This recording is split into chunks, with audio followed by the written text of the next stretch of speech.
taking the time to come here today, not just the trustees, but everybody else in the room. I know some of you all traveled very far, and it wasn't easy, and we're looking forward to hear from you today. I'm going to ask Lena to call the roll, if you will. Lena? Trustee Alvarez. Here. Trustee Ballard. Here. Trustee Chicken. Here. Chair Collins. Here. Trustee De Las Cuevas Diaz. Here. Trustee Gonzalez. Here. Trustee Henderson. Here. Trustee John Veer. Trustee Mateer. Here. Trustee Sargent. Here. Vice Chair Sasser. Trustee Thiel. Here. Trustee Weatherford. Here. You have a quorum.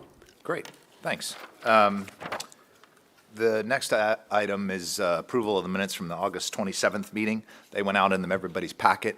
If there are no comments on those, I'll take a motion to approve those minutes.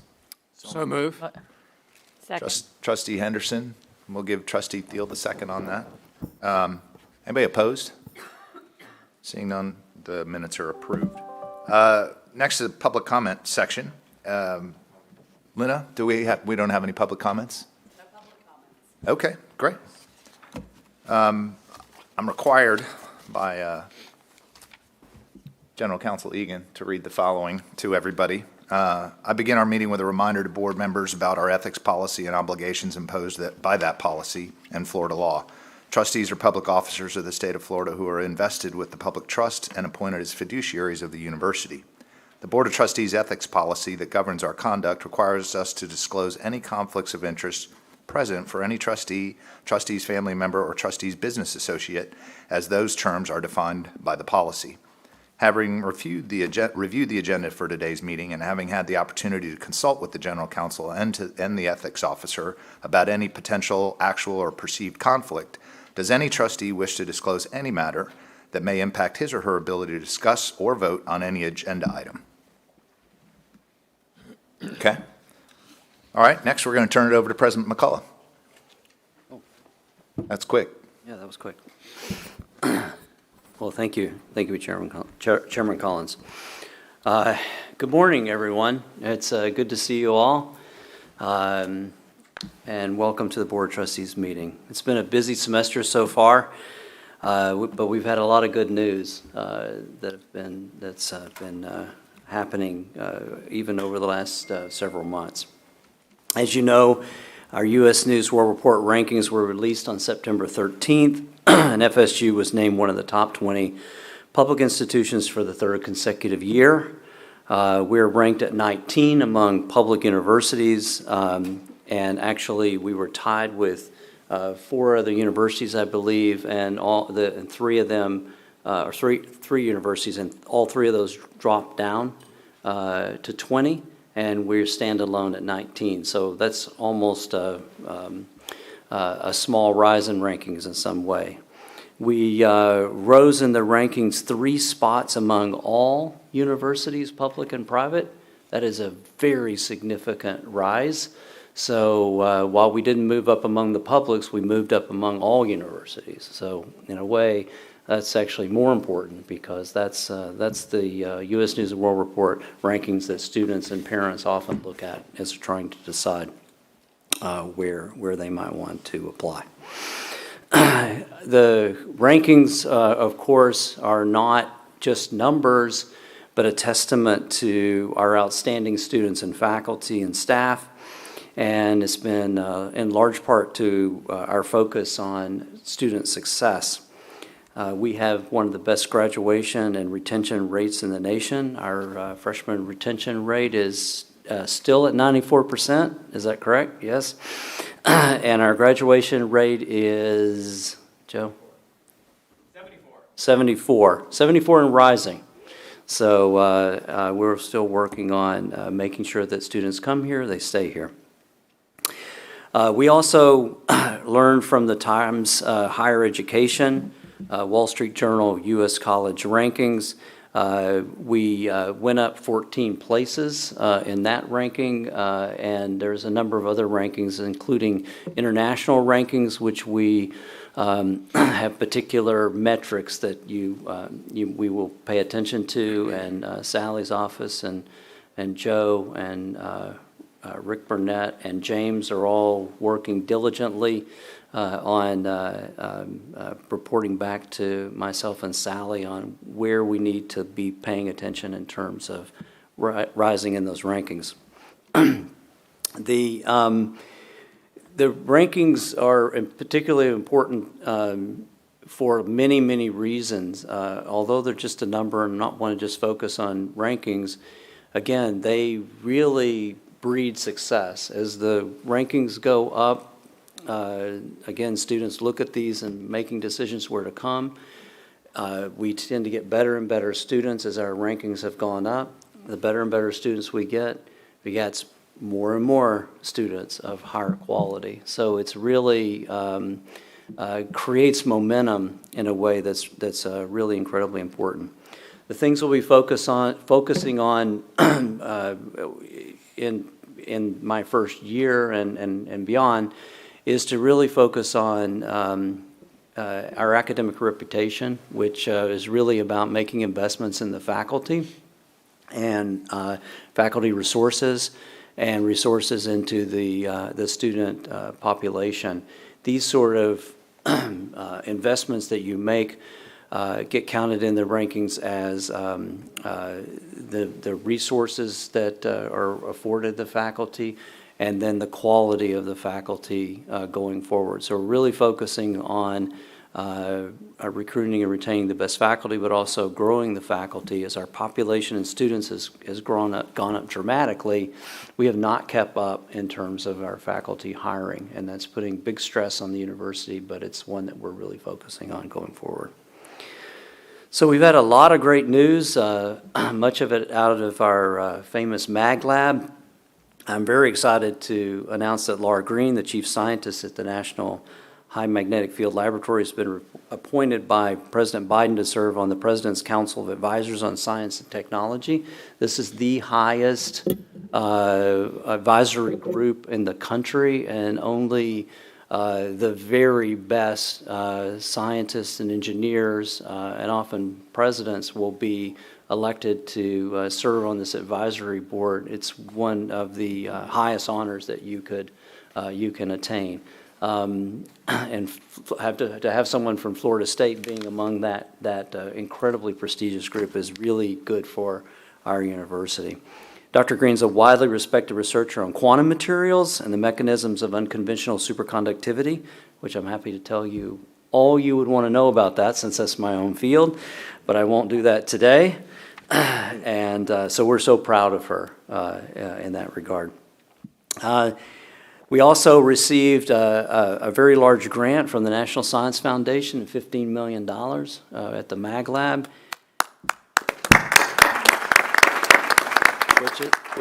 which is a very large grant. And in addition, just a few days later, we received two very large NIH grants, around $10 million, that were just approved like a couple of days ago. So these were out of our where's Laurel? We were out of the the College of Nursing and the College of Medicine, and so these are very hard grants to get, and we were really pleased to hear that. So with one of the things that I will continue to beat on is that we expect our faculty to work hard to bring in research dollars, and I know many people are working very, very hard, but research will be an important aspect of what our expectations are going forward. But I think to drive up our research expenditures and our research, our federal funding, we actually will need more faculty to do that. So that's a common theme. I will report on COVID-19. We have had a continued drop in the number of cases that we see at the university. These are not in totality. The positivity rates are ones that we really can't necessarily get our hands on because not everybody tests. A lot of people are asymptomatic. We don't run a testing lab and test everybody, but our positivity rate when I came here was around 10 or 11%, right, Kyle? And now it has been going down to as low as 1% at times, but it's around sort of fluctuates around 1% and 2%. So we're not seeing that many cases. We had at one time about 680 or 650 active cases on campus, and we're down to around 200, just above 200. So we're headed in the right direction. There's been so many great things that have been going on here. A suggestion from Professor Chicken that we improve our dashboard, and Kyle's team did that, so you can go online and see detailed information about cases in our midst. I had told Kyle early when I got here that it'd be great if we had air purifiers with HEPA filters, and Kyle personally almost drove the truck down to Louisiana and got 7,000 air purifiers, and we put them in all the classes, and the faculty and staff were really happy, and we got a lot of good feedback on that. We've administered about 21,000 COVID vaccines, and we're working hard to try to get the students to report their vaccination status.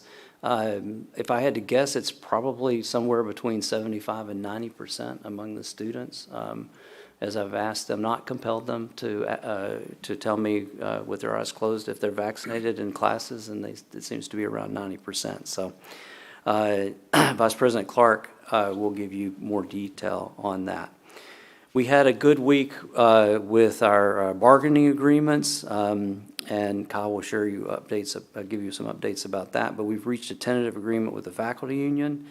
The agreement includes performance and promotional increases as well as a bonus, and we expect that agreement to be ratified October 15th. The agreement follows the conclusion of negotiations with our major staff union, which we also settled with them with the announcement of a one-time 3% bonus for the staff.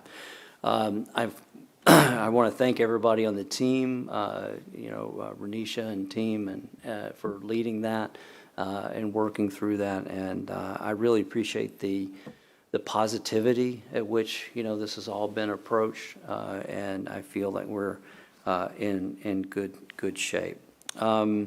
If you happened to be at a board dinner last night, you may have not noticed that our women's soccer team whooped up on University of Pittsburgh. So I used to be from Pittsburgh, so I was very happy about that. And they continue to be number one in the country, so we're doing very well there. And then my wife and I went to meet the women's softball team the other day, and I just think they exemplify the best of Florida State University. Dynamic, confident, smart. They have an average GPA on the team of 3.45. I might have had a semester with a 3.45, but I'm not sure. It's really, really impressive, and Coach Lonnie is just absolutely incredible. So I'd like to thank the board so much for your support of me during this transition. I've just been overwhelmed by the number of people that have come to me and said that not only do they think that I'm the right person for the job, but they're here to do everything they can to make sure that I'm successful. And I hope to continue to do the best that I can, so you'll continue to have that attitude toward me and want to help me be successful. And everybody's been incredible and really wonderful to work with. Jay and I really feel at home here. We've had a wonderful time working with all of you, meeting with the deans and the staff, visiting with the students in the classroom and donors and alumni.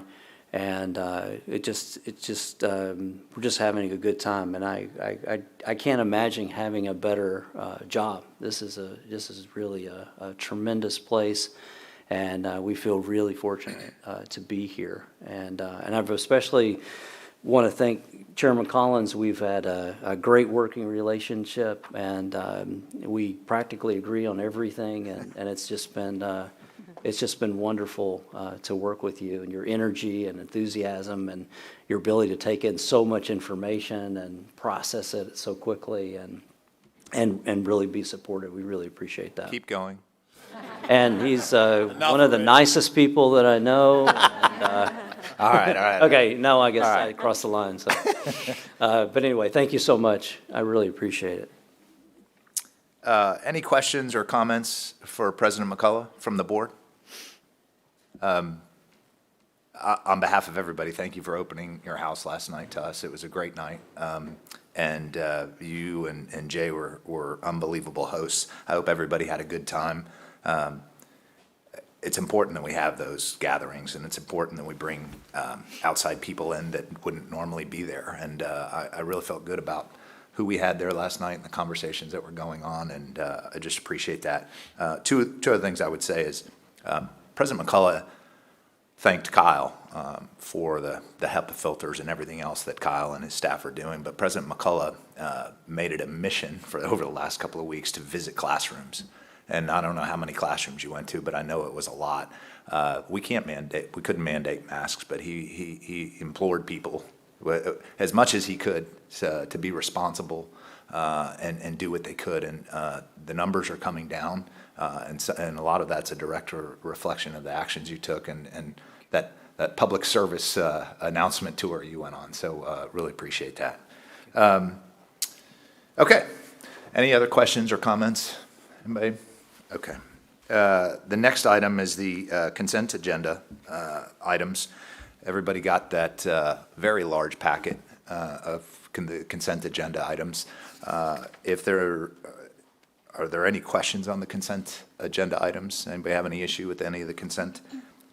All right, so is there a motion to approve consent items A through M? So move. Max? Second? Second with Trustee Henderson. Anybody opposed? All right, seeing none, they are passed. We're now moving on to new business and updates with a report from the University Advancement Committee Chair, Craig Mateer, and Interim VP Andy Janji, as well as their special guests. Right. So we had our inaugural meeting yesterday. It went great. We have an awesome team.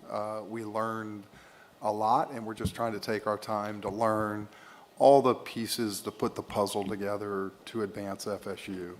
I know it's important to President McCullough and Chairman Collins, and so we're taking this very seriously. I think Andy's going to introduce some of our colleagues to give us a little report from the chairman's side on what each of these do. Mr. Janji. Thank you, Chairman Collins, and I want to thank Trustee Mateer for chairing the Advancement Committee. I want to thank Trustee Ballard for being participating, Trustee Weatherford for his comments, and Trustee Janvier for everything she's doing. So we had a great, robust conversation, and part of this whole agenda is to start thinking about the next campaign, and there's information that we'll be providing. Really start thinking about how we take Florida State to the next level. We did well with completing the $1 billion campaign. We know we need to do much better, and that's the commitment of the board, and I appreciate Chair Collins really pushing that as part of the agenda. Today I have the honor, I'm going to refrain from comments from myself, but I have the honor of our leaders for all the DSOs to present their vision for their organization, some of the things that they're all doing. I also want to thank my colleagues, the DSO managers, who did a great job yesterday for their work. So we're going to start with Scott Wiegand. He is the chair of the FSU Alumni Association National Board of Directors. Scott is a partner with the law firm Scale LLP based in Denver, Colorado. Mr. Wiegand earned a BA in music at Florida State University, graduating magna cum laude in 1990. At Florida State, he also received a minor in Law and Society and was a member of Phi Beta Kappa. Mr. Wiegand attended Cornell Law School, graduating in 1993 with a concentration in business law. Mr. Wiegand is originally from Lexington, Kentucky. He and his wife, Erin, have 2 children, a son, Patrick, and a daughter, Ryan. Please join me in welcoming Scott.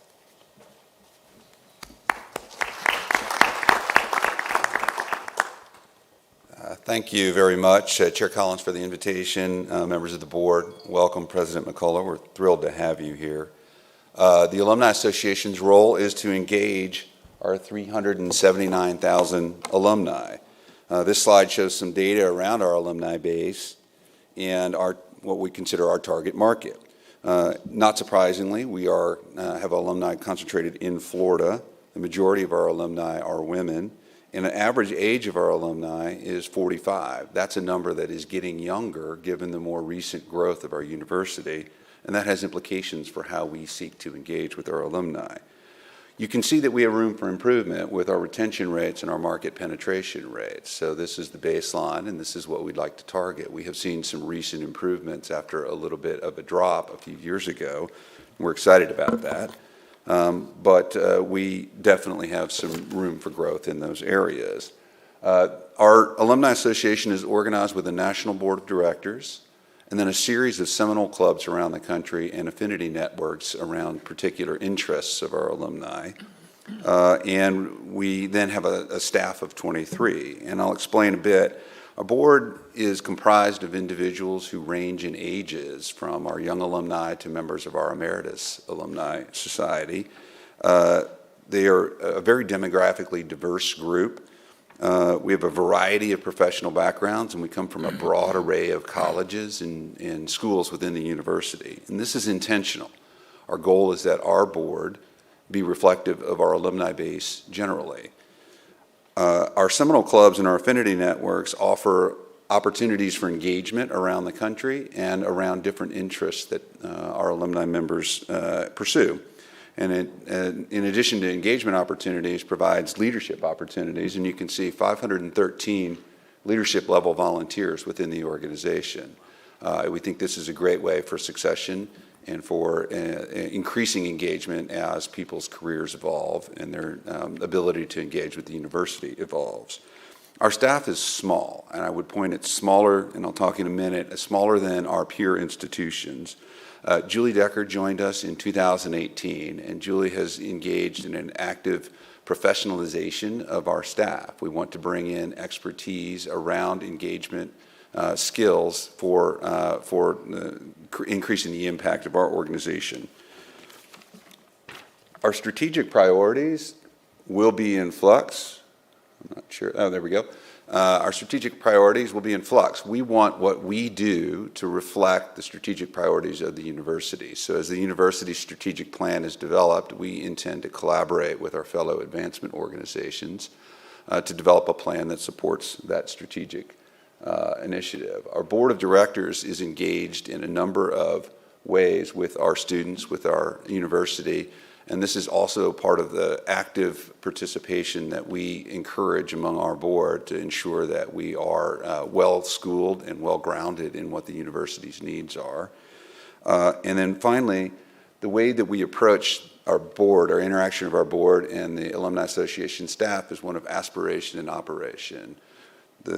The board tries to bring its diverse backgrounds and experience to bear and make recommendations and provide advice to our staff, but it's the staff that operationalizes those recommendations and is truly responsible for the levels of engagement that we're able to achieve.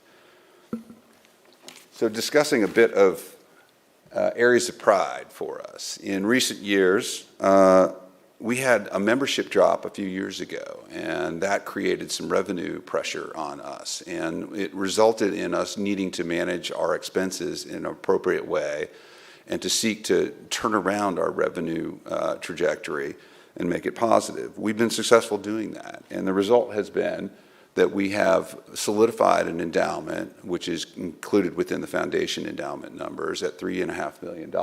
We're very proud of that. That provides financial stability for our organization going forward. Additionally, we are seeing success from our targeted initiatives. So from our young alumni through our Emeritus Society members, around our affinity networks like Black Alumni Association, our Pride Network, our Hispanic Latinx Network. These are areas that we've been able to target initiatives that have, we believe, fostered engagement and membership growth, and we intend to continue to do that. We do have some challenges, however. Areas of concern I'd point out. I earlier referred to our younger and younger alumni base. This presents challenges for us. We need to engage in mentorship opportunities and professional development opportunities for our young people. We need to have more flexible membership plans for those folks, and we need to deliver content the way they communicate. They don't read snail mail, they don't read email, they don't even read Facebook, and so we need to be nimble and adjust to how young people are communicating. COVID has limited our in-person opportunities like it has everyone else. Those are the most impactful engagement opportunities, and so we've pivoted to Zoom in streaming and webcasts and the like, but it's just not the same. And so we're very excited about the opportunity to renew some of those. And our staffing levels do remain below our peer institutions. And you can see here this reflects management budget, but with our increased revenue growth, we're hoping to increase our staffing levels. And here you see how this manifests itself. On the right is our schedule of fall events. Those fall events are organized around 5 primary categories. I know it's quite small. The categories are recognition, community, student engagement, senior engagement, and the value of your FSU degree. And we use these as planks, if you will, for developing the events that we put on. And as we are able to engage in person, we believe this is a good strategy for drawing the interest of our alumni into these events. And so I know time is limited, and so I want to tell you how much I appreciate the opportunity to present to you today, and I'm of course happy to address any questions. Thank you, Scott. Any questions for Scott on the Alumni Association, what's going on there? I want to recognize Julie Decker. Julie, if you'd raise your hand. Julie runs the Alumni Association, and Trustee Mateer's committee yesterday, I thought, did a phenomenal job of really doing a deep dive on the Alumni Association and their challenges and what their focus is. The one thing that I would say is on the alumni event calendar, if we could get that alumni event calendar, if you could provide that to the trustees. We certainly will. We're here a lot, and it's not much to leave this meeting and go to one of those things for 30 minutes or 45 minutes, and I think I'd like us to engage a little bit more and help you all in that. We certainly will, and I would point out that that is available on our website as well, and so we'll certainly make sure that we distribute all of those. We definitely would like to challenge our Board of Trustees to engage with us as much as possible. We hope that you're all members of the Alumni Association. If you are not, let me know, and I'll be happy to help out on that regard. Thank you. Appreciate it. You're welcome. Scott flew from Denver, by the way.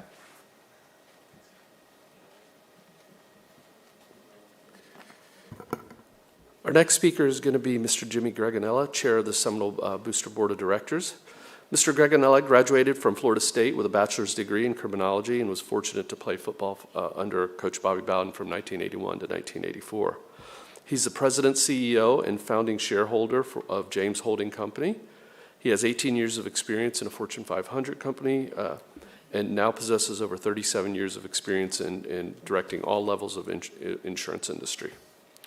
Mr. Greganella is the owner of Greganella Insurance Agency, Inc., G&G Tile Agency, Inc., Mom and Dad's Italian Restaurant, the Blue Halo, and Killarn Country Club. Jimmy and his wife, Lisa, are currently residing in Tallahassee. They have 2 FSU alumni children, Nicole and Nick. Nicole and her husband, Ryan, have both attended FSU. Nick and his wife Shelby are also both alumni of Florida State, where Nick played baseball for Coach Mike Martin. So, Jimmy, please come up.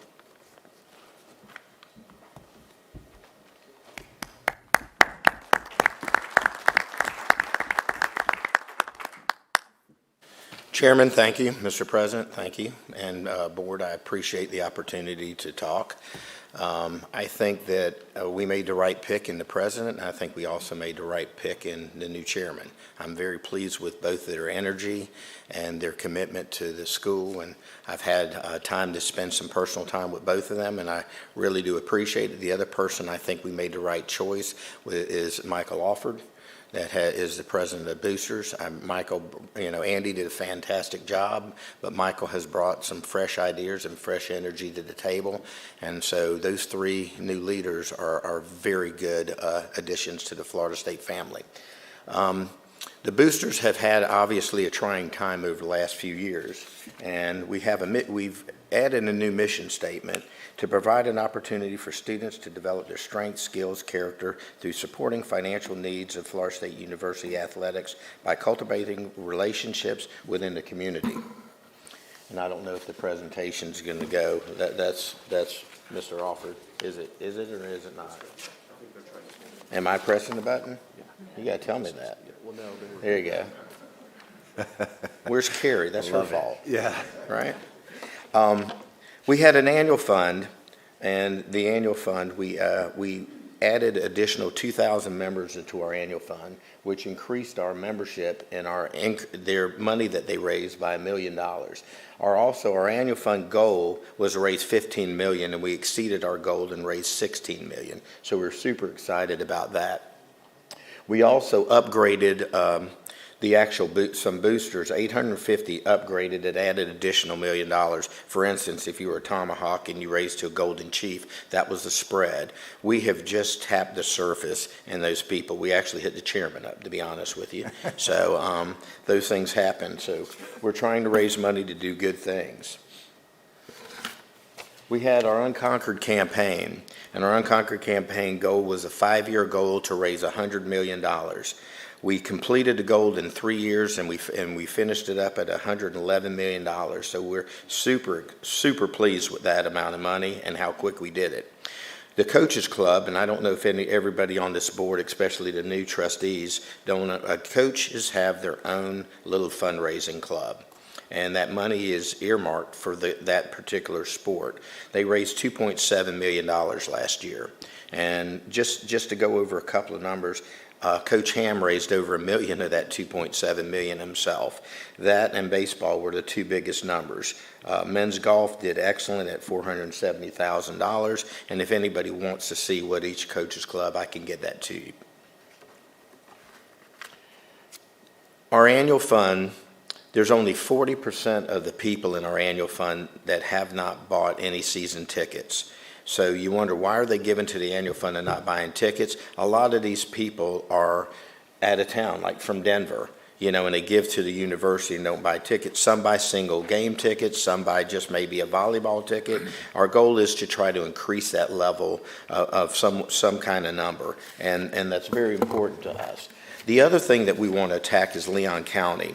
We used to only have 1,800 members in Leon County that actually were boosters, and we're at the highest number so far, which is 2,500. There are 45,000 members and alumni in Leon County, and only 2,500 give money to the boosters. We've got to, two things about that is it's a lot cheaper for them to come to games because they live here.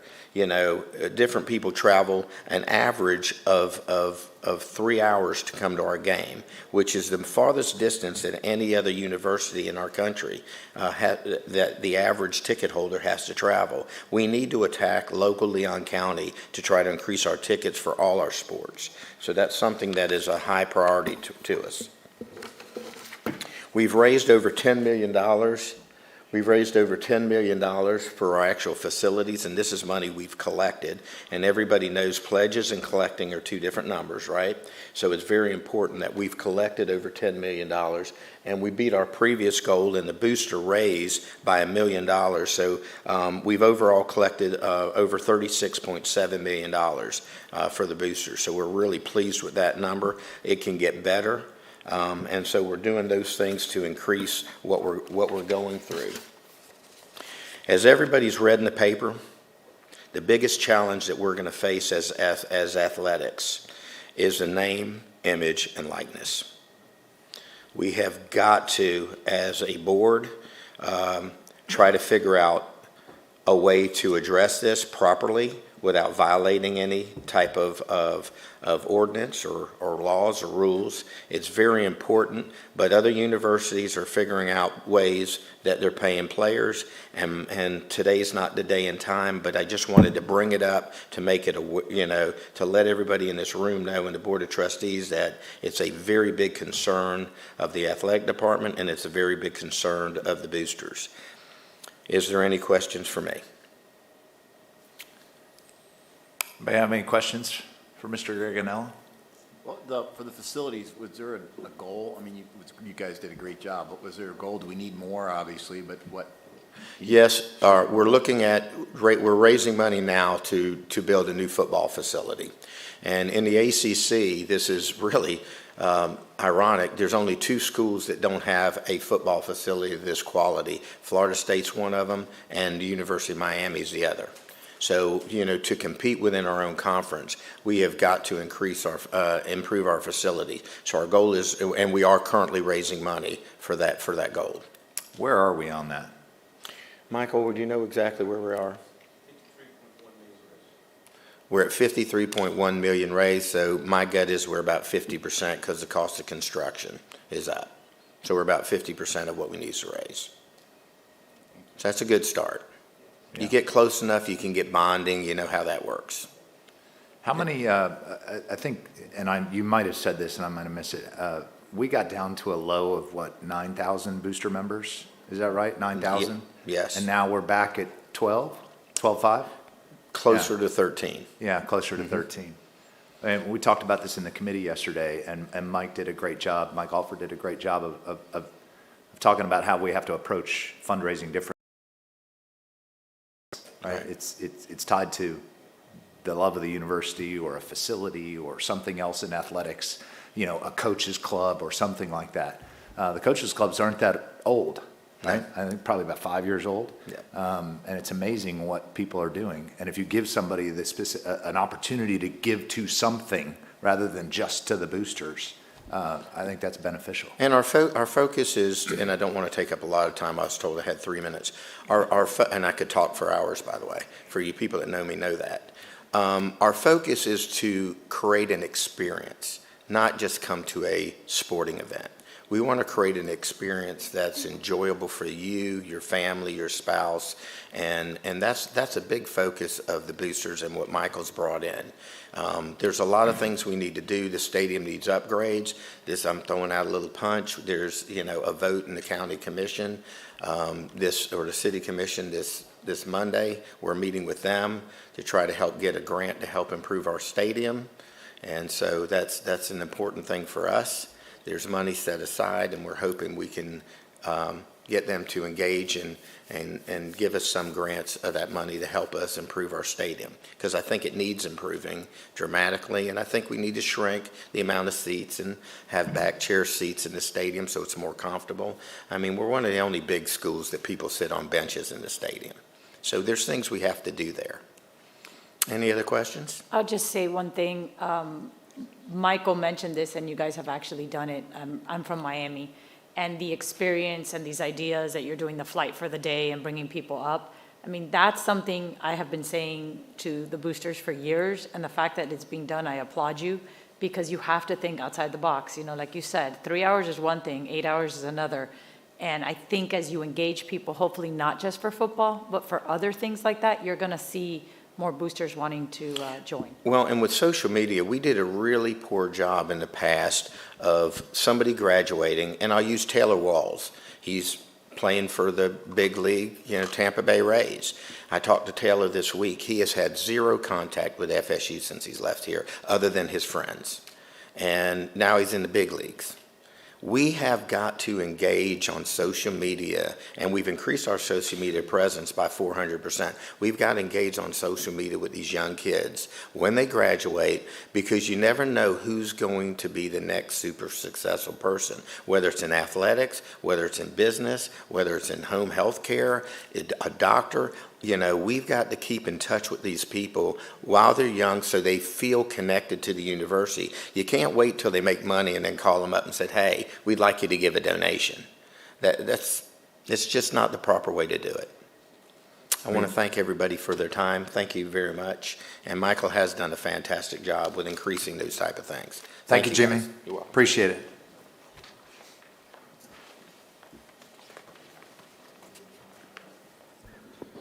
Our next presenter is Ms. Nancy McKay, Chair of the FSU Foundation Board of Trustees. Nancy is a beauty industry veteran for over 30 years of experience at Estee Lauder companies and in private equity and the startup world. Her most recent roles were as CEO of Barefoot Scientist, CEO of Nest Fragrances, and Senior Vice President and General Manager of Estee Lauder, Tom Ford Beauty, and Erin Beauty brands. Ms. McKay is currently consulting using that experience to help large and small companies achieve their objectives. The university has recognized her as a grad made good in 2018, a recipient of the Inspire Award in 2016, as the commencement speaker in August of 2017. Ms. McKay is presently an adjunct professor in the College of Business. Please join me in welcoming Ms. McKay.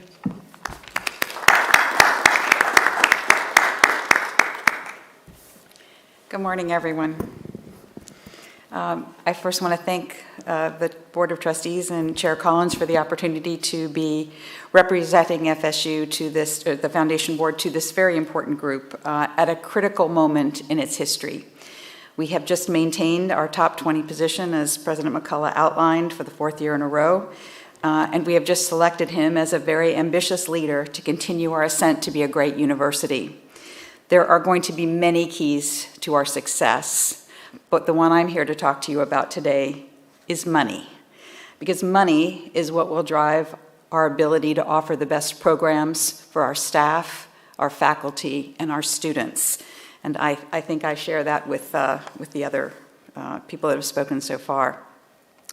What I'd like to share with you today is a brief assessment of the foundation basics, and I know you had a meeting yesterday, so you were acquainted with some things, so I'm just going to go through a couple things. I want to talk to you about creating a culture of philanthropy, and I want to ask for your support. Some foundation basics for those of you that may not be familiar with our board.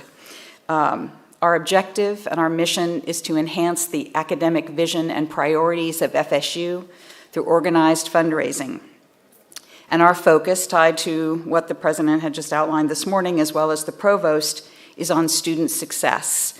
And that is comprised of support of the faculty, of scholarship, particularly focus on the CARE program and on the honors program. But essentially, our foundation board is here to support fundraising efforts, to make sure that we have good strategic investment policies in place to support the corpus, and for support and recognition of our donors. A little bit about the board itself. There are 46 members. 36 of them are elected, and I will say that we have continued to increase the standards of those members that we have asked to make sure that we are selecting engaged trustees. We also actually have 2 trustees emeritus, a gentleman by the name of Gus Stavros and a woman by the name of Mart Hill. Mart was actually a member of the foundation, the original foundation board in 1960, which, by the way, indicates how young our foundation board is compared to many of our peer institutions. Mart just celebrated her 101st birthday, and I want to tell you she is an active member of our foundation board, which is an inspiration to everyone. We meet 2 times a year in person. We are in the process of adding a 3rd virtual meeting. We have 7 committees, and I will tell you that most of the work happens in those committees.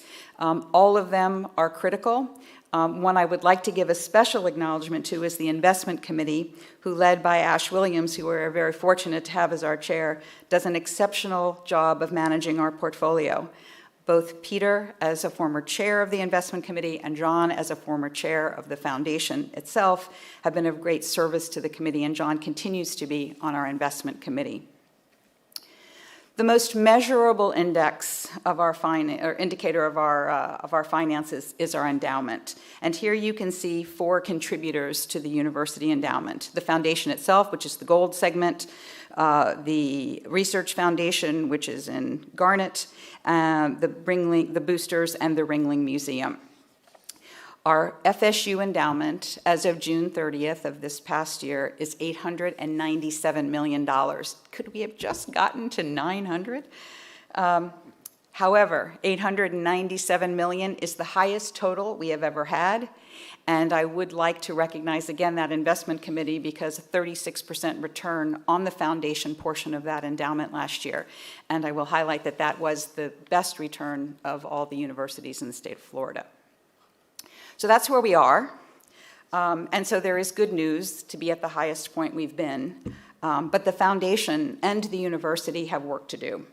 And while we are proud of how far, and actually how fast, we've improved our rankings, and that we've made progress with the endowment, that progress brings additional responsibility. And that responsibility is to look aggressively at the future and where Florida State wants to go next. I've referred to the endowment today because it's easily measurable with our competitive set, but spendable funds are also critical to the university's success. And I also refer to the top 20 public university rankings from U.S. News and World Report, again, because it's public information. But those rankings are important. As President McCullough said earlier, students and parents look at those rankings, but there are many other academic and important measures of the academic and other research that are really critical to our true ascent as a great university. I heard the search committee and all of you, in fact, when you were interviewing President McCullough, and you asked him, how quickly could we get into the top 10? And he was good. He answered very carefully. But I will tell you, we have a lot of work to do to maintain our top 20 ranking. We need transformational endowment growth. And to do that, we need to create a strong culture of philanthropy. Here's a bit of perspective. If you take the top 20 public universities, we are one of only 4 universities that has an endowment of less than $1 billion. We are ranked 19 in our endowment size, the same as our ranking. However, the average endowment of those top 20 universities is $3.6 billion. So our close to $900 million is substantially off the average endowment. And the average of the top 10 universities is $4.3 billion. We have a good foundation staff and an engaged board, but they cannot deliver the kind of change that we need in order to be competitive without a real paradigm shift and the creation of an ecosystem that supports a culture of philanthropy. I mean, Jimmy just mentioned that we had someone who's now playing for the Rays, and we have not connected with that person either on the academic side or the athletic side. We need to be thinking holistically about what is our roadmap to create this kind of culture, because that's the competitive set that we are being measured against, whether it's U.S. News and World Report or any of the other important measurements of public universities. We need to think more holistically about the lifestyle of our students from the time they arrive and perhaps get their parents involved through their graduation and through their career success on the way to becoming a sophisticated donor. So my ask for you is of support. Andy is preparing an RFP to select an education consultancy to help us develop our roadmap. We have a visionary, ambitious plan that accounts for our desired position in the future. We talk about another campaign, but we need to understand what will be required to deliver the kind of results we want for that campaign. But it goes beyond the campaign to creating more of an ecosystem that supports an entire culture of philanthropy. So I ask the board respectfully for your courage to change, because that will be a big part of how we set ourselves up for the future.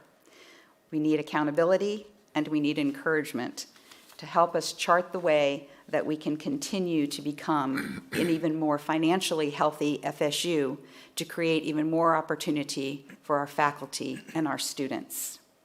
One quick story. When I started as chair back in July, it was right in the middle of COVID, but I asked Sally McCrory if she would speak to the executive committee and talk to us about what her priorities were, so we were sure we were aligned in terms of fundraising, and she spoke about student success, just as the president did this morning, these programs like CARE and Honors. And she was talking about the Honors program, and she said, this is an area where we're just not attracting students the same way that we used to, from Florida and from beyond. And I said to her, Sally, what would a stipend be? Because stipends is really where the competition comes in. What would a stipend be at the University of Michigan? She paused for a long time, and she said, Nancy, we really can't compete with the University of Michigan. Now, I know all of you in this room are competitive, and that broke my heart. And I don't know that we're going to get to the dollar amount at the University of Michigan, but I know that we have the capacity to be competitive, to get the best honors students and to create opportunities for care students and to attract the best faculty. And in order to do that, we need your support and your encouragement to drive a new culture of philanthropy at Florida State. Thank you. Any questions for Nancy? Mr. Chair? Yeah. Trustee Nancy, Weatherford. you had mentioned that there's going to be a consulting firm that comes on. Are they going to strictly focus on the foundation, or will it be all the DSOs? We'll certainly have a conversation about that, but it would be my hope that it was all the DSOs, because I think there's a funnel, and I think we need to be considering the entire funnel. Thank you. Having served on the foundation board for 9 years, and Trustee Thiel as well, there's some amazing people on there that want to be engaged, that really want to help take Florida State to the next level. I think you can hear that passion in Nancy's voice. Nancy flew down here from the Hudson Valley, which is maybe a little harder than Denver. I don't know if Scott had a connection, but I know that you absolutely had to have a connection. I'm sure he did too. Coming down from Albany. I just, I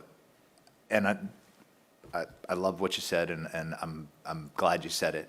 We do need to shine a light on it. We do need to give more support. We do need to think about how we challenge the foundation and the members of the foundation, but support them, right?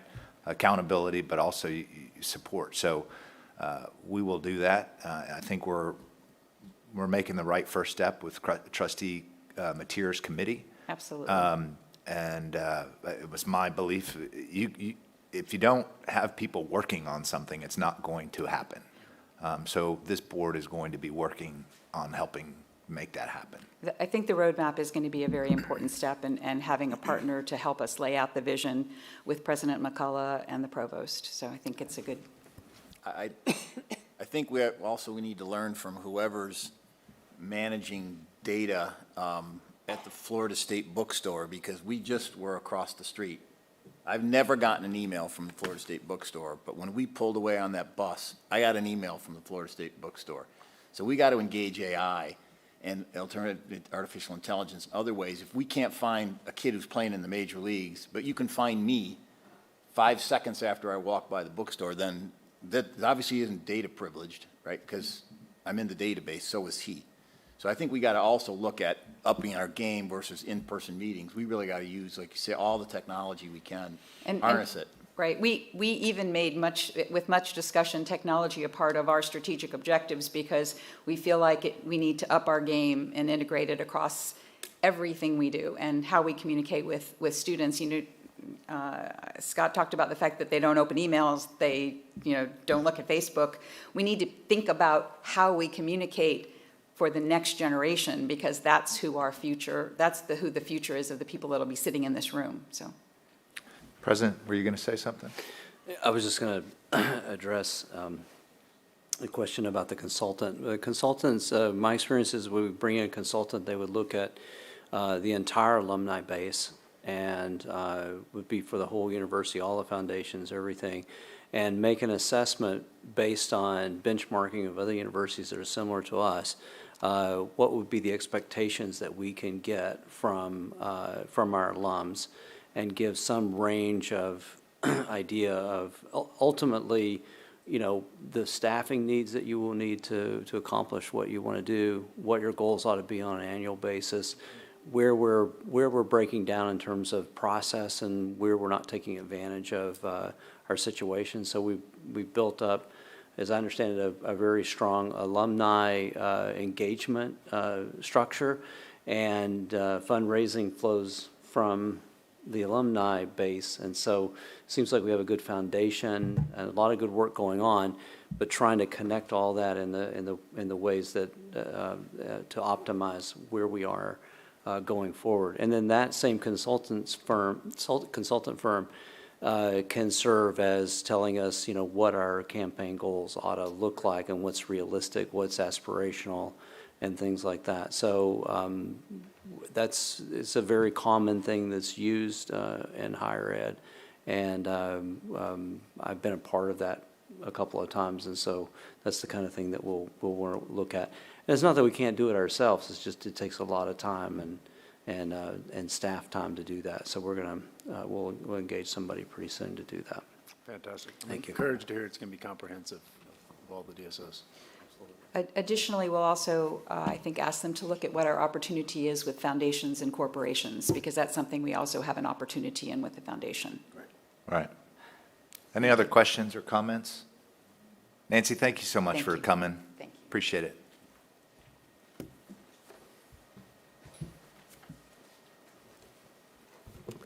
Okay, our final speaker is Doug Rostone. Mr. Rostone is a partner with Nelson Mullins Riley. He's the vice chair of our Real Estate Foundation Board. He started his career in 1987 as a commercial litigator, but has spent the past 32 years working with clients to acquire, develop, redevelop, and sell real estate holdings throughout Florida. Recently, Doug has focused his redevelopment projects in Tallahassee's core. These projects include the repurposing of the Gain Street corridor to support Tallahassee's university lifestyle and to activate City Cascades Park with apartment, office, hotel, and entertainment projects. Doug graduated from FSU in 1979 with a Bachelor of Science, has a Master's of Science from Florida Institute of Technology, and a Juris Doctorate from Hamline University in St. Paul, Minnesota. He and his wife, Jean, have been married for 42 years, reside in Tallahassee, and their 4 adult children live in Denver and Portland. And Doug is also leading, with the 2 others, our committee for our new hotel project. So look forward to it.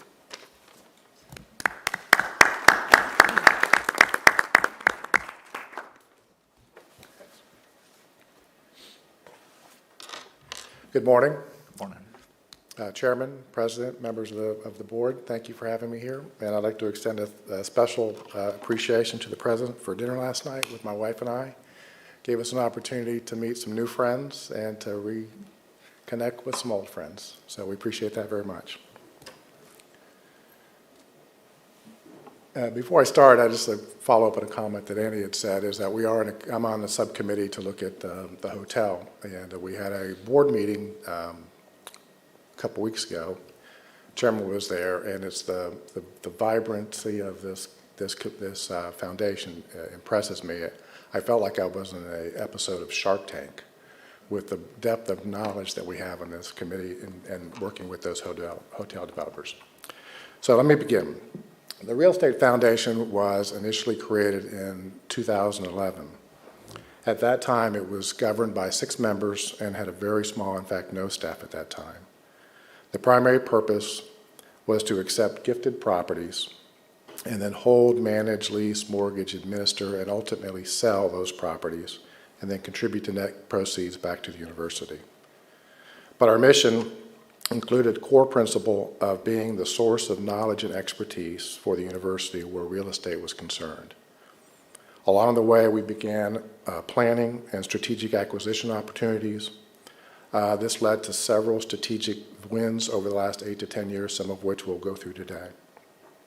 In 2016, we updated our mission statement to better describe the ways our organization can create value for the university with real estate as a platform. We create value for the university. Our board consists of 14 members, and we'll go through those here in a second, with a combined experience of 400 years in real estate. And if you want to feel old, that makes you feel old. The board combines a diverse set of skills and a breadth of experience. We have members on the board who are real estate developers, operating entities, private equity investors, real estate managers, and yes, we now have 2 attorneys. Our expertise is in hotel, restaurant, residential, industrial, warehousing, virtually every type of real estate that goes on in Florida, the Southeast, and the United States. And that allows us to inform decisions of the university regarding the receipt of property donations, property acquisition, ultimate development opportunities, and the disposal of those properties, all for the benefit of the university.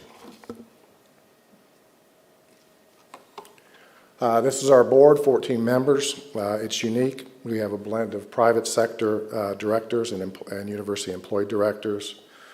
This structure creates a platform for the private sector professionals to work directly with the university leadership on initiatives that directly impact FSU. As part of preparing for this presentation, I did take an opportunity to take a look at the biographies for most of our private sector board members. And just to note a few, Frank Nardoza, 40 years of experience in real estate. Brian's got 40 years. Jay's 40 years. Steve, 40 years. Bill Lloyd, 30. John, I think our newest board member, 20 years. And between Vivian and myself, I suspect we're in the 50-year range on that. So quite a broad diversity and a very knowledgeable group. The Real Estate Foundation operates with a very small staff to carry out the mission of the board. Our executive director, Kevin Graham, is here. Our legal counsel, Dustin, is here. And they are dedicated to the mission of the board. Over the past 10 years, we've accepted and subsequently monetized many real estate gifts, some very small, some more sizable. This slide depicts several of the properties that we've dealt with over the years. On the upper left-hand corner, there's a beach house that was donated on St. George Island. We probably all recall being there when we were in college. That house was evaluated. I believe we put it on the rental market for a couple of years. It was ultimately decided that the best value for the university there was to dispose of it through a sale. We did that, and net proceeds went to the university. Other examples are waterfront property in Dunedin. We have commercial property in Alabama, and we have had several real estate parcels here in Tallahassee. What you see in the lower right-hand corner is the before and after picture of the old Guarantee Bank building in downtown Tallahassee. This property was generously gifted to us by trustee Catherine Ballard, Brian Ballard, and this gift allowed us and was instrumental in the Miss Jan Moran and the Jim Moran Foundation giving $100 million for FSU to operate and implement the Moran College entrepreneurship.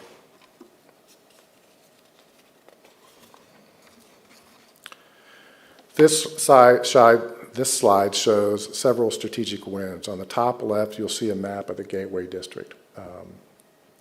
This idea was developed initially by the Real Estate Foundation, and we subsequently worked with local government in Tallahassee to design and fund this project. This particular project with the Real Estate Foundation facilitated a road network that takes you from the airport to downtown Tallahassee and ties together all the major economic drivers in South Tallahassee. And you will note, albeit a little bit blurry, is that gateway will run through the FSU campus out by the golf course and where Alumni Village used to be. That was a very important strategic win that was facilitated by Kevin, our executive director. In the top right, you'll see several strategic acquisitions, which is another function that we serve. We accomplished this for the university directly in front of Westcott. The Garnet properties represent properties that were previously owned by the university. The gold color properties are strategic acquisitions that we had made. Most recently is the southernmost property that was made earlier this year, and it completed our assemblage of land from the Westcott building to Macomb Street for the benefit of the university. At the bottom are three separate properties that the Real Estate Foundation was involved in the acquisition. Some of you will recall that the FSU Foundation used to be out in Innovation Park. That has now been moved to a prominent position in downtown Tallahassee. The Child Development Center there in the middle used to be out at Alumni Village, and it's now within walking distance of the Westcott building. Perhaps the most exciting recent accomplishment is the downtown office property there shown on the bottom right-hand corner. Just this week, the real estate team was successful in getting approval from Governor DeSantis and the cabinet for a land swap that will facilitate the acquisition of that property. Like I mentioned earlier, the Real Estate Foundation is also working with the hotel developer and master developer on the development of the hotel property across the street.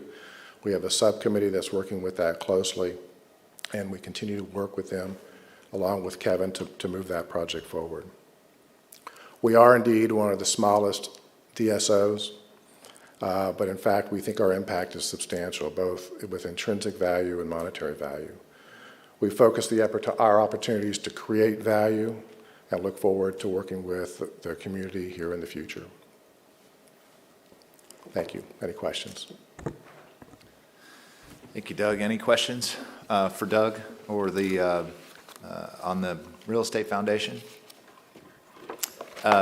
Two things I would say. That bottom right picture, the office building, we just did that. That just went before the governor and cabinet on Tuesday. We had 3 basically underutilized dirt lots that we owned in various parts of campus, and we assembled those and traded them for the 28,000 square foot building. And that's right at the corner of College and, is that? Bruno? What's that? Bruno. Bruno, yeah. Just right up College. The Real Estate Foundation was already in there. It's already got other tenants in there, so it's income producing day one. What the ultimate plan is, I'm not really sure. And the foundation, the Real Estate Foundation was key in getting the FSU Foundation on campus. It was our belief, this happened under Trustee Thiel's leadership when he was chair of the foundation, that the foundation didn't belong out at Innovation Park, it belonged on campus. And so we acquired that, and it's right on College Avenue. We're land tight, right? Yeah, very much so. And so everything that we can do to pick up the gold pieces or protect our borders or expand those borders is very important. And Kevin Graham, who runs the Real Estate Foundation, and his board, besides taking in real estate gifts and monetizing real estate gifts, has really become the de facto consultant to the university, and Kyle, and works closely with Kyle. And I think that we're in really good hands with the group that you have. Yes, Kevin's been instrumental in facilitating the Gateway project. He has done that quietly and has participated and engaged the community on several of these matters, both with the acquisitions on Westcott. Some of those properties never were listed, that Kevin has, with his community engagement, found the folks who were interested in some of those properties and engaged us early on to take advantage of some of that stuff. Thank you. I just Go add ahead. one thing, just to build on everything you all said, all 4 chairs, that this didn't exist in 2011. It was started, we wish we would say we were that prescient, but it was really to take the liability of owning real estate out of the foundation so it didn't put anything risk, slip and fall and all that. But to Kevin and the board's credit, you took it and ran with it. So Nancy, to your point about a cultural philanthropy, this is a great example of innovation that we should give ourselves credit for and challenge ourselves more for in the future. So thank you. And we have looked at that, Kevin, I'll take a little poetic liberty here, is that we have recently undertook an opportunity to look at out parcels with alumni. Our alumni network there's a lot of folks coming out of the real estate finance department, including my son, and those are all developers, and as developers, we all know when you get down to that last couple lots, there may be an opportunity there to take advantage of, and I think Kevin is going to lead an initiative to start to look at that. Again, going back to alumni database, find out who those folks are, and then activate it. Great. All right? Great. Thank you. Thank you. And I want to thank the 4 chairs of the DSOs. I think it's important for us to hear from you all, important to know what's going on. Trustee Mateer has a big job, and his committee has a big job. Takes money, and we need to raise more money. Andy? Yes, so will you please join me in thanking the visionary leadership of our chairs of our DSO boards? I want to thank Chair Collins for inviting them and having the dialogue. I also want to thank my partners at the DSOs, Julie Decker, Michael Alford, and Kevin Graham, for the great work they're doing and the partnership we're moving forward with. We look forward to supporting everything that you do as a board, and thank you again for a great week. Thank you. Thank you. All right. Next, we're going to hear from Dr. Aaron Ryan, who is the Vice Chair of the Faculty Senate Steering Committee. And then lunch is here. So after Dr. Ryan, we're going to go grab our lunch. We're going to come back and we're going to work through lunch, if that's okay. If it's not, Sorry. Dr. Ryan? Thank you, Chairman Collins. Can you hear me? Yes. Good, very good. Well, good morning, everyone. And as always, thank you for the opportunity to brief you on the work and the concerns of the Faculty Senate. In this report, I'm going to repeat a little bit of what I shared with the Senate last week at our first meeting of the year. And the theme of that session was excitement and enthusiasm for our new president, whom we as well are thrilled to have with us here. You all already know this from your own personal experience with him, but Trustee Chicken and I shared with the faculty that President McCullough is not only an accomplished academic leader from Harvard and a visionary for the future opportunities here at FSU, but also an utterly decent human being, which enables him to connect earnestly with everyone he works with, and we are so grateful for that.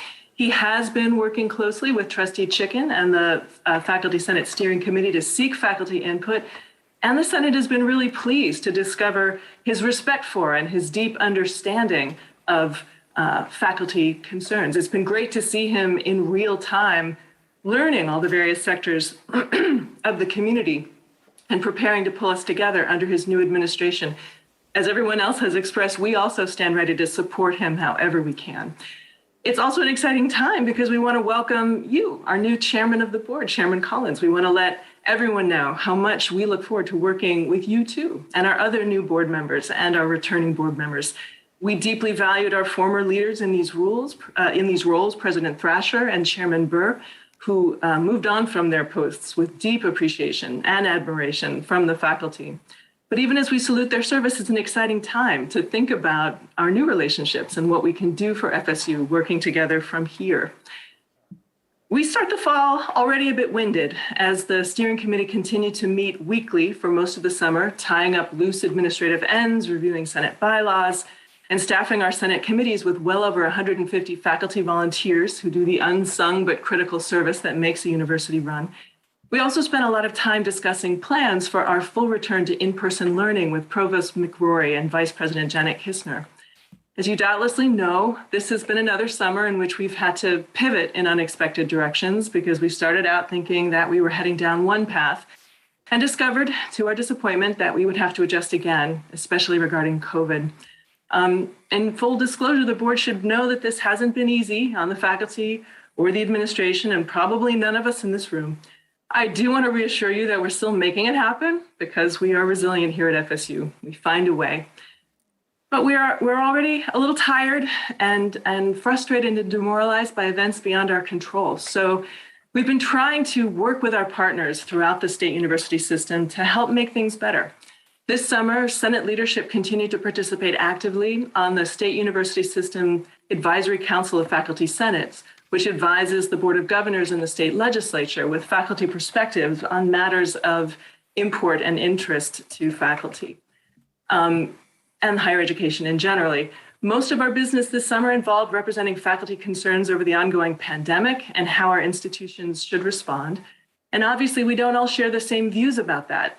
And many faculty are delighted to see our students in person again. But I have to report that the overwhelming majority registered deep concerns over the executive order preempting local authority to require CDC-recommended public health protocols in light of the Delta surge, such as masking, especially in indoor settings where people congregate closely, like our classrooms. Part of my job in these reports is to cheerlead for all the good news happening on campus, which is what I mostly do, and it's certainly the thing I most enjoy doing, and I have a lot to cheerlead for. For example, reuniting with our students in the classroom is truly joyful. We love sharing classroom energy with them in person again, and we know it means so much to them. It's wonderful to be able to reconvene after such isolating times. And I want to add how deeply grateful we are for the administrative efforts, including President McCullough's public health messaging tour that we recognized earlier, and the installation of those 7,000 HEPA filters in our classrooms to protect the community.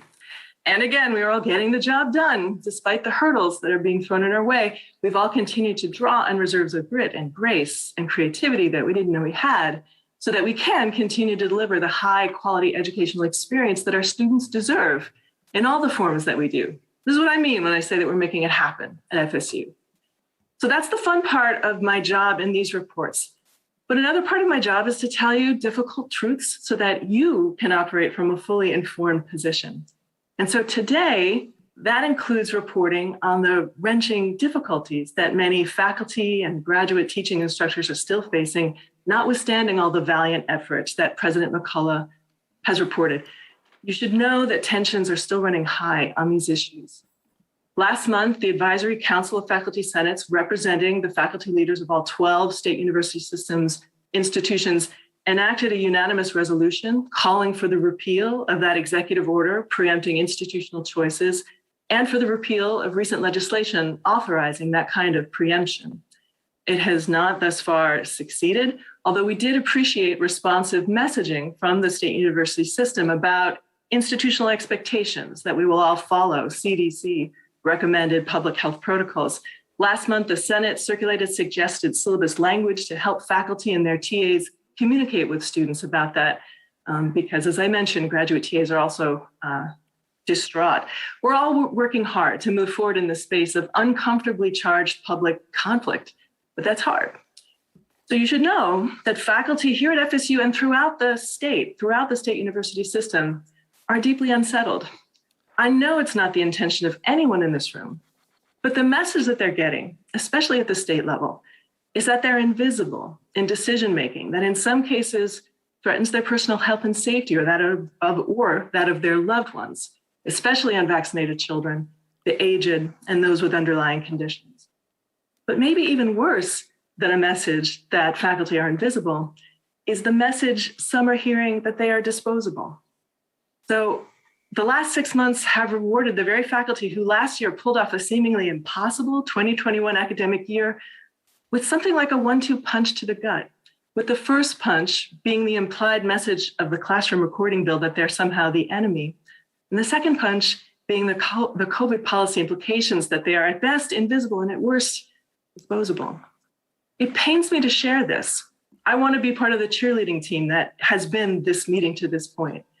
But I have to let you know that state university system faculty leaders uniformly report that their people are more demoralized now than anyone can remember.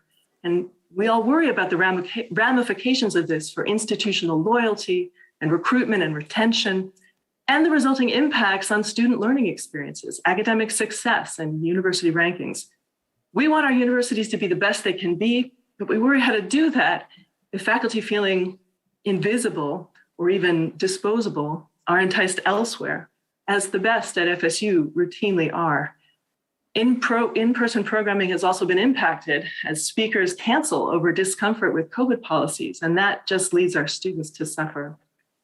Of course, we're all doing the best we can under these circumstances in which we don't have a lot of control. We lack autonomy.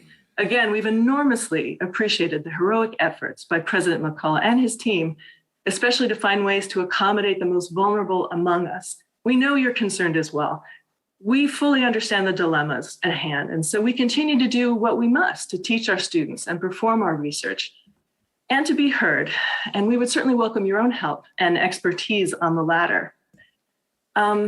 As the Advisory Council of Faculty Senates, we met with Chancellor Kreiser and several state legislators this month to discuss these very concerns and several others that were left over from the last legislative season. And we were really pleased that they pledged to work with us to improve the situation. And the issues we discussed also included the foreign influence bill, the buy one, get one free bill, and those parts of HB 233 that state university system faculty uniformly opposed last spring, mandating an ideological diversity survey and authorizing students to record lectures without consent. Concerns over that bill and other legislative proposals that target academic freedom have provoked deep anxiety among the faculty, second only to COVID. Faculty and students from FSU and elsewhere, as you probably know, have filed suit over that law. I'm going to close on that point, this business of academic freedom.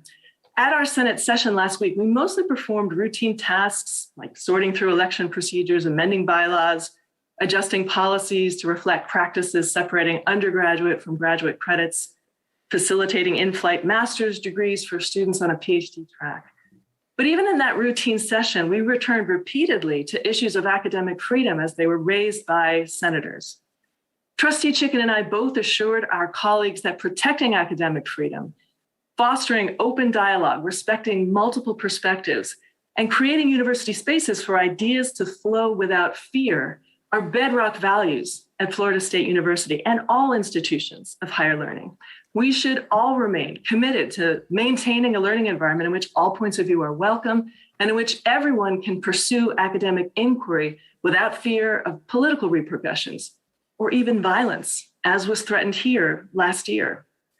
Yet threats to academic freedom may be a theme of concern in the coming year. So I urge us all to think carefully about how to ensure the integrity of that freedom here at FSU, and then for us all to work tirelessly together to make it happen, like we do at FSU. I'll conclude by noting that we are indeed heartened by President McCullough's consistent support for these principles in his public speaking, which makes us all the more eager to work with him and his team on this effort and all others as he takes the helm. Again, we stand united to support him and work together with you, Chairman Collins, and the members of this board to achieve our collective goals in this next chapter of our story. And that concludes my report, and I'm happy to answer any questions. Great. Thank you, Dr. Ryan. Anybody have any questions for Dr. Ryan? I don't have a question, but I'd like to Sure. comment Trustee on it. Chicken. So Erin is extremely well spoken, and she's hit on all the issues that I'm hearing from faculty. So, you know, it's not what we want to hear, right? We want to talk about rising in the rankings and being a member of AAU, but we have to realize that the morale of the faculty is low, and that's going to have an effect. And it's unfortunate, but with the state of Florida directing how we are reopening, I even fear that we may lose faculty, or we might even have faculty be unwilling perhaps to come here. We're going to start hiring, and what we want is to hire the very best. So there's really nothing we can do. This is out of our hands, as has been said many times. But this is a morale issue, and it's been going on. And I've been having discussions with it, both with people who've been talking to me here, as well as a lot of people in my office, a lot of faculty coming and saying we're happy to be back. Everybody's happy to be back. You know, I just spent a year trying to direct 4 doctoral students on Zoom. I mean, that was nuts. So at least we're meeting in person again. We're happy to be back, but, and then we've heard all the buts from Erin. She said them very well. So I just want to thank you, Erin. That was extremely well said. And I know I and the faculty support her comments 100%. Anybody else? I have a question. So the underlining issue, just to what I'm hearing, is the mask situation where we don't have control. Are there, because I believe what I've heard and seen from our president and the staff is that they've gone beyond their way where they could, where the law allows us to go.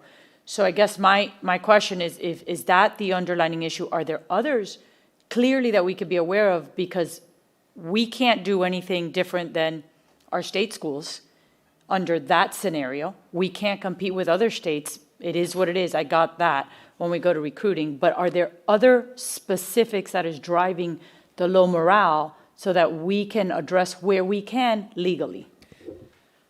From a faculty, Erin, did you want to jump in? No, go ahead. Go ahead. From a faculty perspective, this is something Erin's already talked about, and that is academic freedom. So at a research university, at any university where you're teaching or doing research, academic freedom is essential to being a good professor. And faculty read the news and feel that we're under attack. Critical race theory is coming up in the legislature. They want to ban it. The intellectual survey coming in, we feel that that's targeted toward faculty. That's just a big concern that people are going to start controlling our curriculum or our viewpoint, or if not controlling it, putting a muzzle on us somehow so that we can think what we want, but you better not pass it on to students. You know, it's concerning and demoralizing. Erin, would you add anything to that? I think that's exactly on point for the academic freedom issue. The only thing I would add, because the question was also directed towards mask policy, I would say 2 things. One is, Trustee Chicken and I certainly understand that the administration has really worked to the maximum with the autonomy that we have at the moment. And so we appreciate that. We try to help the faculty understand that. But really, the decision-making that's frustrating faculty is coming from higher up than FSU's administration. We don't have access to that. We are working through the advisory council to have access to or input to that decision-making as best we can. I'm sharing this with you because you all have a different route of access to that decision-making. We think it's really important that you all understand because you may be able to help represent these concerns at the levels of decision-making beyond FSU that really does constrain what we do here on campus. The issue of masks is the low-hanging fruit issue. I think that I'm very heartened by President McCullough's report and what he saw when he went into classrooms. Unfortunately, I don't think that every faculty member would answer the same. I know it's not true. We see reports of more like 50-50 at best, maybe mask wearing in classes where faculty haven't, as I've had to do, beg for personal health-related reasons. That's demoralizing to have to beg for your health to a large classroom. And many faculty feel that vaccinations is also part of the puzzle. And of course, that's an even more complicated issue. I think the reason I'm sharing this with you is just as I said, because you need to know where the faculty are, and that should be part of the equation in decision-making at the highest levels. And also because we need your help to convey that level of frustration farther up the decision-making chain. And in this respect, it's not just FSU. Everything I have shared is universally felt and has been universally shared by all 12 of the state institutions. Thanks, Aaron. So I would just say the main thing is we're talking about faculty morale and it's low. So I'll end by saying we're really happy with administration because, like Aaron says, their hands are tied, but we're going, we're doing everything we can. They're doing everything they can to make this to work as well as it can. So it's not a criticism of FSU, okay? We know that this is above that. Thanks. I'd like to address the academic freedom issue. So I think the issue at hand is one that's is something we have to work on. I mean, perception is reality. And so if there's a perception in the faculty that academic freedom is under attack, that's something that we need to take very seriously. That said, I feel like there is perceptions on both sides. And so I would urge the faculty to not fall into the trap of perceiving that something's happened when it hasn't happened. In the same way that people are worried about teaching of certain subjects at the university and that somehow is going to change the way and influence that we have on our students in a way that's not desirable, is actually something that is not really happening in mass. So if I were to ask the faculty, is that happening in mass? I'd say, no, I teach statistics. I teach chemistry, I teach law. I don't advocate for one side or the other. Maybe advocate's not the wrong word. Professor Chicken's trying to teach me how to say these things in the proper way. But not proselytizing the students toward one particular, let's say, political persuasion or the other. I would say that there's not a lot of that going on in the university. And then on the flip side, I don't think there's actually a lot of oppression in terms of coming down on academic freedom. It's my job and this board's job and the provost and other dean's jobs to pay attention to that. And I feel very strongly that the university should decide what the university should teach, and it shouldn't be decided by those that don't understand the business of the university. That our job is to provide an open dialogue for all the students. Universities are places where people come together and have debate and discussion and learn mutually from each other in a positive way. And that's what we want to promote at Florida State University. So I am always optimistic about these things, but I also worry that, fear on both sides, I don't want that to drive where we are. But that said, I acknowledge that perception is a powerful issue, and it affects the morale. It doesn't mean that it's not real. You can't dismiss it. But I think we have to do a better job of talking with the faculty, understanding what are they actually experiencing. If they're just worried about something, that's one thing. But if they're actually experiencing something, then that's something that, as president and this board, I know will back me up on, then we can sort of take that on. So I'm not, Aaron, I know you're just delivering the message and and I'm not arguing with you. I'm just saying that I appreciate and acknowledge what you're saying, and we will continue to pay attention. Let me say two things on that. First, I don't think any of us like hearing that faculty feels disposable. That's not a good feeling, and I hope that we're certainly doing everything that we can to make sure that perception is not reality. So I'm sorry for that choice of words, but I'm sure you use that choice of words for a specific reason. The second thing I would say is, you said ideas should be able to flow without fear, and then you said all points of view are welcome. I don't think anybody on this board would disagree with either of those statements. I've said it in this board several times. We shouldn't be afraid to debate. We shouldn't be afraid to talk about ideas. We should be afraid when people try to shut it down on either side. So I don't think you're going to have any greater advocacy for freedom of speech or freedom of ideas or any of that than this board. And at the same time, we can't control what happens in the legislature.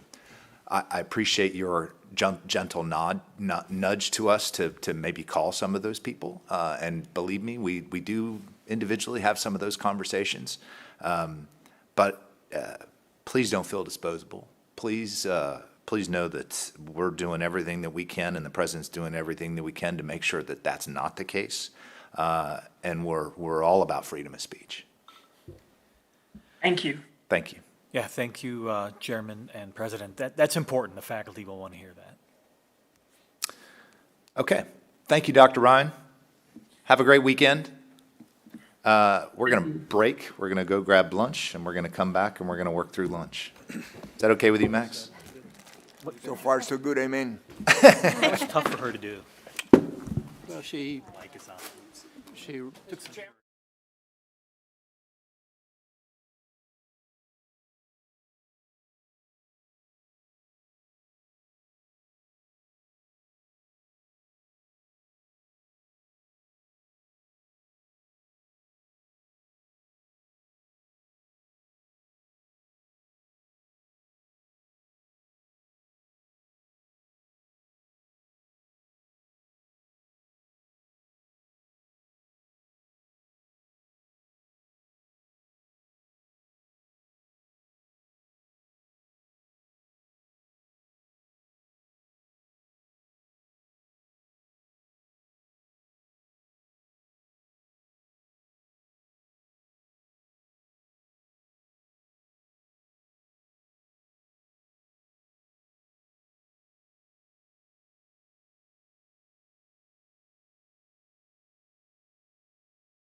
We're going to have a report from Ms. Colby Thickedoffel. How's that? Is that pretty good? Okay. From the Student Government Association. Colby, I have to admit, I went over to Trustee Javier because they had it phonetically spelled out, and I just wanted to double check, and she fixed me. No, you did great. I appreciate it. All right. Hello, everyone. It's nice to see everybody refreshed after lunch, so I feel like I get like the best mood from everyone. So that's exciting. It's good to see some new faces. President McCullough, it's very nice to see you again. We've met in the box, and I called my mom after that, and she was really proud of me for saying hi. But we'll just get started. So just for formality's sakes, just to introduce myself, I'm Colby. I am serving as the Student Body Vice President this year alongside Ms. Nastasia and Khalil Gray, our treasurer. It's a pleasure, and we are so excited to be back with students. It's amazing to go on Landis and see all the lights, and I've seen so many people there, especially with this beautiful fall weather and all of their dogs. I pet everyone's dogs. It's not mine. I'm very happy to do it. So going into today, I'm just going to talk about what we've been doing, the events that we've been taking place, just really exciting things that have happened, and just going forward with the rest of the semester, what our plan is. So I did have a video, but I don't have my dad's expertise as being in IT, and I didn't embed it properly, but it was a video showcasing our first event for Welcome Week, which was FSU Night. It was an event partnered with all the agencies so that when students came back, they could see like all the different sections we had, and it was a huge success. So many people were on Landis. I got so many videos saying that there was a concert on Landis, and there was food from all different culture backgrounds, and it was a really exciting event that we got to have a lot of students turn out to. As well as we had a welcome back barbecue that was at Cascades. It was beautiful weather, and we partnered with TCC and FAMU, and students got the opportunity to interact with food trucks and just mingle, and we had a really great turnout with that as well. We were able to host the State of the Student Body Address, and thank you to Dr. Heck and President McCullough for being able to speak. We touched on some really important key aspects of diversity and equity and inclusion, as well as some main initiatives to staying safe. I know that's still being in conversation with making sure masks are implemented in classrooms and people are doing the best that they can to stay vaccinated, as well as talking about a vaccine campaign that we are going to work on. And mostly just integrating the aspect of working together this semester, because we all understand that we're not really going to be able to accomplish anything if we're just going on our own. We were really happy to be able to do a Garnet and Gold tailgate that was co-sponsored with the student organizations and involvement from the Division of Student Affairs. Our team, as long as their team, were able to throw a little tailgate for students to be able to interact and see administration face to face and really get to understand the work that we're putting into before all of the games, and just get to see students. And we got a lot of positive feedback from them, and we hope to continue to do it again. So I know this has definitely been a topic of conversation that has surrounded campus, so I felt the need that we would go over it and really understand the aspect of block seating and how we chose to implement it. It was a project that we partnered with Student Seminole Boosters, and the main initiatives behind it was to incite a sense of comfortability and belongingness during your games. So some students were known not to attend games because you would have to enter into the lottery system, and the people that you see on a day-to-day basis in your RSOs or your executive teams wouldn't always get a ticket. So the main initiatives behind that was allowing your teams, your RSOs, your agencies, your affiliates, your Greek organizations to all register to block seating. You'd get a section to sit together, and you would all be guaranteed a ticket. We understood through a few incidents that we needed to be more proactive with making sure that we understand the very core of what unites students. So we did choose to end block seating.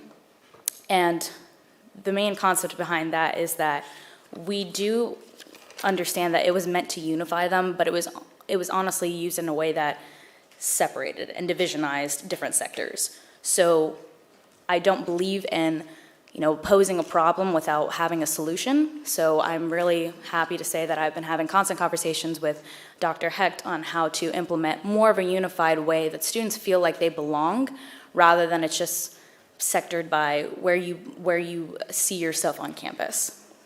So going forward, I'm proposing that we we implement more of a pep rally-like atmosphere, hoping to do this in November with following another partnership with Student Boosters as well as athletics and DSA.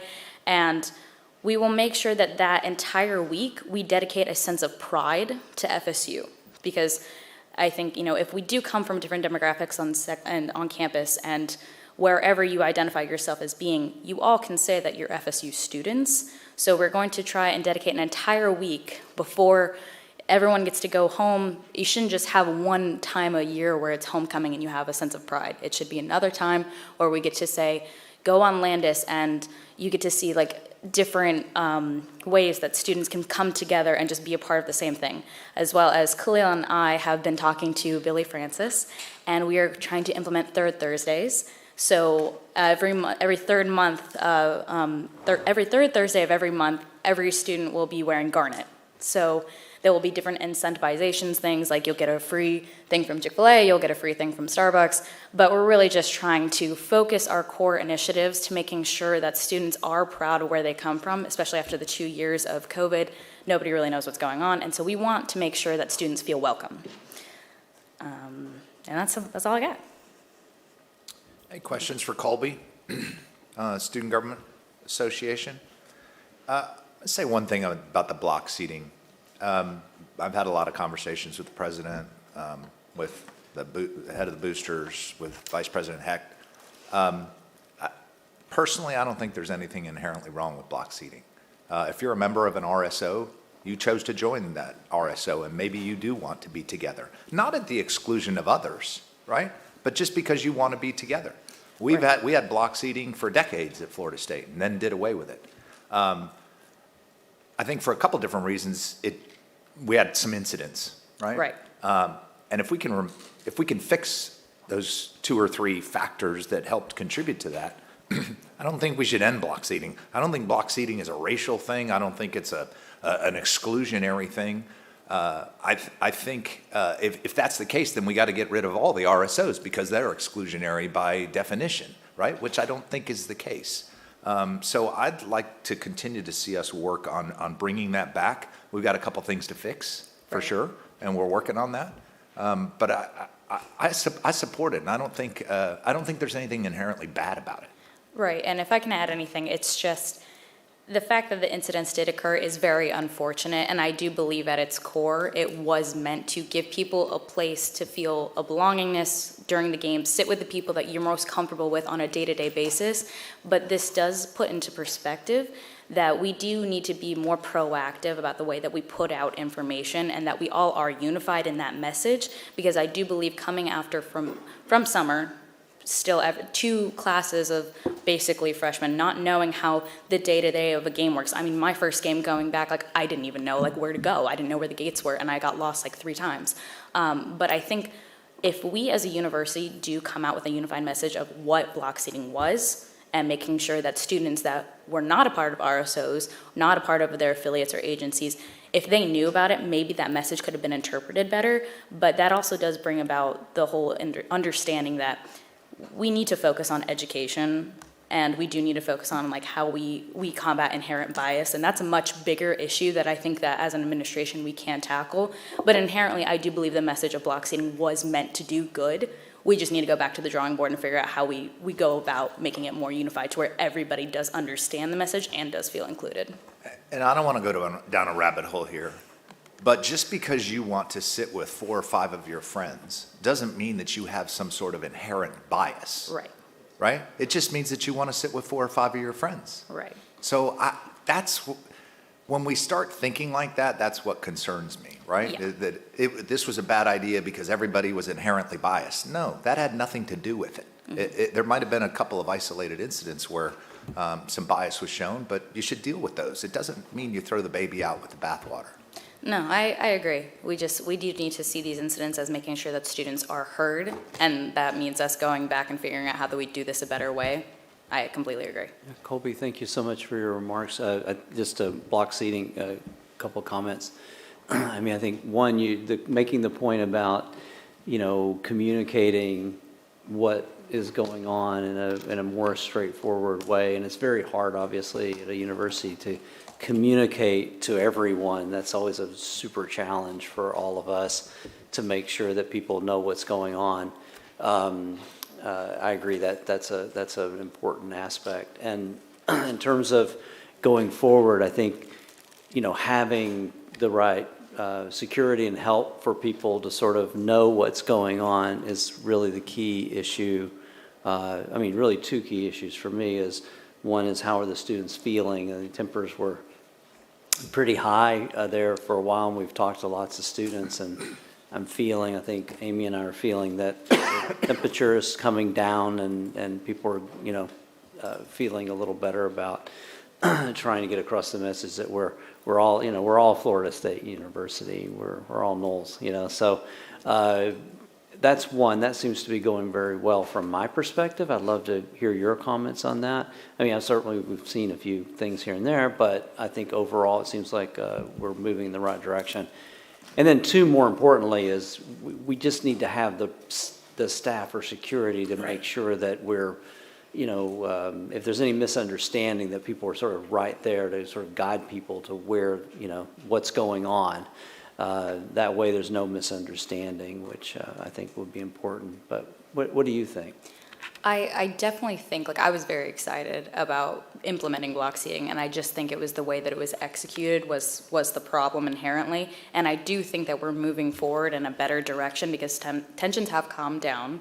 And like I said, Dr. Heck and I have been talking about possible solutions to making sure that that same idea was implemented. And if we can bring it back in a way that it is understood what it is truly meant to make sure that you belong here at Florida State and that you can attend your games, even if we're not doing so well, we can actually be a part of that together.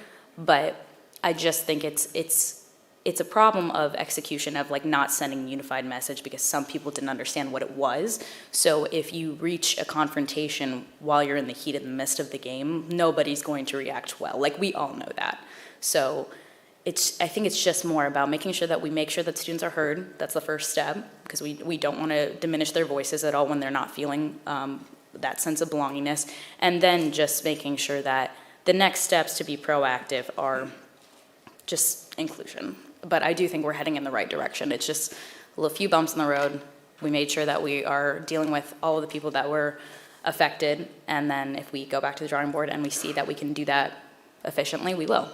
I want to make two comments just before. One, Trustee Javier. yes, one comment is shout out to the team that does the relentless work, the tireless work every single day. Colby and Khalil. Khalil is in the back if you can give a wave. Without them, as you all know, that sits in this table, in this circle, the definition of a good leader is one that can recognize that you don't get anything accomplished without your team, without a strong team that knows how to do good work and knows how to delegate. So a lot of the things that happen day to day with the students, we are the direct ambassadors of the leadership that we want to mimic across campus. And without Colby and Khalil, I could not sit here every BOT meeting and show up the way that I do because they take up a lot of the brunt force of the work that comes in through the door through the association. Pertaining to block seating, as Colby mentioned, a lot of it was touching base in getting a temperature of where we are culturally around the university. And I know this is a sector as students, we have the due diligence of describing to the board what is the temperature of the students, the climate of the students currently. And I want to put into perspective, this is the first semester that majority of students are back on campus. We have two somewhat freshman class, one first time on campus, so they might be classified as sophomores or juniors. And then we have one of the biggest freshman class that we've ever entered to the university on campus. So all that being said, there's a lot of adrenaline and there's a lot of just stakes that are in different spaces. And one of the games that where the incident happened with block seating showed us that we need to integrate ideas of how to build community, not just via social media, via the virtual realm, but teach students how to do that on campus. Dr. Heck's team has helped us with cultivating a plan with what that looks like moving forward. And a big piece of that is addressing unconscious bias and diversity and inclusion training across the board, and how exactly we make students willingly participate in those dialogues. So again, I think this is something that all the students have agreed on, that the idea in theory is not an idea that is bad, but we have to also take into consideration where we are, our climate right now, in regards to what are the steps that we need to take in order to get there. And a big piece of that is working on the basics, which is how do we build community with people who weren't maybe in our everyday lives during the pandemic, that we did not see for the past year. And that's a big step, and I don't want to undermine that step, so it is going to take some time for us to get there as well. Thank you. Colby, thank you. Thank you. Thanks for all you're doing for the students, student government. We saw your new student senate today, by the way. Did We you? went on a tour of the student union. How did it look? Well, it's missing some walls, but it's going to look really, really good. Hey, that's okay. More voices get heard without walls. Yeah, the real estate that you have is really good up there. Okay. You got a good prime spot in the union. All right, for our 2 months that will be left, we're really excited. Okay, next we're going to hear a report on academic affairs from our committee chair, Vivian De Las Cuevas Diaz. Vivian? Thank you. So I laughed at our chair when he scheduled it for 2 hours, and then we went over. So sorry about that. It was really, I want to thank Joe O'Shea, Paul, I'm going to leave names out, so I'm not going to go there, but all of them who really helped present to us yesterday. We took the time to not just hear from them, but have a dialogue and try to learn, and that's really the goal for this coming year. There was 2 things that we voted on the consent agenda already, but I want to point them out to you because they're 2 metrics that I think we should be talking about. The textbook and instructional material affordability report, it's amazing what they do, how the right and the left hand figure this out, and how these textbooks get out there to these children. But what's really amazing, at least I thought, is what the librarians are doing, and they're looking for options electronically for our students to save money and thinking outside the box. This is something they do with a very small group of people, so hopefully a discussion we will be having on how we can take that to the next level. The metrics on entrepreneurship, I just want to point this out. We made these changes that the BOG asked us to do, not a big deal. Really what I want to point out is what we chose to, the metric we chose compared to other universities. And if we wanted an easy one and we wanted the points, we would have gone in another direction, and we didn't. And that is commendable, although difficult, and it's a conversation we need to also have with our Career Center and our student activities and how things are measured with this entrepreneurship task. So you'll hear more about this, because I do think as a board we need to really be educated on what we're trying to do, because it's awesome, but it's hard, and staff needs our help. Admissions, I think I have my notes actually in my bag, but I think it was 68,000 applications, if that number is right. I don't even know how we go through that. I just would say no to everybody and like close the school, so I'm glad I'm not in charge of this. But the process, what they do, what we've implemented before University of Florida, who is now doing many of the things we're doing, is really amazing to make sure they're able to look at these applicants, the maps and the pathways that we give students that maybe don't get accepted on the first try, but give them some ways to do things, is really, it just shows who we are. It shows to me that our Garnet, our Gold, our Seminoles. And the other amazing report that we had was the graduate admissions. I mean, they're through the roof. We've had some benefits with COVID. We've had some opportunities on admissions, both undergraduate and graduate, as far as not everything being in person, having to be able to showcase ourselves through Zooms and other forms of electronic opportunities.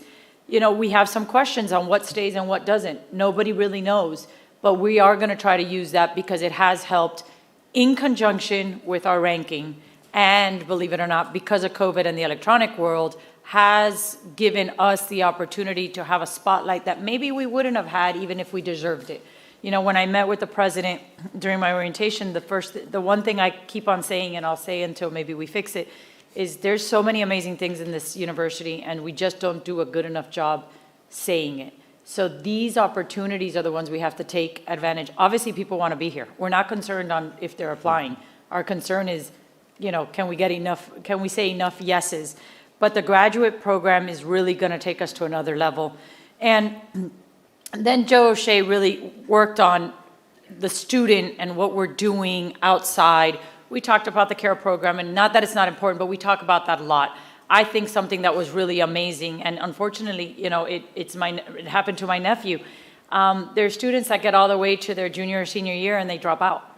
And it is the worst source of money that the state, the parent, I can only imagine, do. And we have a program, and they're really working on calling these students back and finding a way to get them to finish their degree. That is incredible and commendable, but that's a story we need to be saying. Other universities don't do that.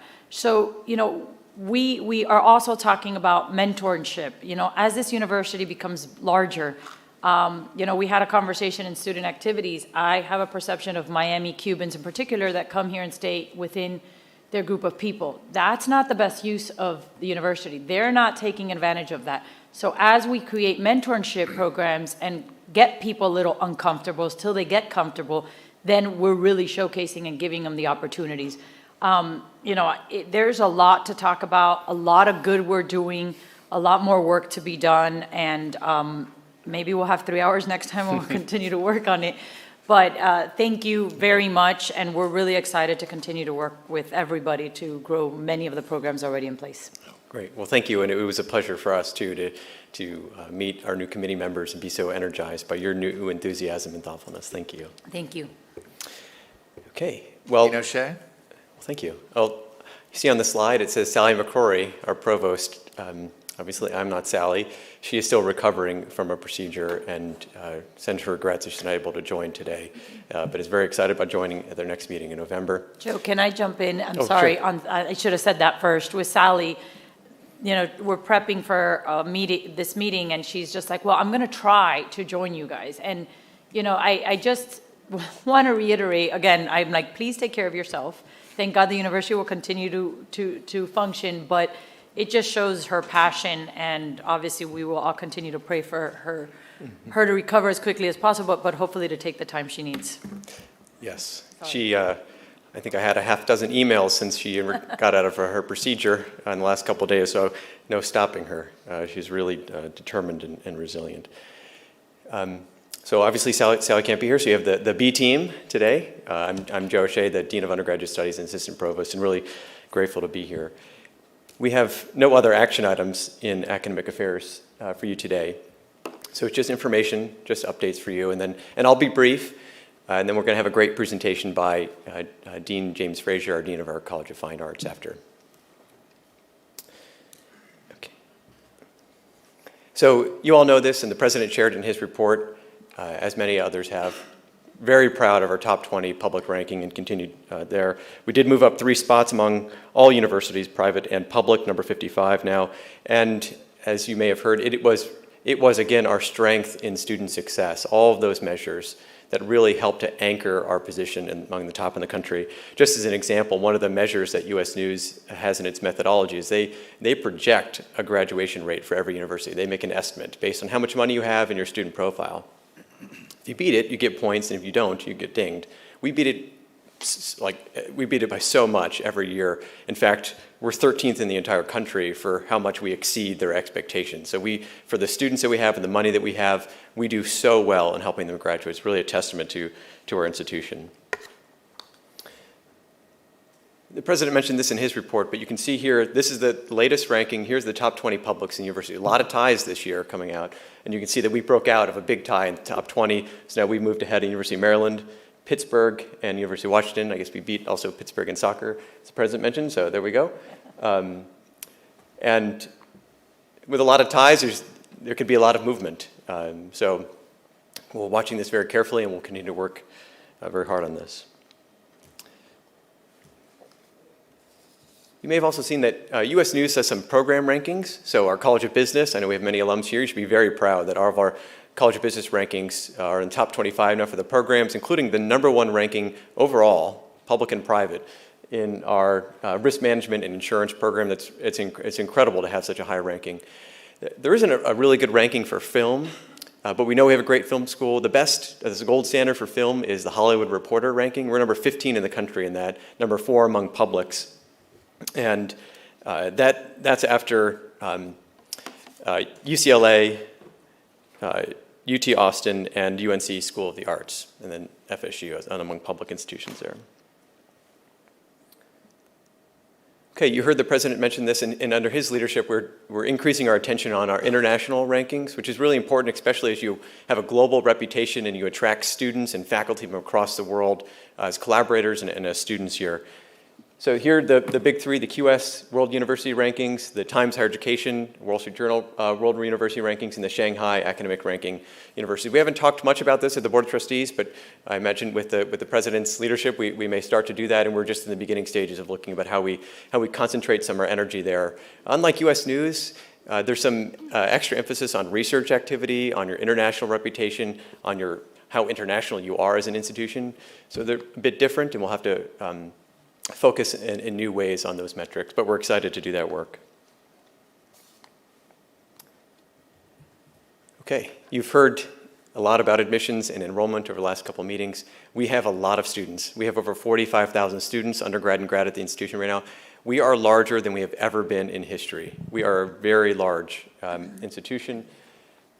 It is record, and I think it's really remarkable that given our size, we still have such incredible student success rates. Our retention rates, as the president mentioned, 94%.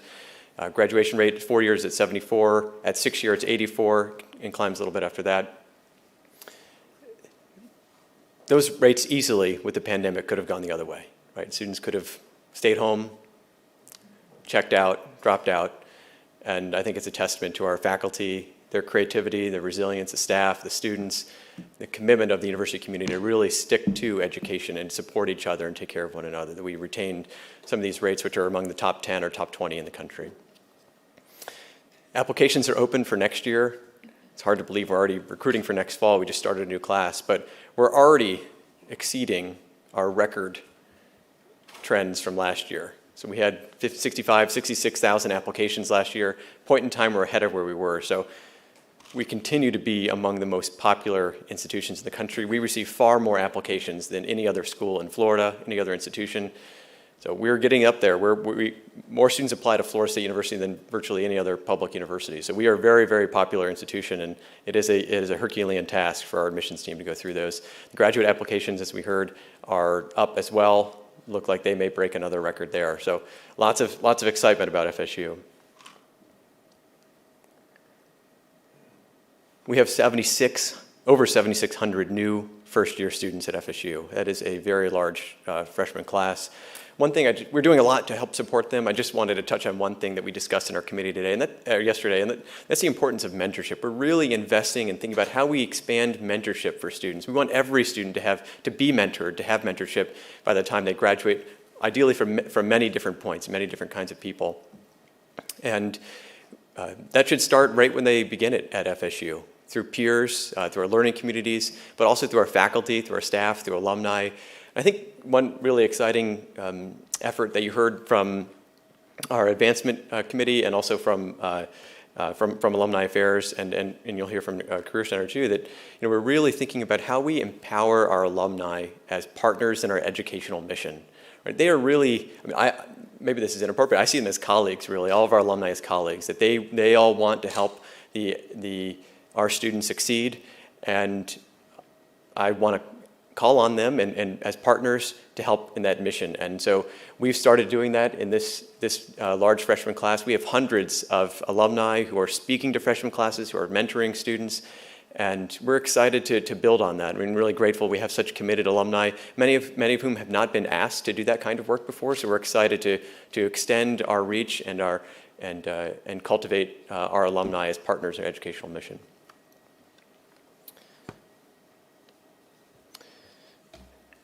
Just one example here. At one of the programs we run for freshmen, we have, it's called Bryan Hall Living Learning Community. It's a small program for first-year students. They live in the same residence hall, and they take a couple classes together. It's been around a while, but it's a smaller program. We put out a call, said, hey, alumni of this program, do you want to mentor and talk to students? You want to come to the class or Zoom into the class or work with students? Almost immediately, we had 120 alumni who responded, of course, yes, I want to talk to students. I want to mentor students. I want to come to the class. So we're really enthusiastic, and the alumni have responded appropriately. So I think there's some real positivity there. With all these innovations in student success and such a national reputation, and it's no surprise, and it's very fitting that we would be the host institution to a new academic journal on student success. We just launched, it's the first issue, the Journal of Post-Secondary Student Success. This is an academic journal where the top professors, the top researchers from around the country, and the top leaders in higher education will publish their research and innovations in this journal to share with the community, and including our very own, you see his picture here, Dr. Shopping, who he is among the very top well-regarded experts in higher education and in policy.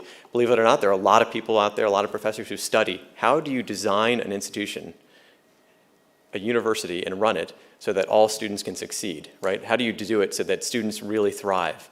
And it's really complex and lots that we still don't know. So people are very eager to share their ideas and innovations.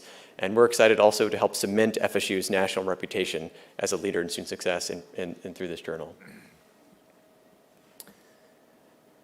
And just since we last met, our faculty and students continue to achieve at national levels. We had 6 faculty just named as McKnight Junior Faculty Fellows. This is a fellowship designed for faculty members who are underrepresented, from underrepresented minorities or women, and they get a nice fellowship from the McKnight Foundation here. And we have also 3 students who were just selected for Fulbright Awards. This is funded by the U.S. State Department, so it's a federally funded initiative. These students will go and teach and study and research overseas somewhere in the world, and it's part of the federal government's objective, our mission to cultivate intercultural understanding. So our students are sent out and do that mission. We have a history at FSU of being one of the top producers of Fulbright winners, and for many years we have been listed among the top producers in the country. Okay, the last item here, some of you may have heard about this or been involved. We're very proud that our Panama City campus was a recipient of some Triumph Gulf Coast funding, $11.5 million. Directed primarily to our Panama City campus, which we're very proud of and grateful to the Triumph Group. That effort is primarily focused on cybersecurity and in supporting the region in advancing educational initiatives around that, both in K-12, the current PC students, the working professionals to upskill and to train in cybersecurity, and also outfit a lab on campus and the Panama City campus to simulate cybersecurity attacks and learn how to defend against them. Okay, in keeping with tradition, we bring one of the college deans before you to learn about their college and the latest updates. And we're very happy that we have the great Dean James Frazier with us today from the College of Fine Arts, who's going to share an update. Okay. Welcome, Dean Frazier. Thank you. Thank you, Chairman Collins. Thank you, President McCullough. Thank you, members of the board. Thank you, Joe, and everybody else in the House. What a pleasure it is to be here with you today. I'm going to take you through a few slides. I know in this opportunity, a number of you know something about the College of Fine Arts, and some of you may know very little about us. And you know, there's always so much to say, so it's a very curated experience. Hopefully the slides look okay, because I did them myself. Before you start, yes, would you let everybody know how long you've been here, because you're relatively new to Florida State, and a little bit about your background? Sure, that would be my pleasure, actually. Well, This is the start of my third year at Florida State, this time back. I should say this is my fifth return to the university. I was here as an undergraduate student in marketing and then graduate student in dance. At some point I came back as a staff member. At another point I came back as a faculty member, and now I'm back again. I just keep leaving and coming. But this time I'm here to stay for a very, very long time. The last time I was here was about 20 years ago or so. This time around, having been here for, again, the start of my third year, the majority of my time has been under the cloud of the pandemic. So 9 months into the academic, or into my experience here, we then went into shutdown with COVID. So it's been an interesting experience to say the least, but I'm glad to be having this experience at home. So thank you for that opportunity. So a few things about the College of Fine Arts, and hopefully I won't take too much of your time. So the college is not, most of our programs are not included in the rankings that they do for U.S. News and World Report. So we have a number of other outlets where we are able to at least see ourselves and how other people see us. And I have a few that are listed here for you. We are among the top 20 colleges for theater, according to the Princeton Review, which is a well-respected review process. We are in the top 10 schools of dance, according to College Magazine. We are among, or the best program for art therapy, and that's coming from College Factual. And we are among the top 10 most admired interior design programs from the highly respected Design Intelligence publication.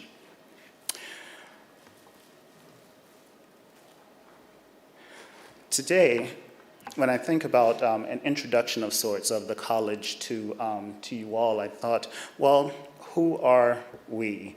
And the answer that I have for that question, of course, is we are our people. So I want to tell you a little bit about us. I'll go through some factual things that are structural, so I probably advanced my slides a little too soon. And then I'll go into some of the things that I want to kind of highlight amongst our faculty particularly. The College of Fine Arts, or the CFA as we call it, has a presence in 13 locations around the main campus with academic and programmatic content in 11 of those facilities. So we are all over FSU, so to speak, as well as presence in Sarasota, down on the grounds of the Ringling.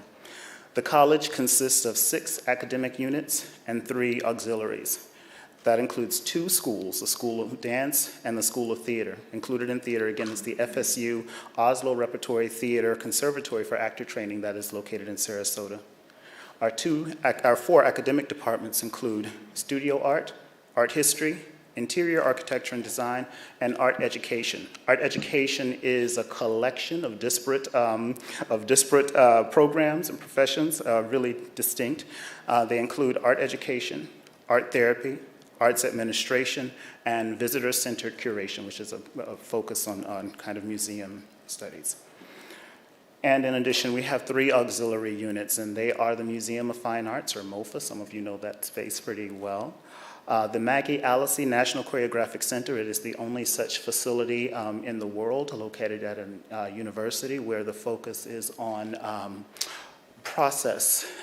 creative process, and the kind of providing an incubator space and time for artists.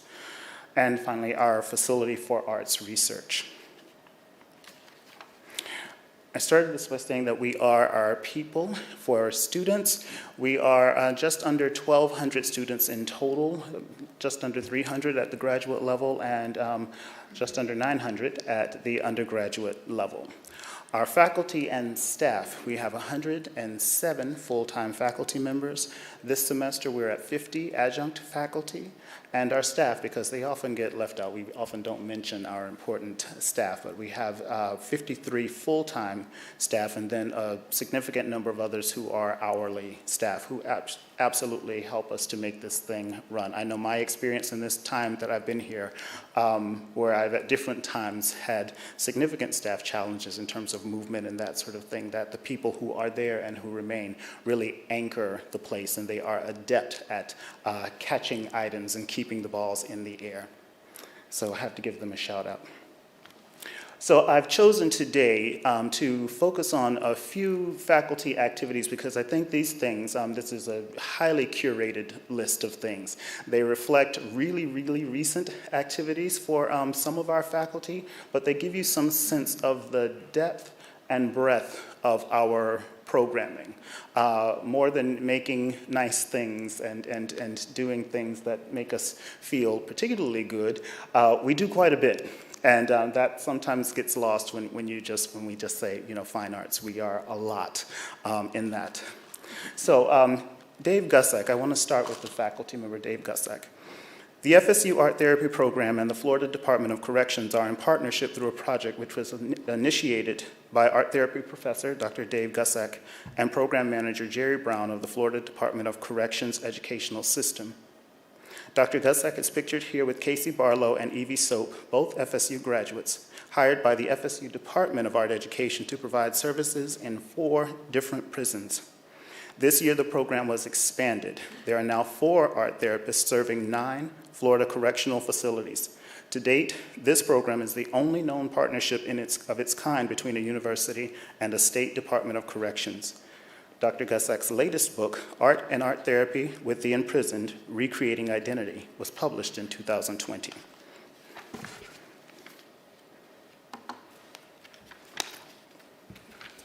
Holly Hanessian.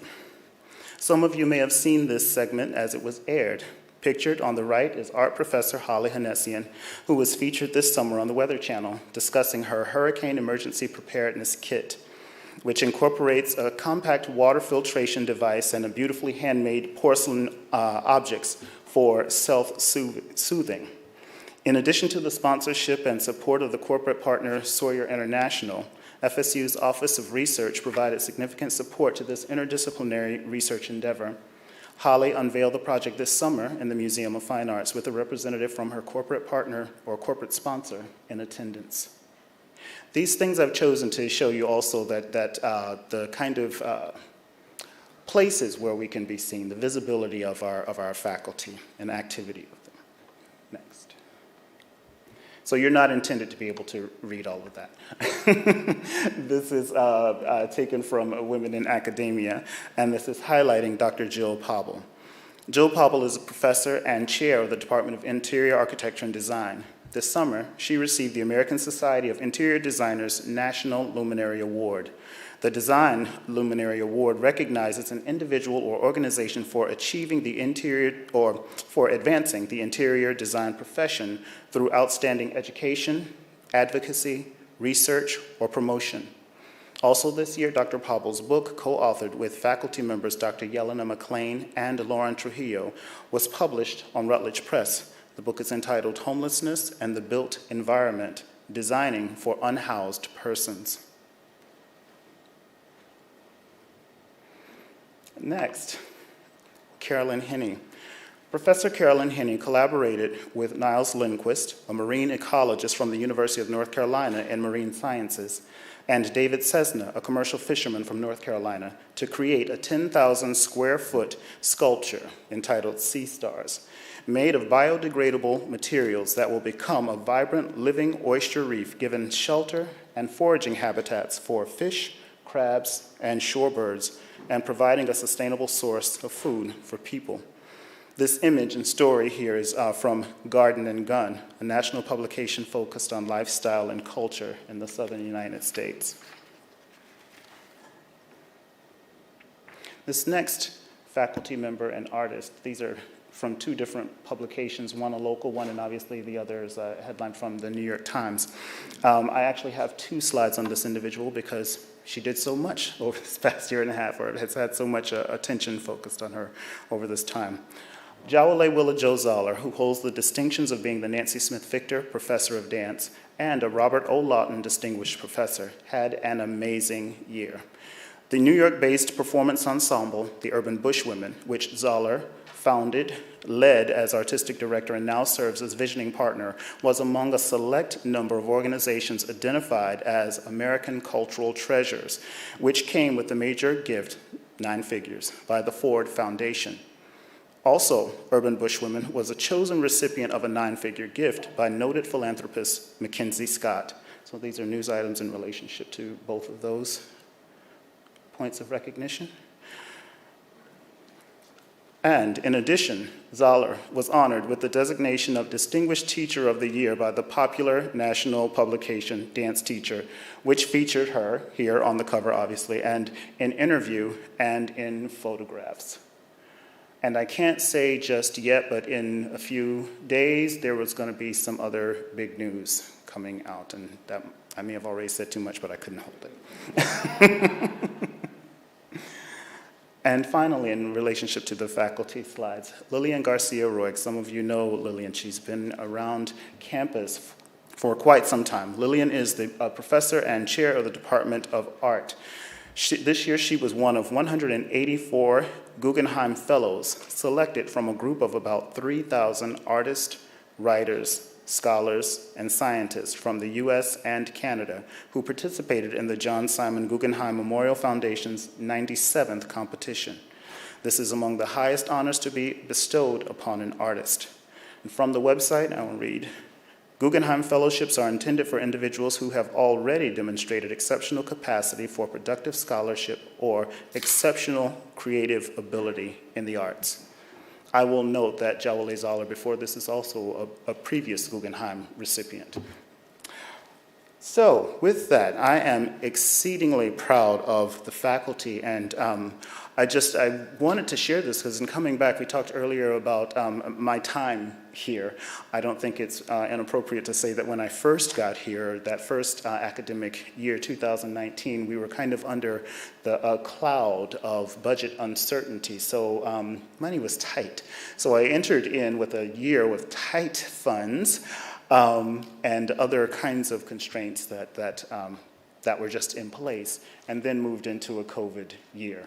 So these accomplishments from these faculty members, and again, there are others that are just as wonderful that I've not put in here, but through that academic year, 2020 and into 2021, I got to the end of that and started preparing for this year, the meeting with everyone at the start of the year to kind of talk about what we accomplished and what we did, and I was absolutely blown away that in the context of the pandemic, our faculty were still making incredible things happen. And so I felt like it was important to kind of showcase some of what they are doing. In addition to this, we have other, we have Fulbright recipients, and we have McKnight Awards, and we have NEH Awards, and we have NEA, we have Mellon Foundation grants. We have lots of things that are happening, but I thought this selection of things would be great to share with you today. And as I close, I would like to just share a video that was created by a student, an alum. She was a recent alum at the time who double majored in art history and digital media. So I think I'm going to be able to do this. It's short. Maybe I'll be able to do this. It's embedded in my last slide. There we go. Yay, technology. Thank you.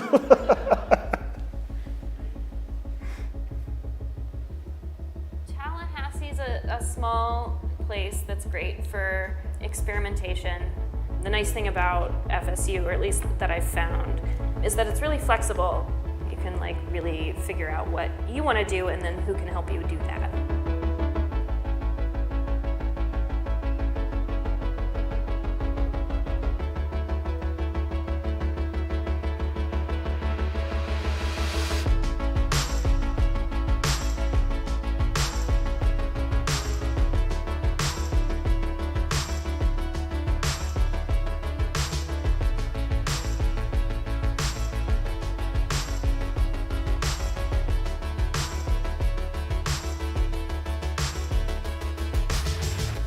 We inspire a lot of independent thinkers. Art provokes, and it provokes in any and every way. FSU has allowed me the space and the time to devote to the ideas that I've had, to really let them grow. It's just really cool how much everyone wants you to find what makes you happy. I don't think I've ever felt so understood in a class, and I was like, wow, this is incredible to have a space where people are so open and accepting. Being able to openly reach out to not just my advisor, but to other faculty members to get their input and advice and their willingness to do that. I'm forever indebted to that. I think with them, it's really about getting us to think outside of the box and to collaborate. Those are the kind of resources that you need and that we're going to help you in any situation.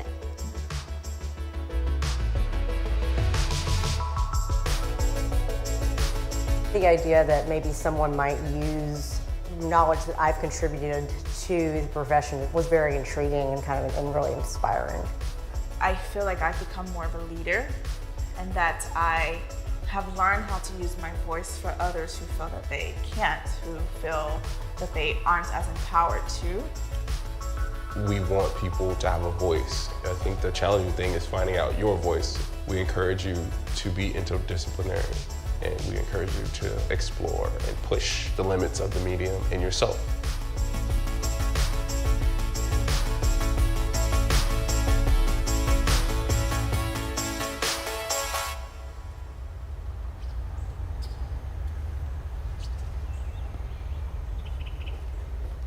Thank you. Great. Really good, really good. Dean Fraser, I just want to talk about one of the people that you highlighted because she's a friend of mine. I'm happy to call her a friend, Lillian Garcia-Roy. For those of you that don't know her, she's, as he said, she's now the head of the Department of Art in the College of Fine Arts. She started the Art on Campus program. So when you walk around campus and you see art hanging on the wall, that's all because of Lillian. This piece outside this door on this wall is one of hers. When you go in the president's office and you walk in his door and past the front desk, that you're looking right at one of her pieces. I bought a couple off the wall here at Turnbull when I met her. It's amazing what she does with students.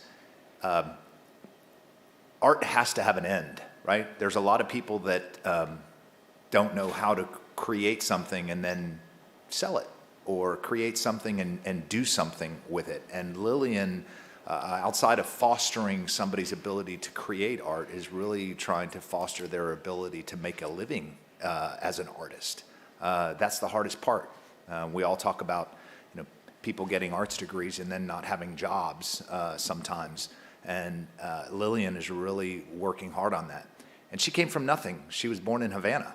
Max, she grew up like Max did in Havana and came to the United States. And she's truly remarkable, and I think she's a treasure. And when you go around campus and you see this art on the wall, that's... Absolutely. Absolutely. Mr. Chairman. Yes. First, full disclosure, my wife is a graduate of the Fine Arts College, so it's held in high regard in our household. I still have fond memories of her studio projects. I was the muscle. I was carrying all the equipment for her going to the facility. That's my extent in the art world. But Lillian was nice enough and gracious enough. I contacted her this summer when I heard about the Guggenheim Fellowship Award, because that's a big deal. That's a big deal. That's a big deal. And I had heard about her, but I hadn't met her, and she hosted me this summer, and I went through the facility. We had a good discussion. The passion she has is unbelievable. The other thing that struck me, I don't want to age myself, but when I was carrying that equipment around, it was over 30 years ago, a lot of the facilities look the same as they did 30 years ago. So it kind of struck me, and that's an area I think that I would encourage trustees to learn more about the Fine Arts College. They just have great people there, and art is an integral component of our society. So I'm going to do some follow-up with the dean, and we'll maybe have some more conversation about that. Thank you. Great.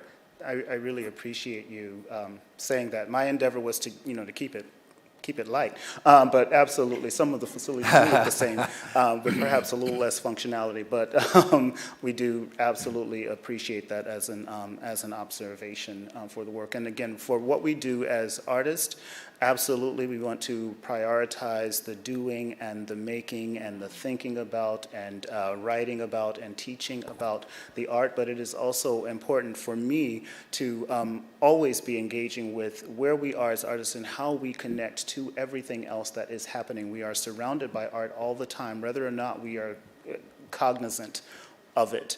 And some of the projects that were selected, I wanted to choose those things to show the breadth of what we do, from kind of exceptional artists, makers, doers, to that work that is connecting with scientists and connecting with corporations and other ways partnering to just highlight the relevance of the arts in the world. So, thank you. Any other comments? Thank you, Dean Frazier. Thank you, my pleasure. I don't have anything else for academic affairs, but just thank you, and we're really grateful to be here and for having your support. Great. Okay. Thank you. Okay, next we're going to move on to student affairs and hear a report from Trustee Thiel on your meeting, and then we'll hear from Vice President Hecht. Thank you. We took advantage of the new flexibility for locations of committee meetings yesterday and went on a field trip. A big part of student affairs is student success, which we heard about graduation rates. 74% are really critical, but getting a job, I would argue, is just as critical. And so we went to the Career Center, and we had our meeting at the Career Center, and Myrna hosted us, and we got to learn and experience all the great work that Career Center is doing. And we, as a committee, pledged to do a lot, whatever we can to help in student affairs, but certainly that's our first project, is what can we do to make that as effective as possible, recognizing that we need to engage as trustees, and this is a great way to do it. So we spent a lot of time on that. We asked for today, with all the success we've shared, there's also reality of campus, and I think on the way over, Peter, you asked the folks in the car who had the hardest job. Tazzy said hers was, but then she relented on the campus and said it was Dr. Hecht. So part of that is really helping students be successful, and it's unfortunate to know that there's so much food insecurity in this country and certainly on our campus. So we asked if you would, Dr. Hecht, please highlight our food pantry and the work that you do. Sure, thank you, and thank you for all your support yesterday. I think we had a great meeting and a new format and get to kind of show and tell some of our spaces. But I do want to talk about our food insecurity on campus. This is a common issue across higher education. It's not unique to Florida State University. And when we talk about food insecurity, we're talking about uncertainty around where the next meal is going to come from or how they're going to acquire food.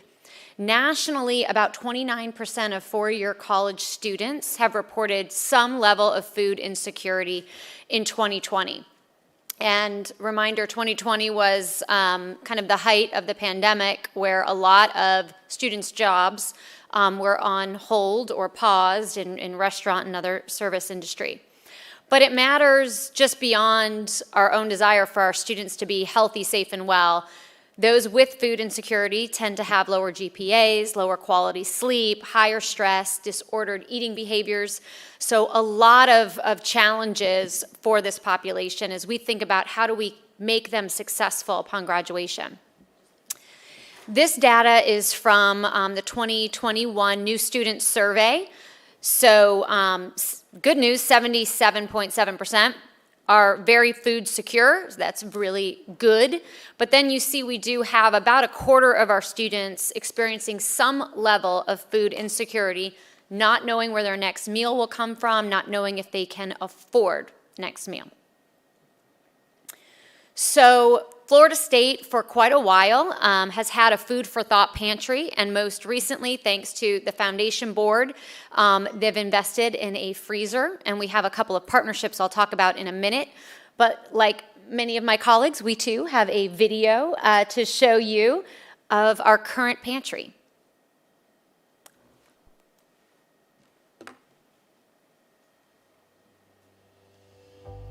The Department of Student Support and Transitions runs a food pantry for students who are in need of food or are experiencing food insecurity.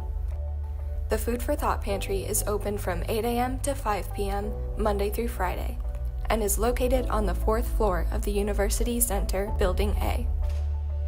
Currently enrolled FSU students can stop by to pick up dry pantry staples, fresh and frozen meats and produce, as well as hygiene products.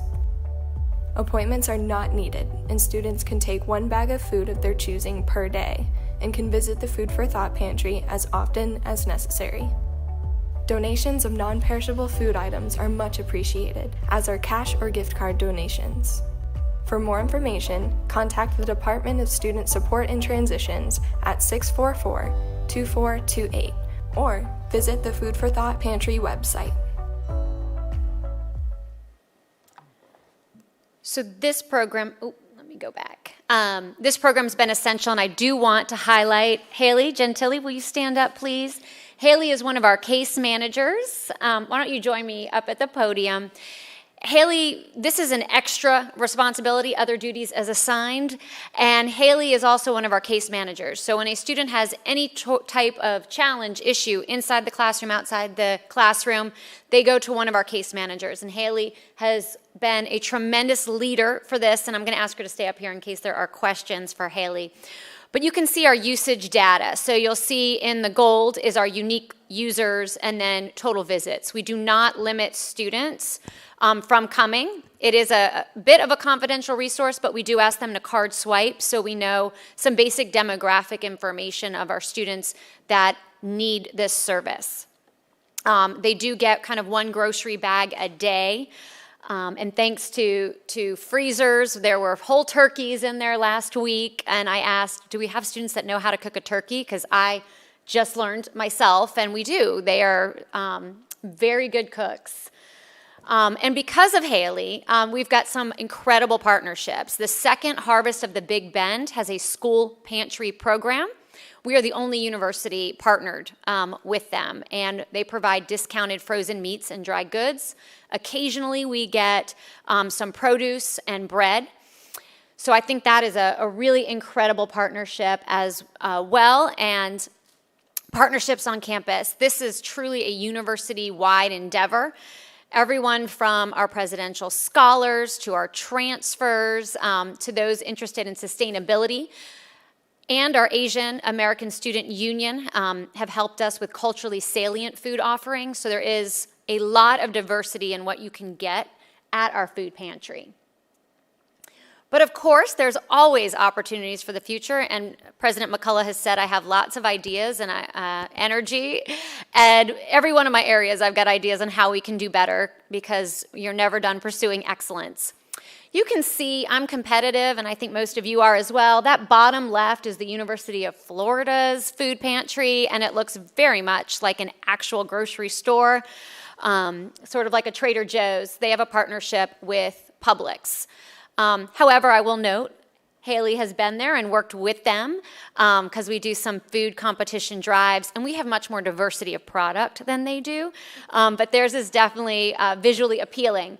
The other two photos are from NC State, and theirs too looks very much like a grocery store experience.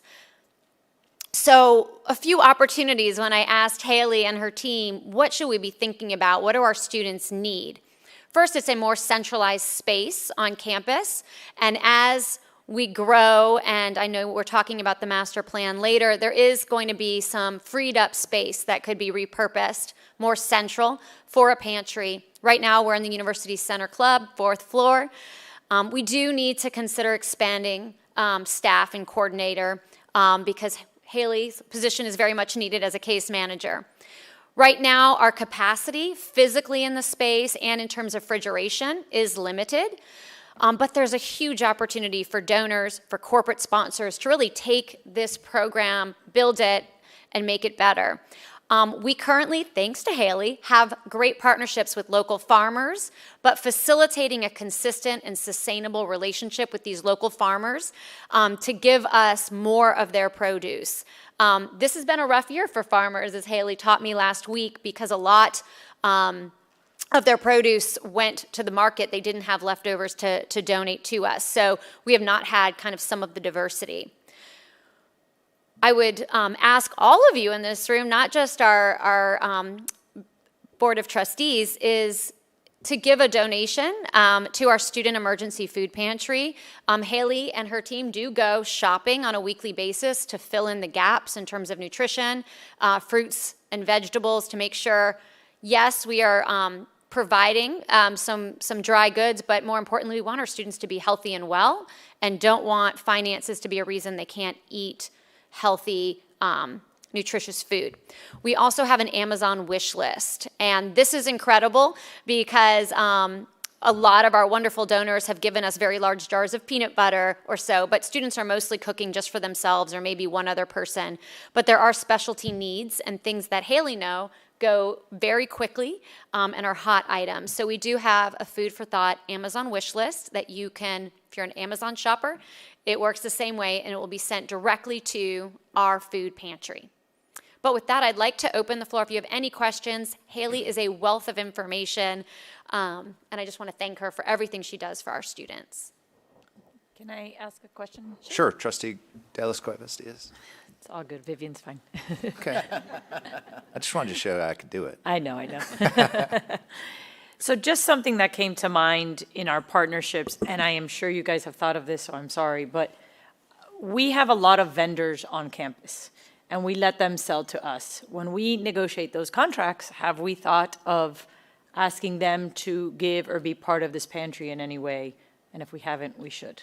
We should, and I'll let VP Clark, I know, is always working in some creative things to our contracts to make sure that we're helping students, whether it's internships or food insecurity. We do a roundup program, and off the top of my head, anyone that's purchasing at Chick-fil-A or Starbucks, you can round up, and that money does go to the food pantry. But Dr. Clark, or VP Clark, I gave you a title. Let me add one more thing, because it might be in your, the other thing I think of is as we do construction projects throughout the university, there's usually refrigerators and freezers that don't work. To the extent that, because we're making something so pretty and new, I know we want to make it prettier than University of Florida's, and that's definitely our goal. But in the interim, we can potentially also think about repurposing those things. Yes, ma'am. So we do add a lot of this into our, a lot of opportunities for student engagement into our contracts, especially our revenue contracts. So for example, on food service, what we have built-in internships with our food service provider, Airmark. And in addition to that, we've also negotiated a lot of opportunities to have meal plans for students. So we work with Dr. Heck's team on that so that we can try to give meal plans to some of our students who are, have the most need. In addition to that, Airmark does donate certain things to the food pantry. We have a roundup program that is available in all of our stores, so where you round up to the nearest dollar and all of that money goes to the food pantry. In terms of the bookstore is the same way. They have to hire a certain number of FSU students in the bookstore, and then they have to participate in the university's career fair and make us a premier location. So we have done that in our contracts. Sure, there's opportunities to do more, and that's something that we're constantly striving for. I would just say, particularly, I appreciate all the things they're doing for the students in the meal plans, but for example, X vendor we know can always provide mac and cheese, or X vendor, and I know it's not that easy because what they sell is not boxed, so it's not a perfect science, but you know, if they're going to partner with us and have revenue, we also have to think about maybe adding this in. If I could speak to this. So we do have a partnership with the Food Recovery Network, which is part of Sustainable Campus, and they work in concert with Aramark to recover food that has not been touched, by anyone, but that would otherwise be food waste. And currently, we're only able, because of the size of our facilities, only really able to receive their C-store, their convenience store offering. So, if you ever see salads that are in the convenience stores on campus and the Garnet and Go, rather than disposing of those if they're not past their expiration date and they're still food safe, they bring them to the pantry. So, and that is coordinated through Sustainable Campus and Aramark. I understand it's not precisely the nature of what you're saying, but it is definitely a way that we benefit from our relationship to Aramark at the university and Sodexo before that. So how do we find this Amazon, list of things? Because I just looked and the search function didn't work for me. It is linked on our website, which should be on the front page of the Department of Student Support and Transition Got it. website. I went to Amazon, that's why. Yeah. I have a hard time finding wish lists on Amazon for some reason. But I do want to say, in addition to food insecurity, there's a broad range of challenges our students face. We have 12 beds that we're piloting a homeless student initiative right now to really understand how we help students that are without a place to live, either short-term or for a semester, as well as our emergency student aid fund that is through case management and our Dean of Students office. Last year we had a tremendous focus from Andy's team to really bring those funds up. So we're close to $500,000 that we can give to students who, had a fire in their home, were victims of a crime, and really help them out as best we can in collaboration with financial aid, and that helps Haley's area as well. So as we move, we have some ideas of as people move out of offices and we could move in, but I do want to say during COVID, Haley almost single-handedly packed and brought down from the 4th floor food so that we could have a kind of delivery service, contactless process, and now we're back to kind of in-person service. But we've talked about everything from drive-through windows in the future to more to really serve our students as best we can. One other thing, I'm sorry. No, go ahead. I thought about it, and I was going to wait till after to tell you, but in your presentation, Dean Frazier, you mentioned, I might get it wrong, Pablo Pable, architect, and her whole focus is on homeless. And I just think it's a professor here, and I hope we're using those people, because I know you're thinking about how do we get property from the real estate fund to then maybe design it, to then help these people, but let's use our resources. It just, a light went off. Absolutely. We have so many talented faculty. Lillian has helped us with some of the art and our Seminole Tribe of Florida art acquisition that we're trying to do for the new union. And we've worked with some of our interior designers on healthy interior design is probably not the appropriate word when we talk about the union and how we build it to model after our health and wellness initiatives as well. But we're always looking for faculty expertise to help us. Mr. Chair? Yeah, Trustee Weatherman.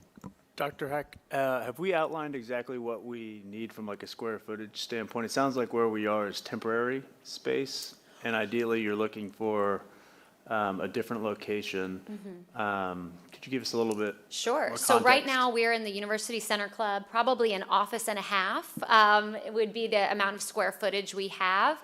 Haley's done a tremendous job, but we have, academic bookshelves and things that we're using to display product, if you will. As we think of building and the master plan and moving housing, I believe it's the north end of campus, we have talked about moving our housing operation out of the ASCU Student Life Center. They have quite a bit of square footage that's very close to the Dunlap Center where the Career Center is, and moving Haley's team there, which would give them a central location, more square footage, and we could work through and then use the other space for our counseling center, who's also overgrown out of their space that's on the 2nd floor of the ASCU Center.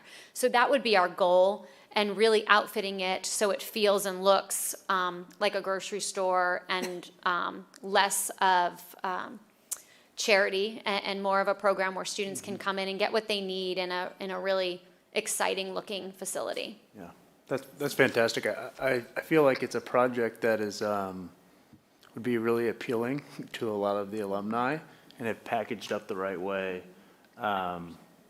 There's obviously multiple ways to fund this initially and moving forward. I think, Kyle spoke a little bit about our contract with Aeromark, and that would potentially be a good way to fund it moving forward, but to get it off the ground, I would encourage us to work to package that up, because I think collectively we could raise the capital necessary to get it done. And I think it's important for those students to feel, to have a sense of dignity when they're shopping, not feeling like it's a handout. So I commend you for the work that you've done. Thank you.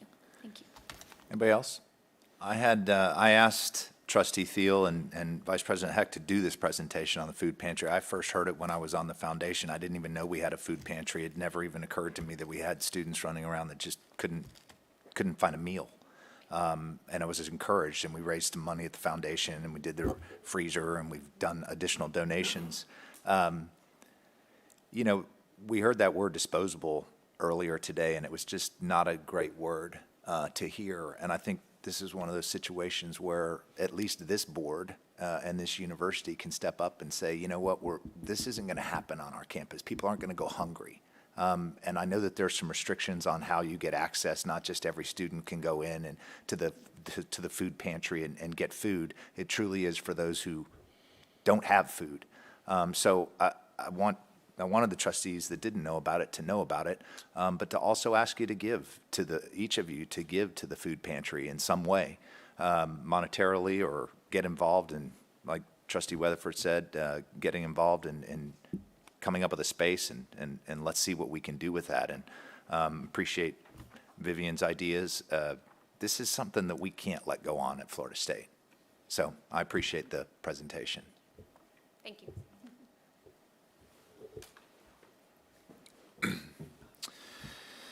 Okay. Next, we're going to move on to Trustee Alvarez and the Audit and Compliance Committee. Trustee Alvarez. Well, good afternoon, everybody. Make sure that everybody's awake. Before I go any further, make sure that I do not get any credit, because all the credit goes to Robin Blank and Sam McCall for the work that they did. We met yesterday for at least 2 hours, and I'm amazed at the kind of work they do and their staff do. So make sure that they get all the credit. All I am there is to ask some questions. Every time I ask questions, they realize how little I know.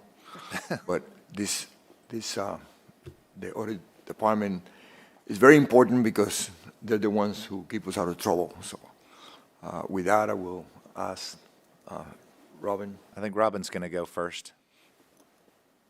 Robin Blank, everybody. How are you, Robin? Thank you, Chairman, President, Chairman.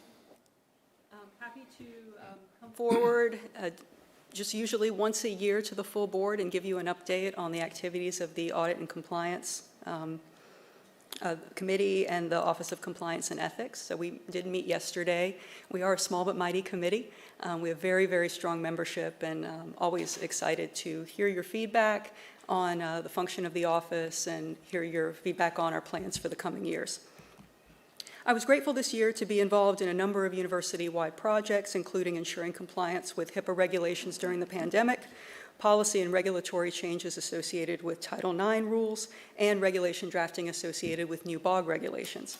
Our work on conflict of interest, financial disclosure, and reduction of foreign influence on research continues, and I look forward to continuing to bringing you updates as we improve in those areas. You renewed our office charter during our meeting yesterday. The Audit and Compliance Committee voted to approve that charter for an additional 3 years, so thank you for continuing my existence, and that was on your consent agenda today. The 2020 and 21 annual report and the 2021-22 work plan are in your full board materials on page 234. If you fell asleep before you got there, I understand. That's just an informational item. Each year, I present a report on the previous year and a work plan for the upcoming one. Each item in the report and the work plan is attached to an element of Chapter 8 of the Federal Sentencing Guidelines.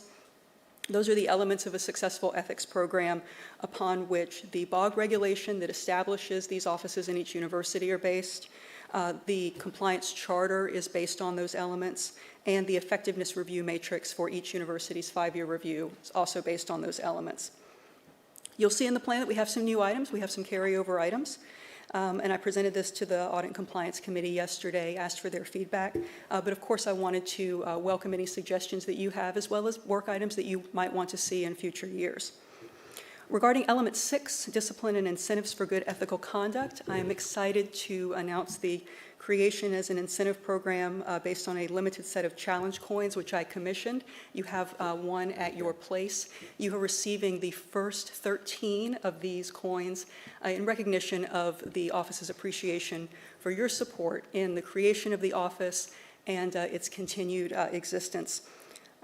So we'll be distributing those to campus partners, project champions, and those who exhibit a strong commitment to ethics in university work. That's my report. I'm happy to take your questions. Do you have any questions for Robin?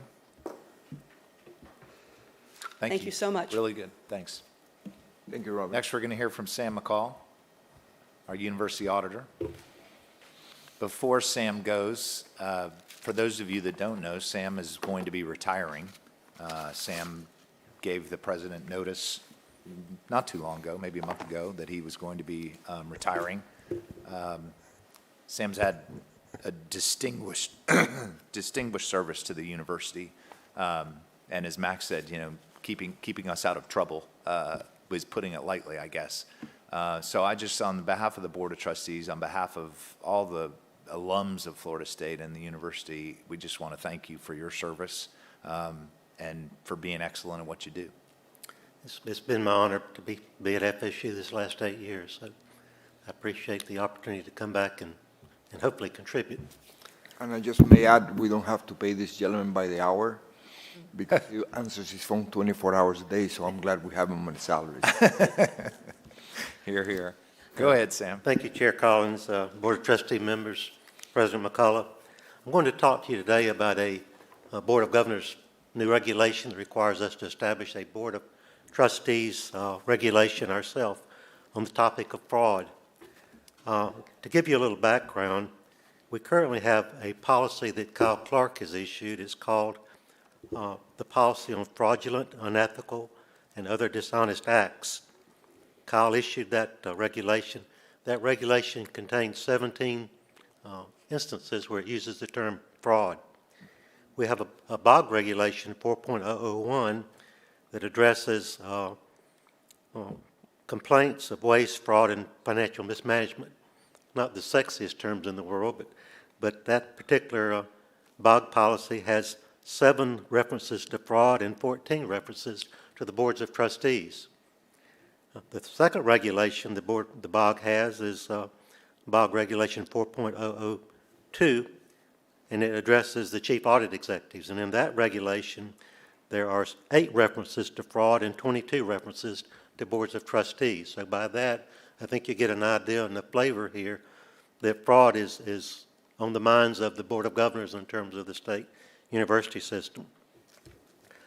Myself, as part of Kyle's certificate program for university employees where they take classes relating to payroll and procurement and those areas, I teach a class 4 to 6 times a year, a 3-hour class. It's only one 3-hour class, not a professor 3-hour class, but a 1 3-hour class to our employees. And I talk to them about fraud, abuse, waste. I talk to them about what I call the fraud triangle. And I won't give you my 3-hour class this afternoon because I think you don't need that. But in terms of the fraud triangle, there's incentive. The second part is opportunity, and the third part is rationalization. And I ask everyone that takes my class, what part of that triangle can we as managers help to lessen the chances of fraud? And they get the right answer, is opportunity. And I say to them, if we can reduce the opportunity for our employees not to commit fraud, then we're helping that employee, we're helping their family, we're helping our supervisors, and we're helping the university. And part of that class is about how are we affected by fraud. I can identify at least 3 to 4 major frauds we've had since I've been here at FSU. And I asked the people in my class, do you know any of those frauds that existed? And they all raised their hand. They remember those. So the point there is it's our reputation is at risk there. Our reputational risk is probably one of the biggest risks we have relating to fraud. I had the opportunity in a former life as the Deputy Auditor General to provide advice to the Florida Legislature when they created the lottery. And I helped them in reviewing all the CPA firms that submitted proposals to conduct the audit of the lottery. And the point of that is this weekend, I think the lottery, the Powerball is around $450, $70 million. I plan to buy a ticket. Hopefully I can donate next week a little bit more. But let's say $470 million. If you hear that someone has won the lottery, that's the 5th cousin of a lottery employee, you're going to say, there had to be fraud involved there. So people don't have to buy a lottery ticket. And as we heard this morning from our foundation, from our boosters and those type people, When we have frauds in the university, people don't have to give the university. So it's important that we think about that and how it affects our reputation, because I worked on a fraud at the city of Tallahassee probably 20 years ago, and there's still people that remember that fraud. So these things are important to us. So with that, I'll move ahead and talk about the regulation. In March of 21, the Board of Governors issued Regulation 3.003 relating to fraud, and they required every state university to establish a regulation relating to fraud. That particular regulation, I think, is important because it is not one of the Board of Governors' regulations relating to what I do, but it's a regulation, and there's only 4 regulations in that whole series, the 3 series of regulations. It's uniform, system-wide procedures and reporting. The first deals with campus emergency management. The second, penalties for failure to report child abuse. And the third is honorary degrees. The one we'll talk about today is the new one, which is fraud prevention and detection. So in terms of the BOG, the Board of Governors, I first said, why don't we just have a regulation that flows from your other regulations that address the state universities? And said, no, this is a system-wide regulation. And it starts out by saying the Board of Governors is committed to an organizational culture. And it goes on to say that each Board of Trustees shall establish a regulation. So that organizational culture is what they're trying to address here, not the details in our policies, but what do we establish as a culture in each university relating to fraud. So with that, I will talk about our policy, or our regulation that we're proposing. And again, this is a Board of Trustees regulation, the highest level regulation we can have. I have asked for input on this regulation from Robin Blank, from Kyle and his staff, and I have a manager of investigations, Ms. Pam Domitz. We've all worked on this regulation. It has 10 parts. I don't plan to read it all to you. I can assure you that this regulation we're proposing today tracks every single part of the regulation the Board of Governors asked us to address. They didn't ask us to address abuse. They didn't ask us to address waste or mismanagement. They wanted us to address fraud. So this regulation addresses fraud. It includes an intent, and I'll share a little bit of this with you. I know you've looked at it in your notebooks, but it says the university is committed to an establishment of an environment and culture. We talked earlier about culture and environment, the base of the fraud triangle and the pyramid of fraud, that promotes honest and accountable actions in the elimination of fraudulent activities in all areas of administration and operation. The second part of the proposed regulation talks about the purpose of the regulation. The third part provides a definition of fraud, and we used the definition that the BOG gave us for fraud. They distributed that regulation early on to let us look at it, to give suggestions on that regulation. Of all the universities, to my knowledge, Ms. Blank proposed to change to that definition, and they accepted it. So we did have some influence into the regulation. We speak to, in Section 4, the university-wide statement of responsibilities to attempted and committed fraudulent acts. Basically, they were reinforcing that we have a zero tolerance for fraudulent acts in the university. Not only will we look into it, but we will let other employees know what's happening so they don't make those same mistakes and get themselves in trouble. We provide applicability of the policy. It applies to each employee, volunteer, board member, student, vendor contracting, or doing business with the university. I'm giving you the brief highlights here. In Section 6, we speak to the responsibility for designing the policy. I took the liberty of placing that responsibility with Kyle Clark. So as the Vice President for Finance and Administration, he already has a policy at his level in terms of fraud. So he has that responsibility. It speaks to us having strong internal controls. It speaks to Kyle disseminating his policy to deans, directors, and department heads, and them notifying him of any weakness they see in the policy that's issued, allows him to establish committees so they can come back to him and make recommendations to improve that policy. But it's not Kyle's responsibility alone to have internal controls in the university. It's everybody's responsibility. We have a process for reporting alleged fraud, and that would be reported to my office. In addition to things that we look into, we find out about allegations through emails, through people calling us, telephone calls. We also have a university fraud hotline that I use, Renisha Gibbs uses, and Robin, we use that hotline for things reported to us. This policy provides protections for people that report fraud in good faith.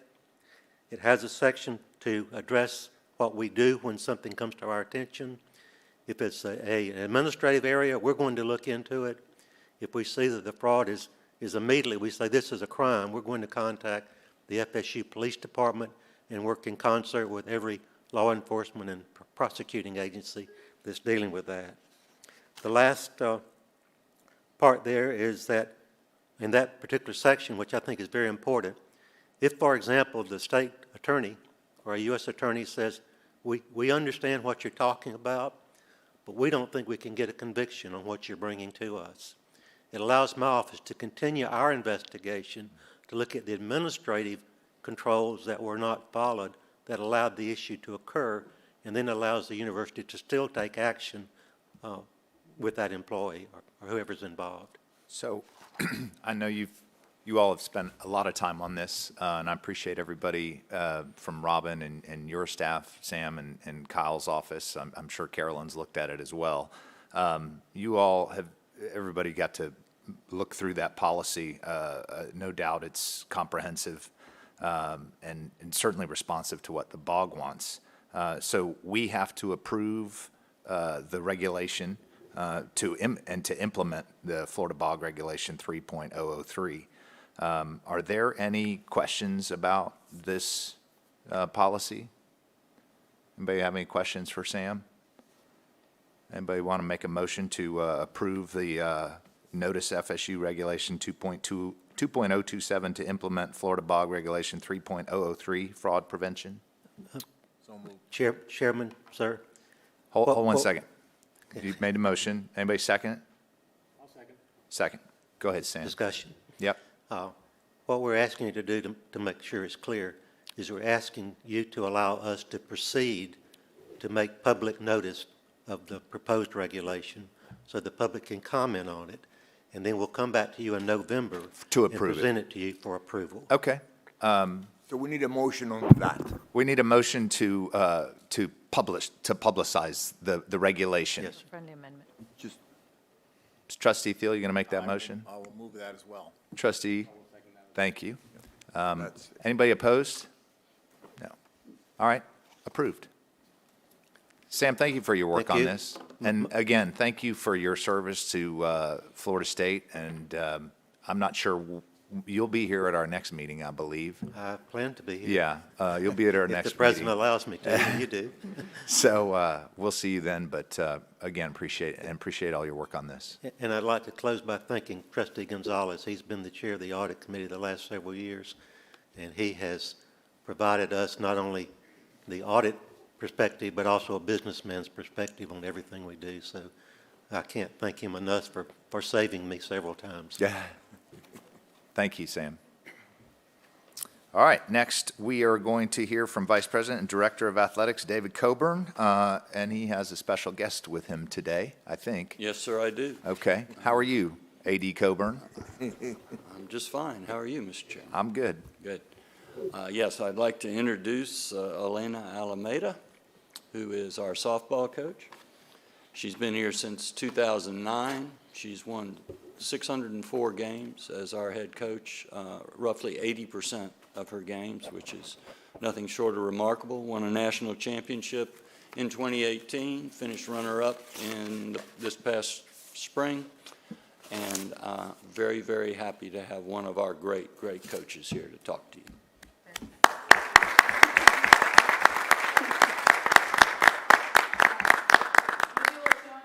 Is that the Canadian one? This is the Canadian, this is the Olympic medal from Tokyo. Nice. So pass it around. So I think the first thing you'll see is it's quite heavy, but even not many people get a chance to see a medal, so I thought that would be kind of fun to share. So Good thing to lead with.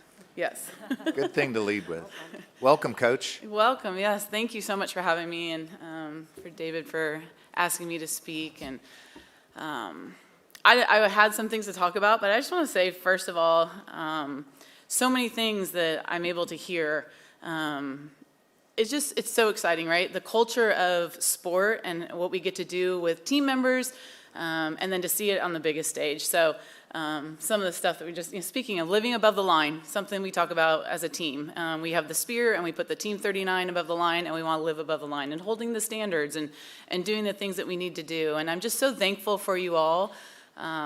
I get to have so much fun on the field, and I'm so lucky to get paid to do what I do. It's a hobby of mine, but there's so much passion in this room for the hobby for what you do and the passion for what you do.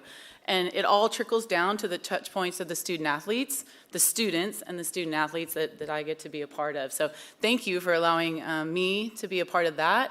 I take a lot of pride in that crossroads of transactional and transformational. I know that the transactional part is very important for us as coaches, professors. I mean, any job that we have, we are here to produce. But I think we take so much pride here at Florida State on being the transformational side. And I think that's the one thing that I felt the first day I got on campus, just the family atmosphere and the want to dive into people. We are in a people business, and I absolutely love that. So being here for the last couple hours and hearing everyone speak and all the different areas of things that we're trying to expand on in our certain areas, the passion comes out, and I'm just so thankful and grateful for you all for spending the time and doing what you do. A little bit about us. Yes, we were at the World Series last year. Incredible. Everyone's alluded to COVID and how we thought it would handcuff us. Yet I feel as almost we got a chance to take a pause and really get to know each other a little bit more in a little different ways. And it really saw us through a connection piece. If anyone watched Florida State softball through the year, we were not very good through the year. But towards the end, we made a huge run, and I take that back to our culture. I think we really take pride in loving each other up. A lot of people have come up to me and told me that they weren't softball fans, and that's totally okay, but they're softball fans now because they just saw the energy and the love that the girls had for each other. And I know that we all come from different backgrounds. We all understand that there's different ways that we do things and the ways that we live, but we figure out a way to love each other and respect each other. And, if the world could be that way, it would be so cool, right, as we go through. And so that's why it's so much fun to be a part of the 28 to 35 that I'm around every day. But thank you all for just doing what you do. You make a difference, and maybe you're not there like I am every day on the softball field getting to see the difference you make, but you truly make a difference. And so many kids that want to go into all different kinds of fields, that want to experience Langford Green, that want to do different things, you're making a difference. So I just really appreciate you working from there. This is the medal from Tokyo. I'm not Canadian, but I have been around Team Canada and coaching with Team Canada for 10 years. For the sport of softball, we are not consistently in the Olympics. So it is an uphill battle for us sometimes, but due to the support we get from the athletic department and from the booster board and all the people that support softball, we are growing quite quickly here at Florida State and in the ACC. And like David said, we won the national championship in 2018. First time the ACC has ever been the last team standing. Last year we were so close to doing that again, but that is our mission this year too, with making sure that we can try to be the last team standing daily and getting after it. And we did have the honor of President McCullough being with us and Jay the other day meeting the team. So again, touch points to the athletes is just super incredible, but they are student first. So thank you guys so much. And any questions about the team or anyone up for BP or shagging balls, let me know. We're always open to having some fun. I know Michael already said he's going to come out and try to hit off the pitchers. Is that what you said? Yeah, he's going to do that. So yeah, good luck with that, Mike. Yeah. Good luck with that. Good. So. I just want to share with you that when I was, I'm going to try to keep my tears because I got emotional. Yeah. When I got called by the prior president and the prior chair to join the board that I had just gotten appointed, ironically, I was sitting with my son and my husband and I watching the softball game while they were at the softball game. Oh. So it was just one of those like incredible Florida State moments, and it's so commendable to watch you and your team. It's so much fun, and I can't wait to watch it live. Thank you, thank you. You're welcome anytime. Yes, thank you. Mr. Chairman? Yeah, go ahead. Trustee. I was just going to say, anybody that runs anything, runs a business, runs any organization, knows that culture is the most important thing. Culture trumps strategy any day of the week. Strategy ebbs and flows, right? Culture doesn't. And the culture you've set in that program and with those young ladies just comes across. It is evident. That's what we see when we see the World Series. So congratulations for accomplishing that. We're very proud of you in the program. Thank you very much. I just admire your poise and presence and patience and empathy, and it's really remarkable. I'm going nuts watching the game, and you're just as calm as a cucumber. And I just give you all the credit in the world. You and Coach Ham, it just doesn't seem like anything frustrates you, and that obviously that's how our kids play so well under pressure. So good for you. Good for me on the outside. Yeah. On the inside, yeah. But I will say, it's tough. And a lot of you guys, sometimes you're compromising making decisions, and it is tough. It is tough to get to the World Series and what the kids are going through. But, man, I so embrace failure because there's so much success in failure, And if it's looked at in the right way, the hard times will make us who we are. The easy times, it's the byproduct of the hard. And so I really, truly appreciate that. I'm glad that you see that in us. I would commend you for putting academics up there, too. The president was sharing with us the team GPA. Is it 3.45, something like that? 3.45? Yep. 3.4. 3.62. 0.62. Yeah. Love it. I love it. It's a test. It's also a testament to the culture, right? Yep. There's a lot of people that can play softball. There's not a lot of people that can play softball at the high level that you play it at and be a great student. And so your mentorship there is valuable. Yep.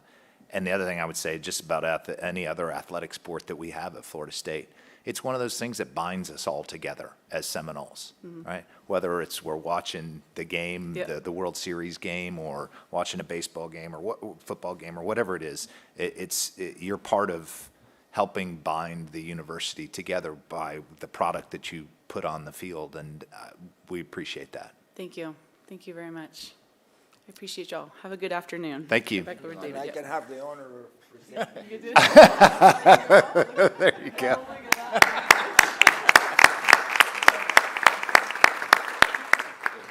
I just wanted. Sorry. I just wanted to. It's not working. I just wanted to say that I've been so fortunate to be a colleague with Lonnie. I'm also a huge fan, and so I have a hard time balancing. I got in the room the other night with the women's softball team, and I am such a fan, and I know their names, and I must freak them out that I can call them out by name, but I really am honored to be here with you, and just a superstar coach, and I'm just so proud of you and the team. I was going to say what George said, but I could never say it as eloquently as he did. But to be in the room with the team is it's electric. I mean, they are having fun, but competitive and smart, and it was really something. And that's a testament to, the team that you built and your leadership. So thank you so much. Yeah, well, I would say it back, though. It's a testament to all of us, right? It takes a village, to get it going. So, again, I really appreciate all that you guys do, and just know that you all tremendously make a difference. And I know our girls were wild, but, they were in chemistry classes, and they were asking for tutors, so it's just more than sport. So, just again, thank you guys so much. It's good, so thank you. Thanks. Well, I think A.D. Coburn gets the award for best lead off for their presentation today. Yeah, that is one of the joys of the job. Yeah, you bring the secret weapons with you. Got to do it. Please, sir. Mr. Chairman, I do have one action item, which is asking for board approval of the ACC Governing Board certification form. Do you want to read it? Sure. The ACC, the Atlantic Coast Conference, has a governing board certification that we do annually, and I'm attesting as chair of the governing board at Florida State University that, one, responsibility for the administration of the athletics program has been delegated to the president of the institution. Two, the President has the mandate and support of the board to operate a program of integrity in full compliance with NCAA, conference, and all other relevant rules and regulations. And 3, the President, in consultation with the faculty athletics representative and the athletics director, determines how the institutional vote shall be cast on issues of athletics policy presented to the NCAA and the conference. Yes, we approve this every September routinely, so would ask for your approval so that the chairman and the president can sign that form for us. Can I get a motion for that? Mr. Chair. Trustee Weatherford, second? Second. Second with Trustee Mateer. Anybody opposed? Seeing none, it passes. Thank you. Is that it? Sure. No. You got more? I do. Okay, good. I'll start by saying welcome to you, Trustee Weatherford. For obvious reasons, there are a lot of us in athletics who are excited about you being here. So looking forward to working with you. I'll start out by making some comments about fall sports. Obviously, soccer is #1 in the country, as the president mentioned. They beat Pitt 5-0 last night. They're loaded, and I'm looking forward to a long run in the postseason tournament with soccer. Volleyball is very young, has a really good group of freshmen. They are 7-2, beat #14 U of F here last week, which always makes this athletic director happy. They start a pretty tough road trip today at Notre Dame, and then they play #5 Louisville in Louisville on Sunday. Cross country, the women are ranked 18th, probably better than that. They finished second in our meet here on Friday to, I think, top-ranked Brigham Young. The men finished third, and Adrian Wildschut for the men won the race rather handily. He is really, really good. So on football, I have just a couple things to say, or 3 things to say. 1, we have the right guy. 2, we will improve. And 3, we will win. Okay? That's going to happen. Moving on, I'd like to mention to you that Joe O'Shea, the Dean of Undergraduate Studies, and I have hired a new director of academics for athletics. A gentleman by the name of Miguel Negron comes to us from Mississippi State with a lot of experience, and we're very, very happy to have him, replacing Casey King, who went to Ohio State. So he's doing a great job so far, and we're very, very pleased. Stadium issues. As you know, we had some staffing issues for the first game for Notre Dame. I did apologize to our fans on the radio show. Just so in case you haven't heard what happened, we had roughly 1/3 of our security staff and our concession staff not show up for the first game. And actually, some of the concession staff who did show up left during the game. So we're going through the same kind of workforce issues that every company in America is going through. And we're not alone. I mean, you look at Texas, you look at Louisville, you look at Virginia Tech, Ohio State, everyone's going through this. The contractors that we use for those functions at games took steps to remedy those situations. For our second game, they actually bussed in folks from out of town to work.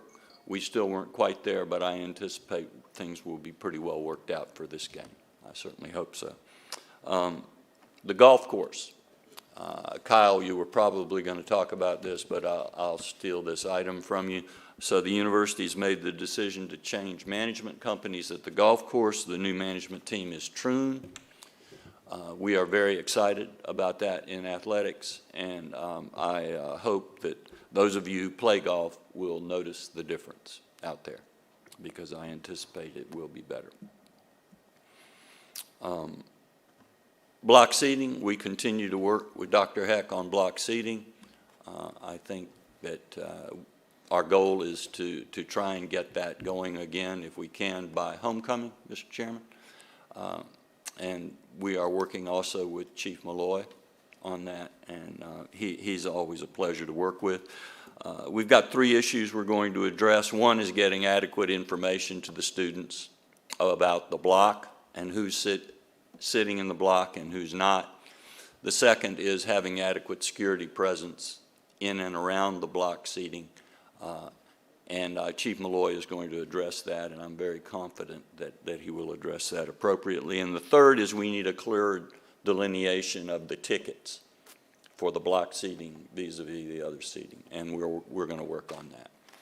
So we will press on. On a couple of NCAA issues, as you know, they are undergoing a constitutional rewrite effort. They are moving from the data gathering survey stage now to the document review and rewriting stage. They are going to try and have a membership vote on that in November. I think that's pretty fast for something of that magnitude, but that's the goal. Goals are good, I guess. But they're looking at things like, what should the NCAA be doing, okay, and what shouldn't they be doing? So, you know, you look at things like holding national championships, yes. Setting eligibility standards and participation standards, yes. Setting health and safety standards, yes. Those are the kinds of things. Setting rules of competition for sports that apply uniformly. So, you know, the effort is underway to determine what they should and shouldn't be doing. They're also looking at trying to simplify the structure and the processes.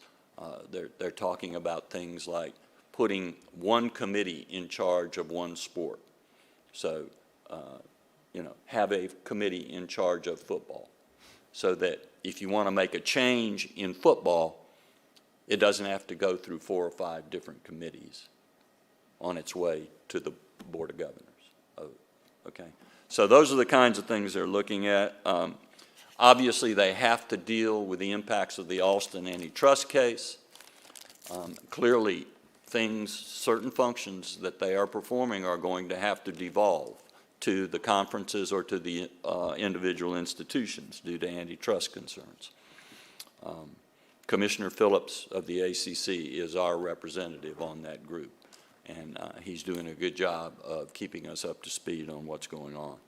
They have already streamlined their rulemaking process, by the way, and put into place a way to amend their rules much more quickly than historically has been the case, and that is helping. You're probably aware of the churn, and I know we talked about this in August a little bit, the churn that the transfer portal and the ability for football players to go pro early is causing on football rosters. You know, between those 2 factors and injuries, it becomes difficult to keep your roster at the 85 limit for a lot of schools, including us. So just to refresh, there's an overall 85 limit on how many football players you can have on scholarship, and there's a 25 limit on how many you can sign in any given year. Well, behind, and we got behind, for example, last year for the reasons we just discussed, it can be hard to catch up with those limits. So they've been looking at some flexibility to help schools keep their numbers up, because quite frankly, low rosters can present a safety concern for players. So one of the things that's been floated out by the Football Oversight Committee is a proposal to go to on a 1-year basis, to go to a 25+7 model, which would mean that if you sign 25 prospects on your early signing date, which is the 15th of December, then you would be allowed to sign up to 7 more transfers, 1 for anyone who transferred out after signing date. Now, that will be helpful, but of course, so many kids are going to transfer out before that, so this would not address that. But Coach agrees that it would be helpful. So I'll just keep you up to speed on where that goes, but it's got to go to the Division I Council at this point.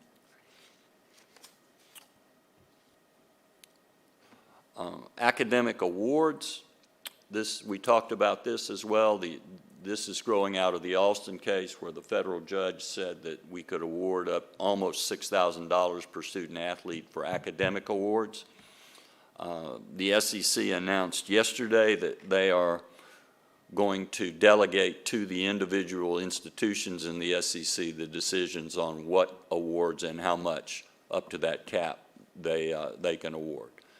The ACC has not yet made that decision. We're having discussions about that.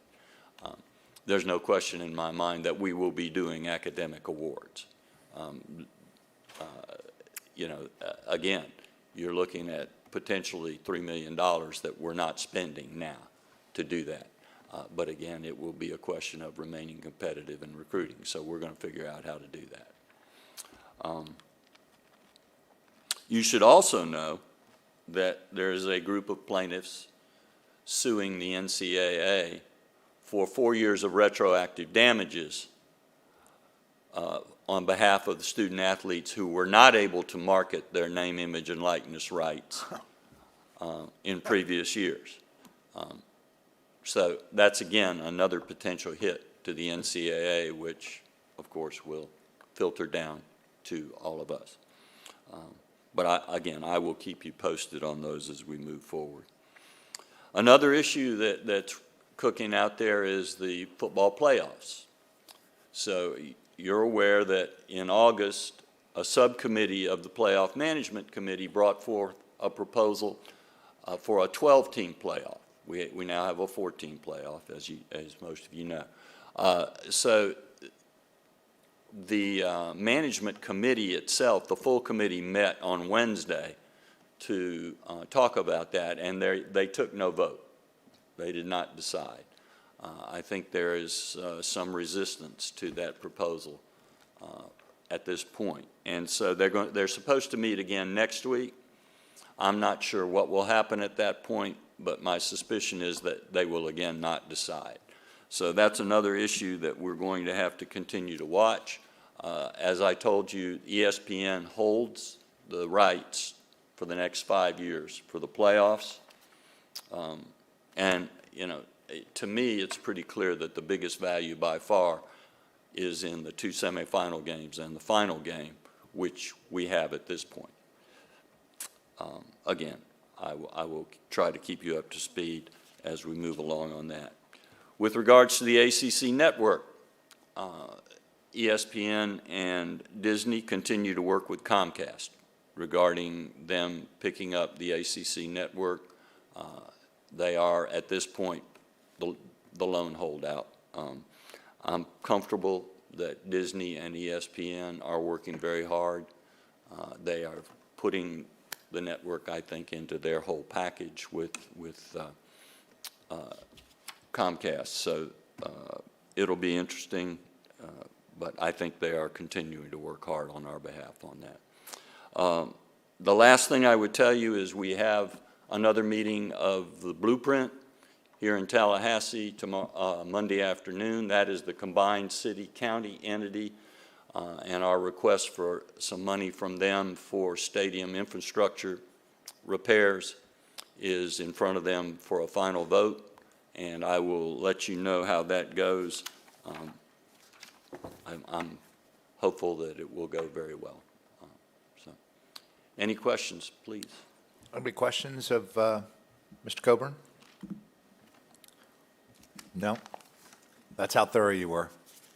I tried. Appreciate it. All right. Thank you. Very much. Thank you, Dave. He might have the third hardest job. If Tazzie's one and, if Vice President Hecht is one, because you gave up one, Tazzie, and Tazzie's two, A.D. Coburn may be number 3. Okay.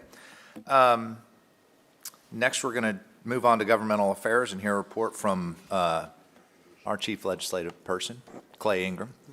Thank you, Chairman. Thank Good you. afternoon. Good to see you. Good to see you in that chair, Mr. Chairman, and Trustee Weatherford, who just is not in the room. But it's been so good to see him here in a business suit. He looked good in a number 11 garnet jersey, but good to see him in the room too, serving as a trustee. Man, if we don't have an Olympic medal, I feel like we're not a good speaker. So anyway, I'm going to have to try to bring something next time. So a quick update. Today actually marks the end of the first committee week in Tallahassee, the first interim committee hearings. And this will be, of course, leading up to the 2022 legislative session. As you know, sessions in even-numbered years now begin in January and end in early March, as opposed to the traditional model where session begins in January and then ends in, I beg your pardon, they traditionally start in March, end in early May. And so we're compressed now.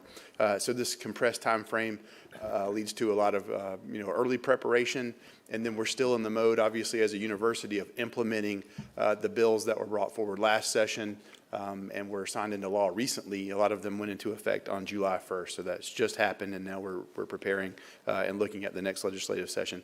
I always equate the first week of legislative committee hearings as like starting a new workout regimen, but rather than your muscles getting sore, it's your brain that gets a workout and makes you sort of feel overwhelmed. I know, Max, you can probably, you've all been there and done that, so it's a unique time. But we've had fantastic meetings this week. We introduced President McCullough to the Seminole Caucus, and we've introduced him to the legislative leadership. All very good meetings, and it's so important to begin to build those relationships for the president and to allow him to share his vision with appropriators and policymakers, and we're off to a very good start on that front. As we look ahead, the situation that the state of Florida is in now compared to what was anticipated at this same stage prior to the previous legislative session is night and day. Revenue projections continue to improve. There are obviously federal funds remaining that will be appropriated this year, and under the legislature and the governor have to be pleased to be in the position this year to be able to look at filling critical needs that the state has. And so now the mission, I feel, is incumbent upon us, upon me and the department, to talk about, to tell our story about things like the remarkable 74% four-year graduation rate and what that means to our graduates, to put it in terms that make sense to appropriators and help them understand why this matters. Things like completing that four-year degree in that time frame means avoiding unnecessary accrual of additional debt and expenses, and that completing that degree in 4 years puts them that much closer to getting into their career and earning a real income.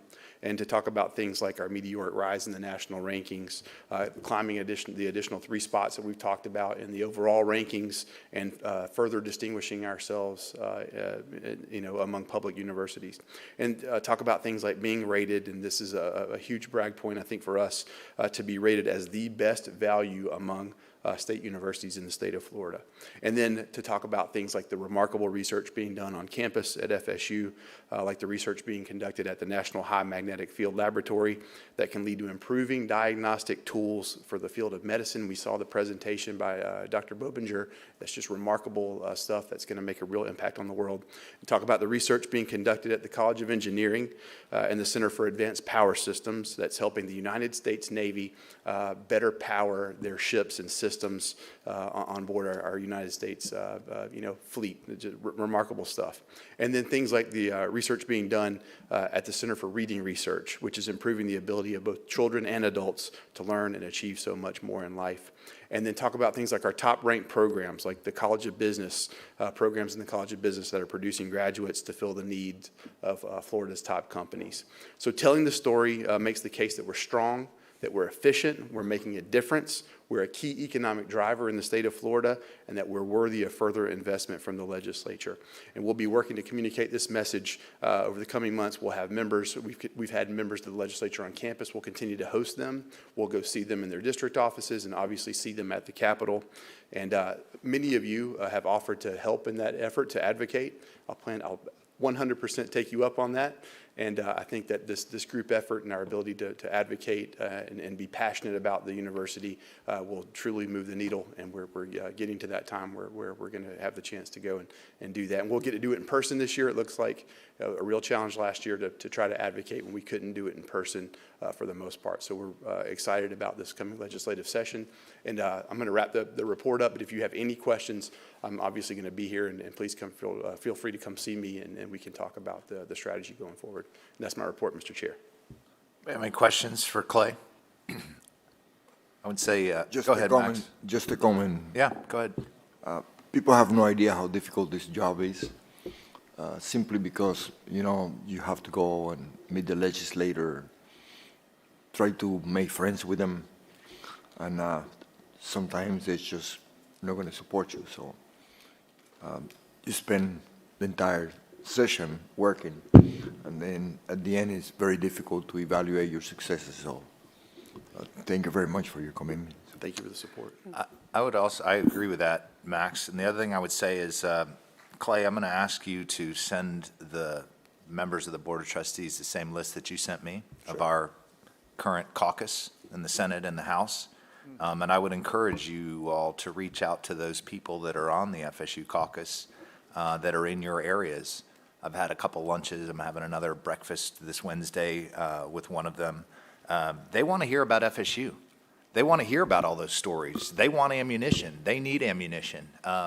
We're probably at one of our lowest points in the legislature in terms of FSU representation in the legislature. So we have to work really, really hard. I commend you for getting the president out there as quickly as possible during committee weeks. And that's important, but it's important for all of us to make those contacts where we can. Some of them we have personal relationships with, some of them we don't, but they're in our area, and you should just reach out to them. But be an advocate for FSU. The very least we should do is to make sure that we, at least our local representatives, that we have some kind of relationship with them, that they know who we are. That is extremely important. Right. We got to be careful with our messaging, but, we're advocating for FSU. We want the messaging to come from the president and to come from Clay on what our priorities are, but we need to be good messengers of that message, deliverers of that message. Did you want to say something? No? Okay. Thank you, Clay. Appreciate it. Thank you very much. All right, now to maybe he's the third or fourth hardest working person. I don't know, we've lost track. Our CFO, Kyle Clark, VP Clark, Vice President for Finance and Administration. Everybody just knows him as Kyle. While Kyle's coming up, I'm sorry. I meant to go to you first, Mr. Chairman. Well, the man's got to show up there, so he handles it well. I do want to, thank our new stealth CFO for all he does for this committee, and I think the guidance. This university is really, well attended to on the financial side in governance and compliance, and a couple of items we go through so we can talk about it really illustrate that in the case where we don't have to have the BOG reach out to remind us to do something. In fact, we've already done it, and it's evident in what we do. So yesterday, very, very robust meeting. It was standing room only there. We have to turn people away from the door. They want to come in and listen to us read 200 purchase order items in the meeting. So. And then Kyle just got back just in time, really, from Louisiana, bringing filters back as part of the truck drive. Kyle will present the action item dealing with the campus master plan, which is really well done and just great to share that with you. Just a few other items I just want to mention to you, and that is that a good illustration about, again, our compliance. So. The BOG came up with a form that says money that you've not spent, tell us how much you have and when you're going to spend it, and keep tracking it. UCF got into trouble by not doing that, and both the leadership not paying attention to it.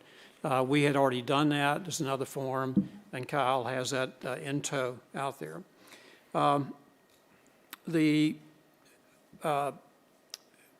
In the case you're looking at the purchase orders, we went through that as a summary of it. There is really very well organized. and presented. There was a budget on the fixed capital items. It was a really good update on where they stand. I think some modification of that, really dealing with inflation and priority there. And there's a great process there in terms of teeing up what will be built, how will be built, and how we're going to pay for it and build it into the budget there. And again, one thing that this administration doesn't have to worry about is really in very good control and review with that. Kyle presented the information with respect to the bonus plan. This is very, very important.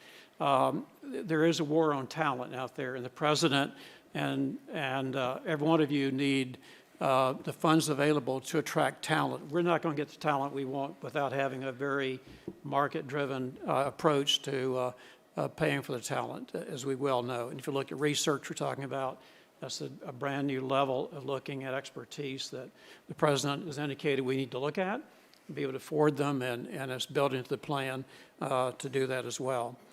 The boosters brought up a request for the populous architect plan, which was approved. It was really very detailed, well prepared, and is really a great idea, next step in looking at the football facility. Kyle also kind of walked us through the rather dramatic change in the budget process. If you go back to last year where we had COVID, expenses came down, but unfortunately revenues came down a lot more than expenses. So we had a hole to fill, thank goodness for the federal government and others there to fill it in, plus a lot of maneuvering by the university to stay in line with that. So again, Kyle, thank you, and also the golf course contract. He did run that by us. It's a great move. I think it's really a very, very proven group to take care of our golf course at the level we expect, and thanks for monitoring that and staying on top of it. So with that, the floor, Kyle, and the master plan. Thank you. Thank you. We have no medals in finance and administration. We have no videos, but we have spreadsheets, pizza, and a golf course. What more do you need? Exactly. So I want to start and talk about the campus master plan. This is the second time I know that the Board of Trustees have seen this. We talked about this at the workshop. Yesterday, we had the opportunity to have the second public hearing of the campus master plan. It was live streamed in Panama City. There were a number of comments that we received from our friends in Panama City. Those have all been distributed to you all, and we will work directly with those individuals regarding those comments. As you remember, this is a state-mandated plan. It addresses the unique relationship between the university and the local government in Tallahassee and in Panama City. It provides for future growth. Our plan encompasses both Tallahassee, the southwest entrance to campus out at Innovation Park, and then the Panama City campus.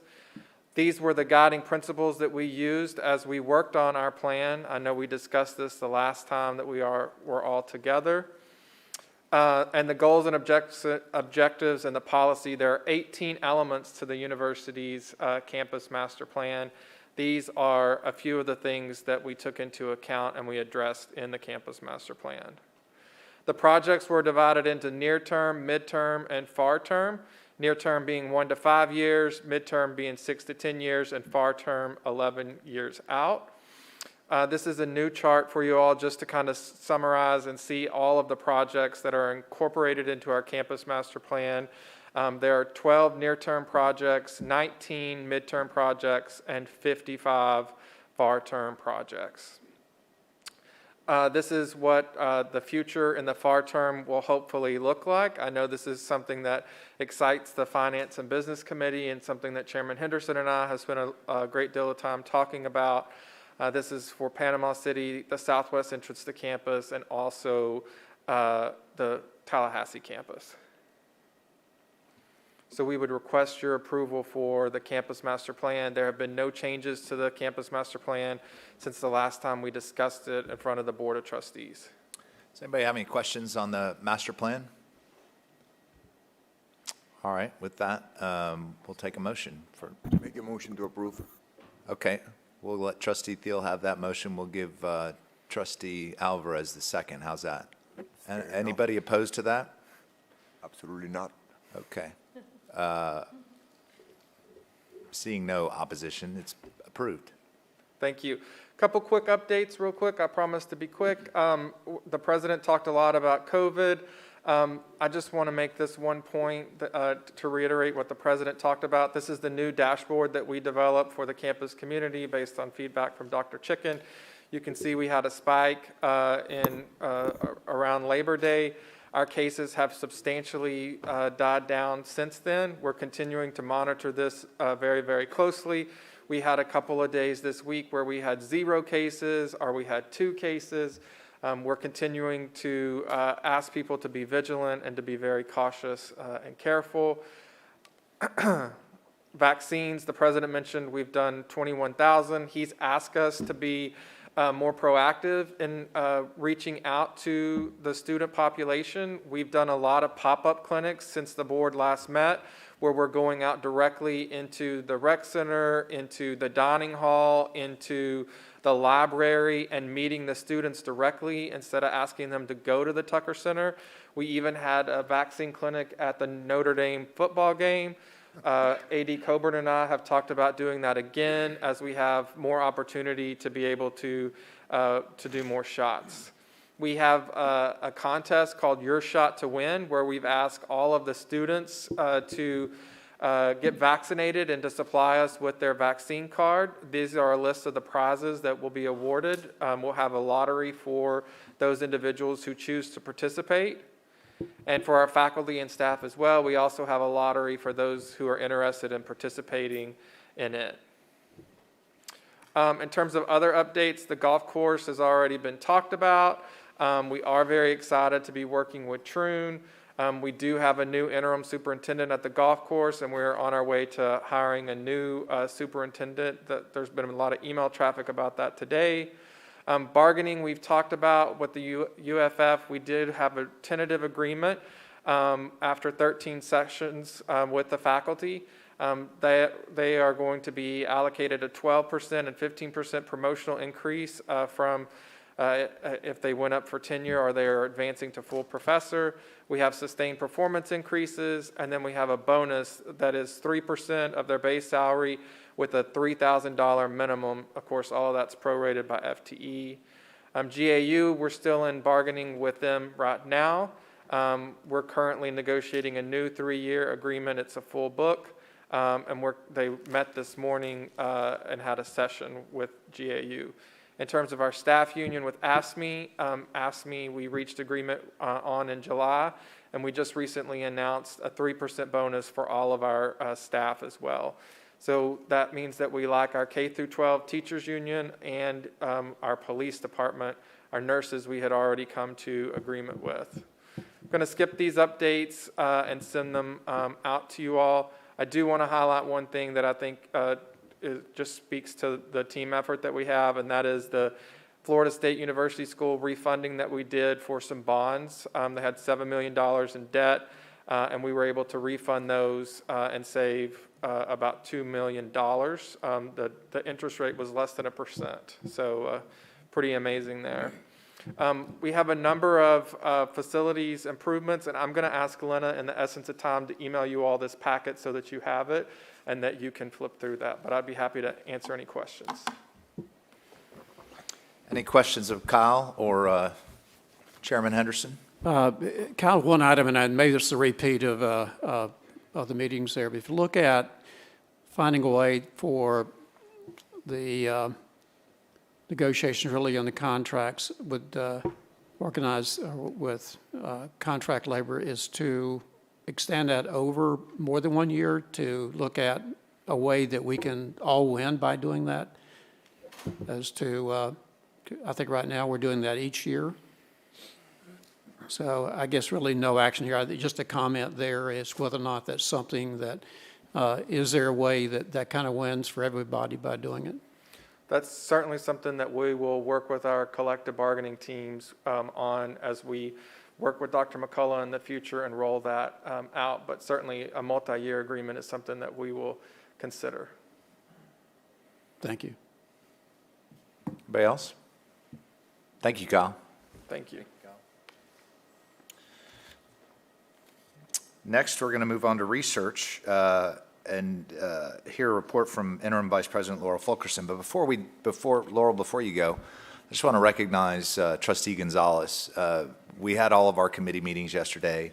I asked Trustee Gonzalez, since he's going to be chairing the new research committee, and we're going to be changing that name maybe a little bit, to get with the president and to talk about some of the goals and some of the aspirations of that committee and what's under the purview of that committee. And they met yesterday. Just ask you for a quick minutes on your thoughts and what how your conversation went and what you're thinking. Yeah, thank you, Mr. Chairman. First of all, I think those of us that went through the presidential search process were so excited with the focus on research. When we went through that process, as you guys remember, every candidate was focused on research, a lot of dialogue about research. I think that's been a long time coming that we've had that focus. So pretty excited about the committee being formed. The goal of the committee is really simple: to add value. Add real value. We're not going to exist just to exist. If that's the goal, then why even do it? None of the trustees are researchers, but I think there's a lot of ways we can add value and add focus to that part of the university. I've had conversations with the president. I've had conversations with Dr. Fulkerson. We're going to get a good running start for the first committee meeting. In that first committee meeting, we're going to do a really deep dive of the research ecosystem the university has. It's a lot more involved and complex than people think it is. And we want to start talking about a strategic plan that is both action-oriented and measurable. We're not going to formulate a strategic plan that sounds good and it's a bunch of words that sound great. It needs to be actionable and it needs to be measurable. And I know during the Presidential Search Committee, there was a lot of comments about, well, why set high standards? It's hard to reach. I don't particularly believe that. I think if you don't set high standards and high goals, then you have no chance of reaching them. So when we have that discussion in the first committee meeting about the strategic plan and starting that process, we're going to have a pretty good discussion, I think, about goals. I'm so excited with Dr. McCullough and President McCullough. I think everybody knows his background and his research. In our conversations yesterday, I mentioned to him that he's forgotten more about research in 1 second than I'll learn in my whole lifetime. But at a very high level, there was a lot of consensus on things to focus on and things to potentially improve and create opportunities. And this is not just about adding value to the Office of Research, which we certainly want to do as a committee, but it's the entire university, all the faculty, the president. So we're really excited about it. We're excited about the committee members, so look for the meeting notice, and we're going to get off to a really good running start. Great. Thank you. Thank you. Laurel, how are you? I'm great, thank you. How are you? Good. Good afternoon, everyone. Thanks for hanging in there. I want to begin, Chairman Collins, by thanking you for appointing a research subcommittee. I said to the president, this was something I sort of was hoping to convince you all over the course of a long time, and there you are. It was the first thing you did. So I'm really pleased to have the opportunity to share what we're doing, and more importantly, I'm really looking forward to learning from your collective wisdom and experience what we could be doing better. Universities are sometimes a little slow, and offices of research maybe are even a little slower than universities as a whole. At the last meeting, one of you asked for a little bit more information about the cancer research that we do, and I've had that distributed to you all.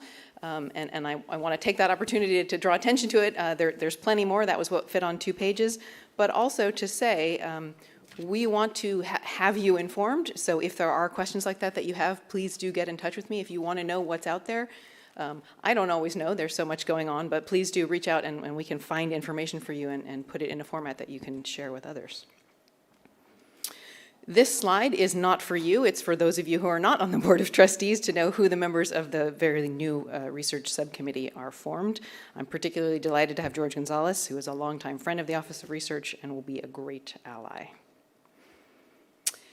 You will remember this. It is our regular point-in-time funding comparison between last year and this. The news here is pretty good across the board.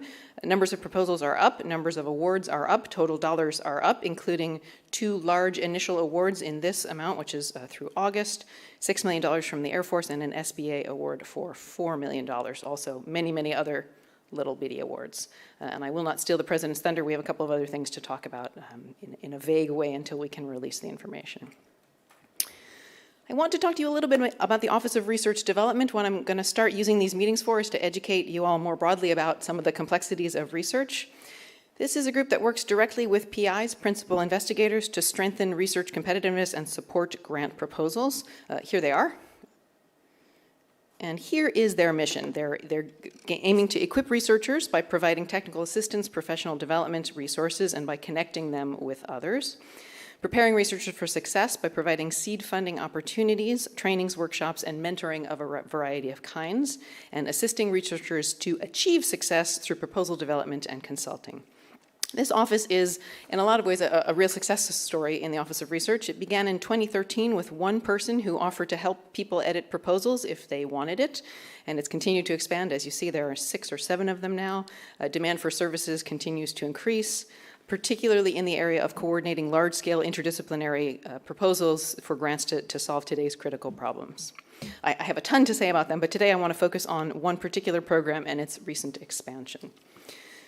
We've had this program, Collaborative Collision, started in 2016. There have been 16 to date. The idea is to bring people together on interdisciplinary topics, things like smart cities, health, defense, anti-racism, artificial intelligence, disaster resiliency. And the idea here is a simple one, but we found it to be very effective. One of the first difficulties that you have as a researcher when you arrive somewhere like FSU is it's so big you don't have any idea who else is doing what. There might be perfect people for you to collaborate with one building over, and you might never ever run into them.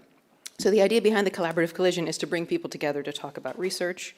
We think of it as a kind of speed dating model. So researchers have 2 minutes to talk about, they have a virtual poster in which they present their interests. They say, here's what I would like someone to help me with, and here's what I think I could offer to others. In the old days, this was done in person and over a glass of wine or a beer. People could sort of follow up after watching one another's posters. It's actually moved virtually with very few hitches, including at our largest Collaborative Collision event last spring, focusing on COVID-19 related research. We had over 150 people from inside FSU and from local community collaborators. It's a great event. It's been really successful, but we're all short of time, and so it's easy to not get around to doing something after you have that great conversation, not following up on the business card, not getting together. So the good folks in the Office of Research Development came up with the idea to offer seed funding, $25,000, usually depending on the field, to a team that develops out of each event. And this has been a big success from what we've learned more about how to better foster partnerships. And the result is something called Collaborative Collision 2.0, which expands that program. So that thing that I told you about is now the first bit, Collaborative Connector, which just brings the people together. And then the idea is that we'll catalyze them in smaller groups to actionable proposals. In the weeks after this event, ORD will be working with the teams to guide them toward the final goal, including project development, training in team science and communications amongst themselves and with potential funders. And a key part of this process is the creation of a short pitch video. And the final stage will then be a Shark Tank-like competition in which one of those teams will receive seed funding of $50,000. So this expanded program we just launched a couple of weeks ago, focusing on the topic of resilience, and I am excited to provide you with more updates. I want also to talk a little bit about commercialization, tech transfer. This is a focus of our president, so I thought I would tell you in kind of high level what we're doing. I know at least one of you has been involved with some of the technologies coming out of FSU, and I know that lots of you are involved with the patent process, but I'll keep this at a high level. Commercialization is the process of protecting the intellectual property produced from basic research at FSU.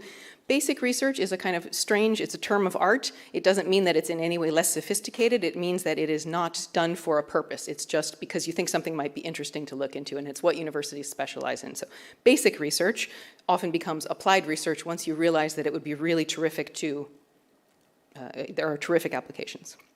So a lot of our research is federally funded, so it is important for us to make the results of that research public, not least to counteract the common perception that universities up on the hill in the ivory tower don't do much good. But there are other benefits in terms of recognition, royalties for faculty, supporting regional economic growth, and of course the potential to be a source of revenue to the university. There are about 15% of universities nationwide generate enough revenue to support ourselves. We are not there yet, but that is certainly one of our goals. So the office works individually with faculty members to create a plan for tech transfer. Many technologies or processes need further development, and these are prime candidates for startups. Others fit into an already existing company or structure, and they can be licensed to an existing company as is. 15 years ago, the Office of Commercialization created a program called GAP to support inventions with significant commercial potential, but that need a final stage of preparation or data before they're ready for sale. That is, this award is designed precisely to help inventors through what venture capitalists call the valley of death, the place where you have a great idea, but it's just before a minimum viable product, so you can't show anyone how great your idea is. You just are fairly confident that it will. And it's the place where most ideas fail. So those faculty applications are evaluated twice a year by an outside panel, and successful pitches are awarded between $10,000 and $50,000 to get them to that final stage. Board of Governors metrics track patents issued, and so we've devoted some attention to this number. This graph that you will see is the number of numbers we report to the Board of Governors, which is an annual list, and it's a running total. The second of these is our patents over the year, including, that's the first graph, running total patents, and the second is patents over the year, including international patents. But it's arguably licensing, that is the entities actually interested in the commercial potential of a patent, that is the more important number. So BOG tracks patent numbers. We in our office are actually a little bit more interested in this number, which is the number of licenses. And that is, again, people who think that your product is not only unique, but actually worth something. So over the past 5 years, the Commercialization Office has tripled its number of license agreements. This is a slide from our strategic plan. It's one of our strategic plan metrics. Like most other universities, the way that this often works at FSU is to start with faculty research. So we begin with a cool thing, and then we look for a customer who might be interested in it. We've also recently begun the process of hiring an industry liaison who will start from the perspective of solving company needs. That is not, here we have something, is there a market for it, but what problems can we solve for you? So we're excited about that. It's part of a much larger plan. We hope that increasing this kind of partnership with industries and corporations will, of course, help us with our goals, commercialization, but will also lead to internships for students, chances for faculty to become visiting researchers, and employment opportunities for our graduates. So lots of opportunity there as well. We license and promote a wide range of technologies, from drugs to processes to superconducting magnetic technology. And I can provide you lots more information on that if you want. At our last meeting, I was talking about the Florida Center for Reading Research, and I mentioned a graphic novel that they have licensed. The first printing sold out on Amazon in 2 days. So that's a kind of recent and kind of success that you might not think about when you think of commercialization. Speaking of the Florida Center for Reading Research, you will, I hope, remember this program. It was designed to diversify FSU's funding stream by reaching out to private foundations, corporations, and individual donors in a focused way. And we've concentrated on 3 centers to start with. I spoke in a previous meeting about the Institute for Justice Research and Development, and then I spoke about the Florida Center for Reading Research, and today I want to talk about the third of these centers. Resilience, Infrastructure, and Disaster Response Center, or RIDER. It's a center located in the Joint College of Engineering, and I'll read you the first couple of sentences of their mission statement. The RIDER Center promotes all-inclusive and equitable disaster resilience for vulnerable populations.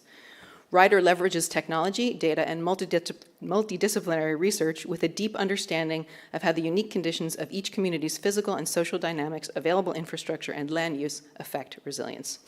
Found at the nexus of engineering, science, and communities, RIDER solutions empower underserved communities with new tools, training, and enhanced partnerships between public, private, nonprofit, and academic stakeholders. So this is actually pure serendipity. Dean Dean Fraser and I did not coordinate this. I have the very same video that he didn't show you earlier, and I feel even worse not showing it to you now that we've teased you with it twice. We just both independently love this project. It's the sort of hurricane emergency kit, which is designed to sort of soothe communities. It's got a water purifier, et cetera, et cetera. It's a 4-minute video, so I think I will eschew it today. The next thing that I want to talk about is the Health Data Science Initiative. I've mentioned it briefly before to you in the context of the health research infrastructure that we have been building for probably 5 to 10 years at Florida State. This particular piece started about 5 years ago as we began to think where in the growing field of data science we thought we could make a mark rather than following everyone else. Where could we do something that was different that we were already good at? A group from the AAAS evaluated our strengths and needs, and their report suggested that we build out in health-related data in particular. A number of reasons for this. Healthcare industry growing everywhere, so it's a smart idea. Particular kinds of health needs in Florida are different from elsewhere in the country, so we have the opportunity to capture some of that data. And because although we don't have a hospital or an academic medical center, Florida State has a lot of strength in health-related fields, including health policy and the like. And we realized that more or less anything we would do would require some substantial investments in basic infrastructure. So last year, my office authorized a $2 million investment, which was mostly dedicated to staff salaries in ITS and the libraries. And they're all on board. They're building the needed infrastructure, and they're working to meet researcher needs. They've got a great set of pilot programs. Essentially, they just went to people and said, what can you not do at FSU that you wish you could do in terms of data protection and storage? So they're working sort of operational and compliance documents and paying particular attention to security and privacy issues.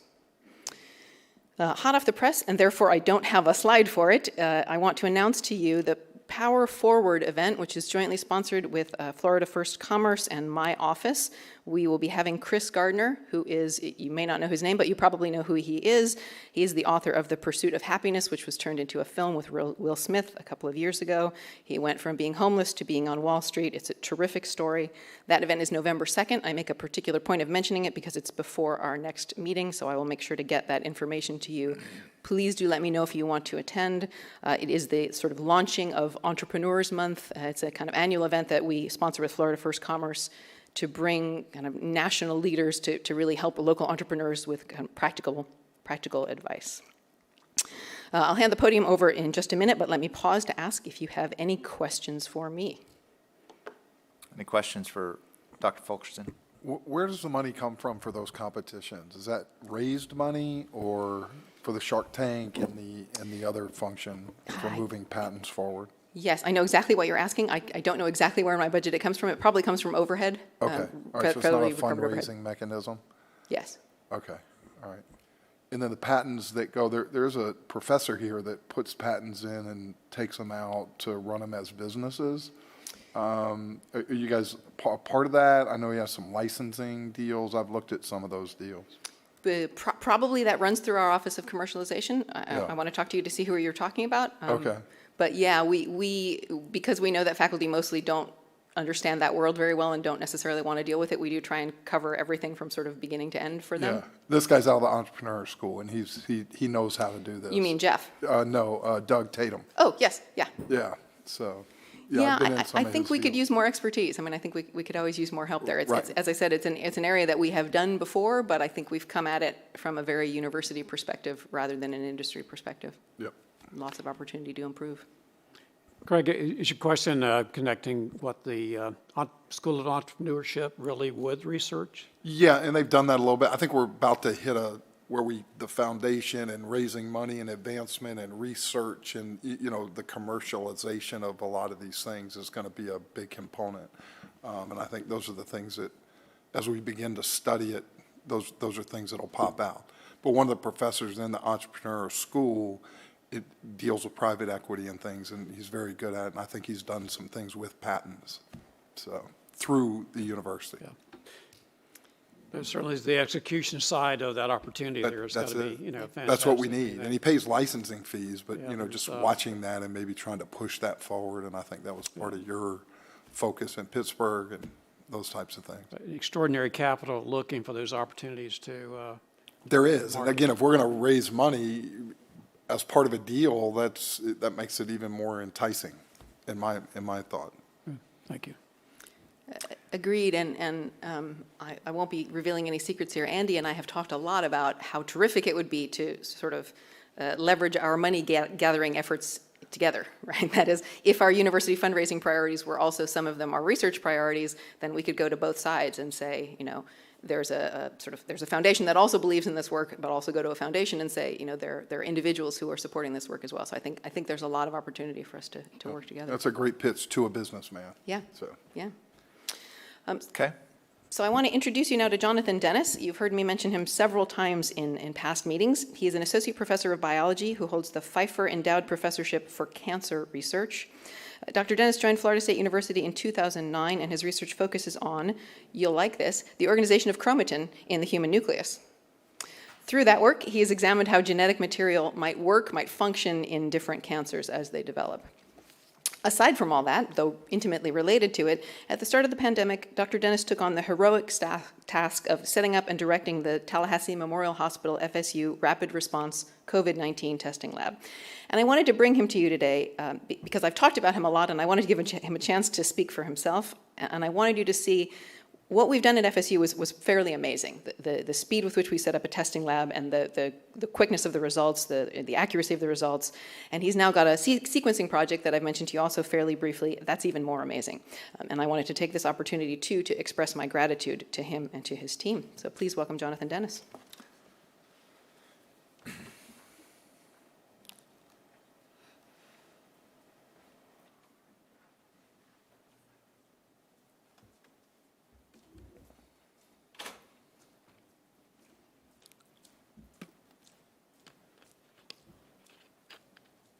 Welcome, Dr. Dennis.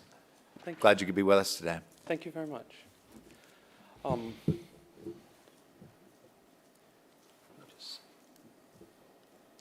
So, thank you very much, Chairman Collins, Board, President McCullough.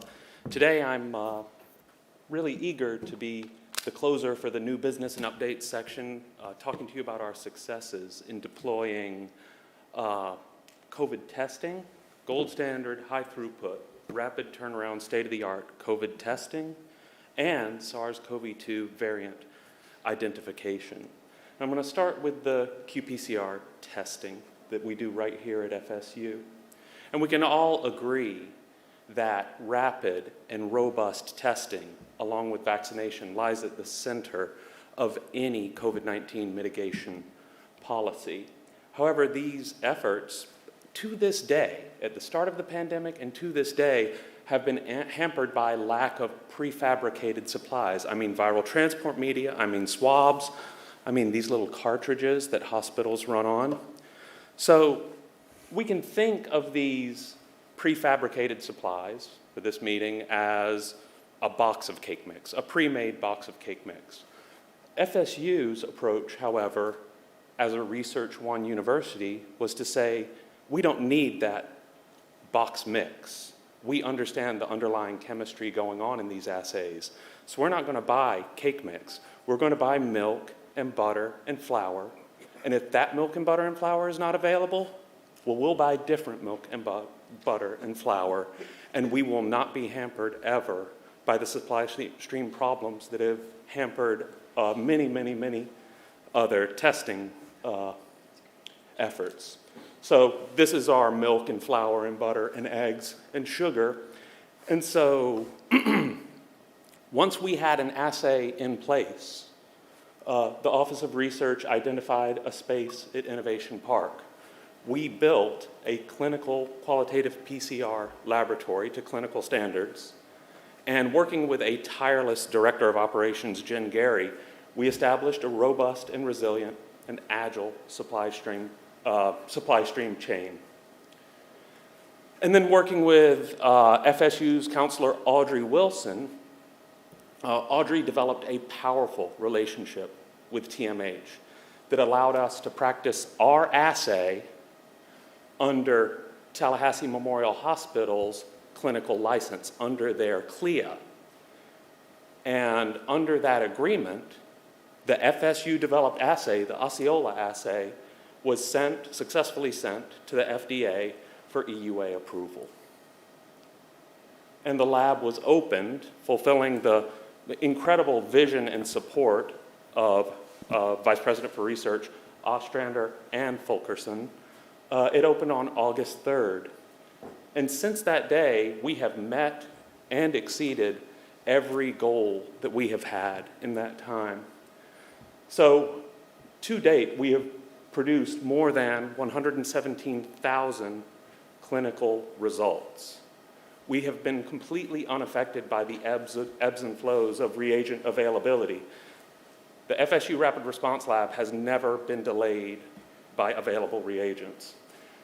The lab is designed to yield up to 1,000 tests per day.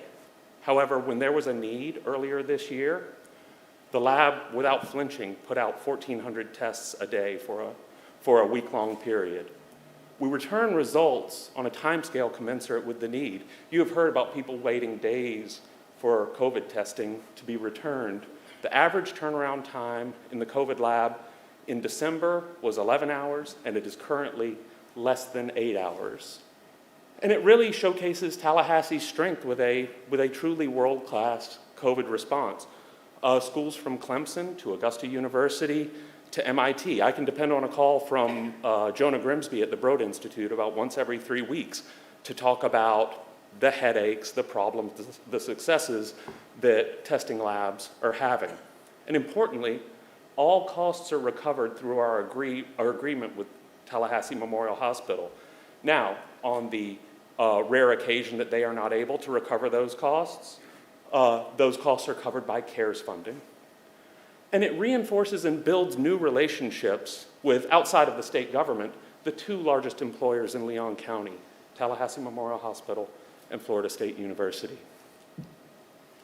We realized at the beginning of this current year that variants were going to be a concern in this pandemic. So let me tell you a little bit about variants briefly. Coronaviruses in particular are RNA viruses, and they mutate rapidly as a strategy to persist in the population. Their mutation rate is not a bug, it's a feature.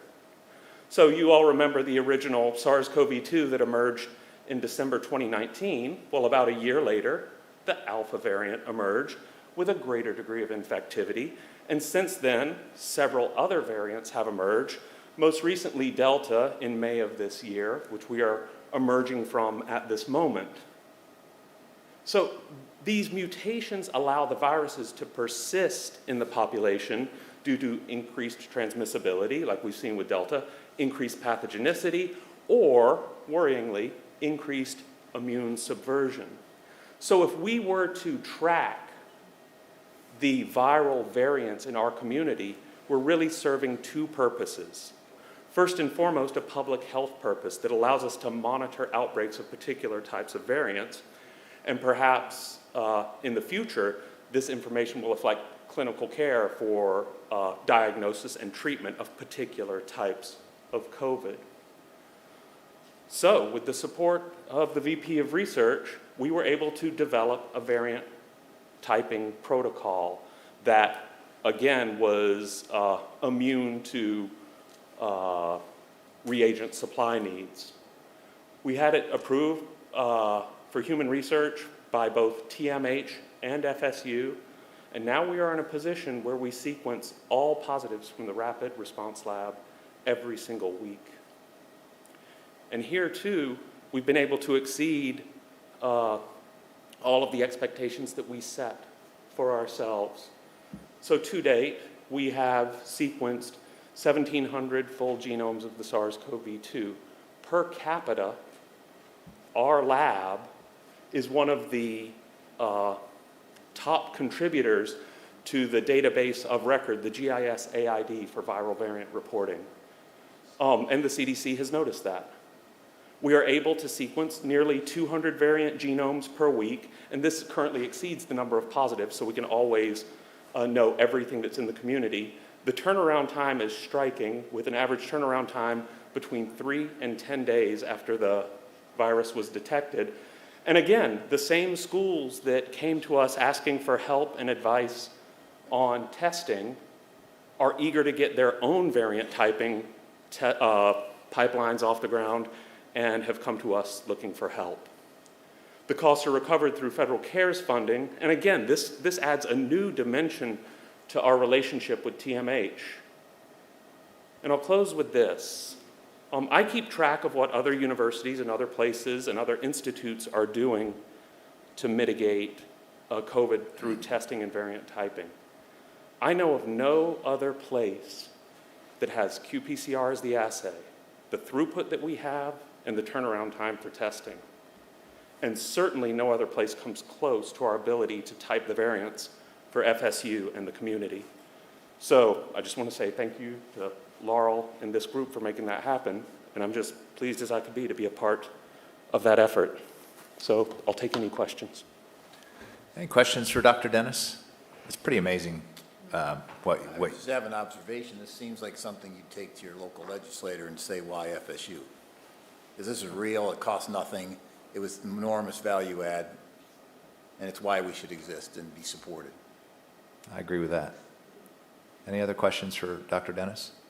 I'd like to thank Vice President Clark, too. I think there's been a huge commitment to this whole process, not only the testing, but the vaccination process. I love that we weren't relying on the supply chain and that we could go out and get the ingredients and just push through. So thank you for all that you've done. Thank you for what you've done to keep us safe, safer, and have more knowledge on it. I really appreciate it. Trustee Weatherford? No question, just maybe a recommendation of a round of applause. Yeah. I think is in order. Quite remarkable what you were able to accomplish. Thank you. We should all be very proud. Yeah, I just want to second that. I, of course, came from the Boston area, and I saw what the Broad did to put together their testing. They spent months and months in advance to build that, as you know, but others here may not know. And then I was tasked with building a testing lab before I came here. We'd spent about 6 months working on that and just gotten our EUA, sorry, before I came here. So that was one of my loose ends that I left behind when I came here. But it's a Herculean task to be able to do that. And so the amount of talent you need to do it, the technicians, you need a whole layer of structure of various people that oversee the lab, the technicians, and all of them have to be professionally accredited and et cetera, and you have to go find the talent, and the talent is scarce, and then you have to do a good job. It's not a trivial matter to just constantly be cranking out really, really good results. So I really understand at a deep level what you've done, and so I salute you. Yeah, the plural you, what we have done. Of course. There have been some great people. Of course, of course. Yes. Of course. Thank you very much. Thank you. All right, trustees, stick with me here. We're wrapping this up. We've gotten to the chair's report, and I'm going to go through 3 or 4 motions, approval items that we need before I say anything. First, the governance committee did meet. We addressed a number of items that require our approval today. First, the FSU Board of Trustee committee assignments. We did the committees. I wanted to get people active immediately after we did it, but it turns out that we need Board of Trustees approval for the committees. So if somebody would give me a motion for that. Motion to approve. So move. Trustee Henderson, second. Vivian? Anybody opposed? Okay, that passes. Second item is President Thrasher's final performance evaluation. Everybody participated in President Thrasher's performance evaluation. We have to submit that, or I have to submit that to the BOG after it's been approved by the Board of Trustees. So we've done that. We passed it out of the Governance Committee yesterday, and I need a motion to approve that evaluation. So move. Trustee Alvarez? Second. Second, Trustee Thiel. Anybody opposed? Okay, we'll show that as passed. What I would say about that, just one brief comment. President McCullough is working, and we've started to talk about his annual evaluation goals, because we will have to evaluate the president at the end of the year. And so he's working on that, and you'll hear more about that at the November meeting. I also want to now ask General Counsel Carolyn Egan to report on a final item that we addressed at the Governance Committee and, about an amendment we're going to be making. General Counsel. Thank you, Chairman. This item is located in the last page of your board books, but I will explain the high points for you and let you know that the Governance Committee looked at this yesterday and reported it out favorably. As we were preparing for this meeting, and I was talking with the chairman, who is so generous with his time, about talking a little bit about his vision for this board, the committee structures that he saw. We talked a little bit about some things that I at least felt were antiquated in our operating procedures and maybe could use some tuning up. And that became especially obvious trying to operate in COVID, that, you know, we're now in a more electronic world. There were a few things that needed some updates. So I talked with the chairman and with the president and made some suggested revisions to our board operating procedures, which were first adopted in 2003. I know that yesterday Vice President Clark gave me credit for being here in 2003. I was not. Trustee Emeritus Duda was, but she's not here today to speak to the 2003 procedures, so you'll have to hear it from me. So I'll just give you kind of the high points, things that are efficiencies, things that are bringing us up to date, things that are coming into conformance with kind of the way we've evolved to do things naturally. So in Section 102A of our operating procedures, called for a chair election in January, a January organizational meeting and a January chair election. That has never made sense, really, with the way we do business. It has always fallen in June, so I brought that into what our practice is. I think it has made sense to transition with the fiscal year, so that fits more naturally with what we do as time has gone on. Section 102D, the president is the designated board secretary, so that means he keeps the documents, does all the organizational things for the board. However, I don't think he wants to sit and keep minutes of the board business. And the way that the actual operating procedures read, it sounded like he was the one who had to sit there with a stone tablet and a monk and keep all the official records. So I made it clear that he can delegate that to university staff, which I'm sure he's going to be grateful for.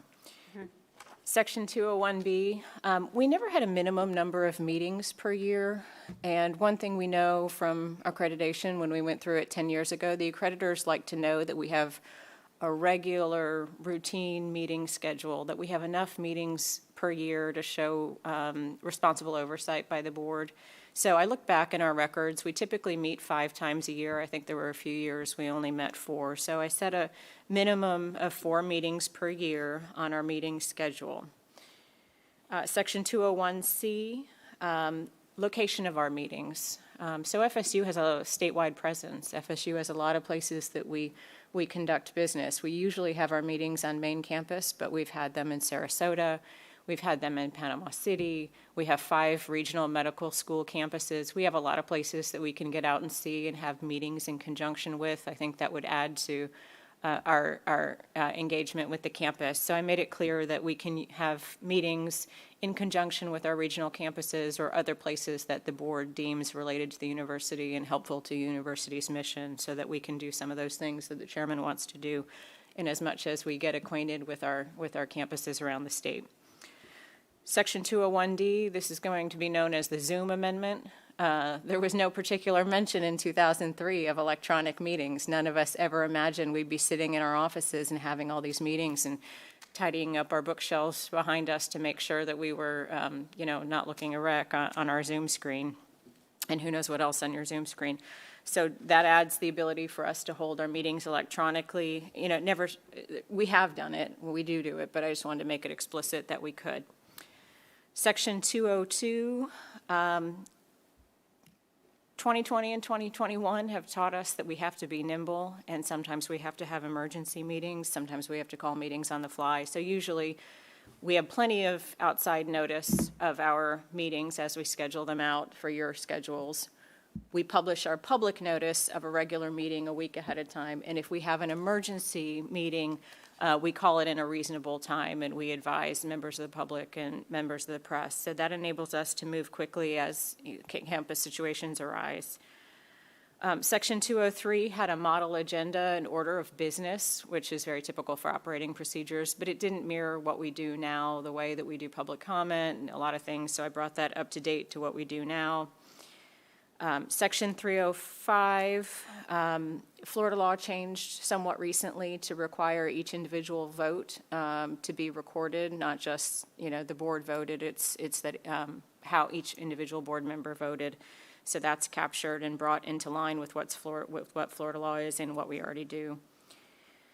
Section 309, public comment didn't used to be required at a board like ours. It was a local government issue, and it was extended a few years ago to our board, which is when we began having the public comment section. The rule is that public comment has to be allowed at some point before a decision is made. So this board has already adopted a public comment policy that is outside of these operating procedures. So Section 309 merely says that the board will adopt a procedure for that, and we have.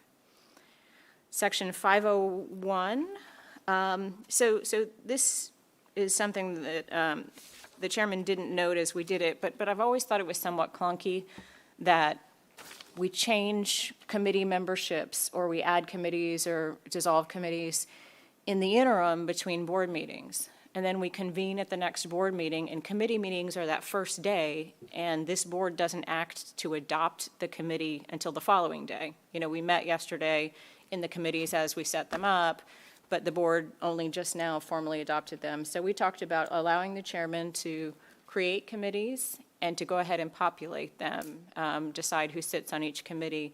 Our chairman, I know, had some discussions with each of you about your committee preferences and made sure everyone got slotted where they wanted to be. So I think that allowing the chairman as a prerogative to assign committees makes sense, and it makes sense with respect to how our meetings work, because it's very strange that we didn't have committee meetings yesterday that had already been approved by the board.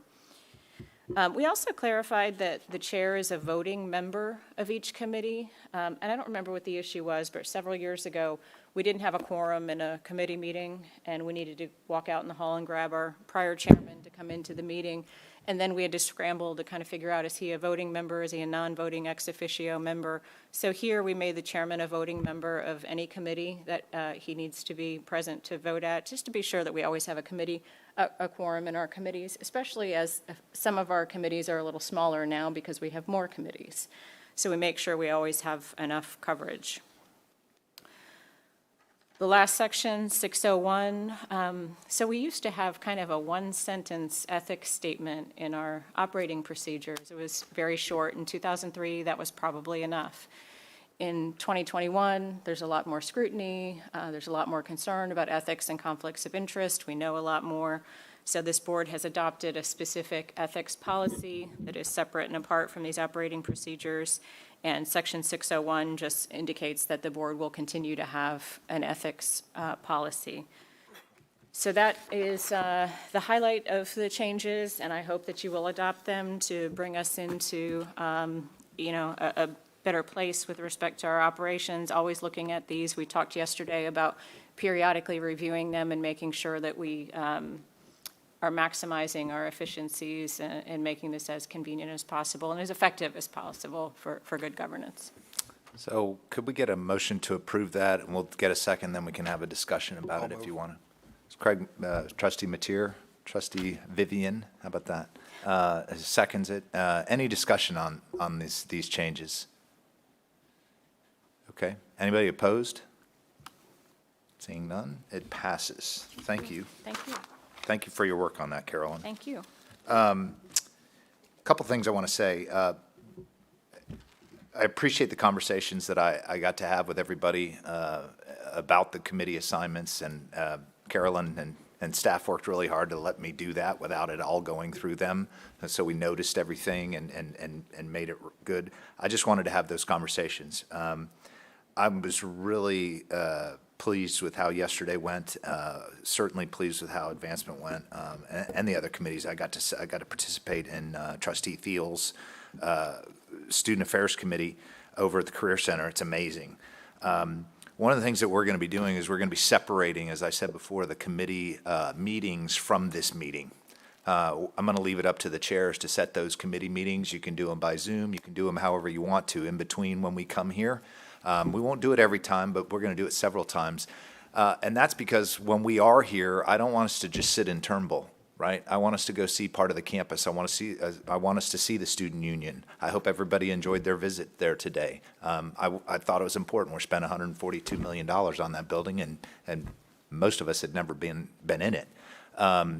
And so we need to see and touch and feel the different parts of the university. I want us to go look at a new residence hall. I want us to go look at an old residence hall. I want us to see an old building that needs to be renovated, and I want us to see one that's just been renovated. So in order to make that time, we're going to separate the committees from the meeting, and I'll leave it up to the chairs to do that. So our next meeting is November 12th. That's the weekend of the Miami game. So there will be no committee meetings at that meeting. So between now and November 12th, the chairs of the committees need to plan to have their committee meetings. You'll have to work with staff to have those meetings noticed. We'll still have to publicize it when it is and allow people to participate. But we will not have committee meetings next time. We're going to be doing something else, and I'll let you know what we're going to be doing. But we're going to be doing something else when we get you here. Last reminder is November 3rd, the Board of Governors required trustee summit at FAU. The Board of Governors has continued to impress upon us the importance of trustees attending the trustee summit. So for those of you that can attend, we would appreciate it. And for those of you that can't, I understand. I would like to thank staff and everybody for all the hours that goes into these meetings and these committee meetings. I had no idea before, but now I've been on about 40 calls, and I think I get an idea. So thank you, Lena and Liz and Kyle and Carolyn and Robin and Sam, and I'm going to leave somebody out, everybody, but it's unbelievable work that you all do to then get punished with sitting through this thing for hours. But I appreciate it. Last thing I'll say is, President McCullough, I've enjoyed the last 3 or 4 weeks immensely, and look forward to it, and I think you're off to an unbelievable start, and we're lucky to have you. Thank you. And I also want to give a shout out to the staff.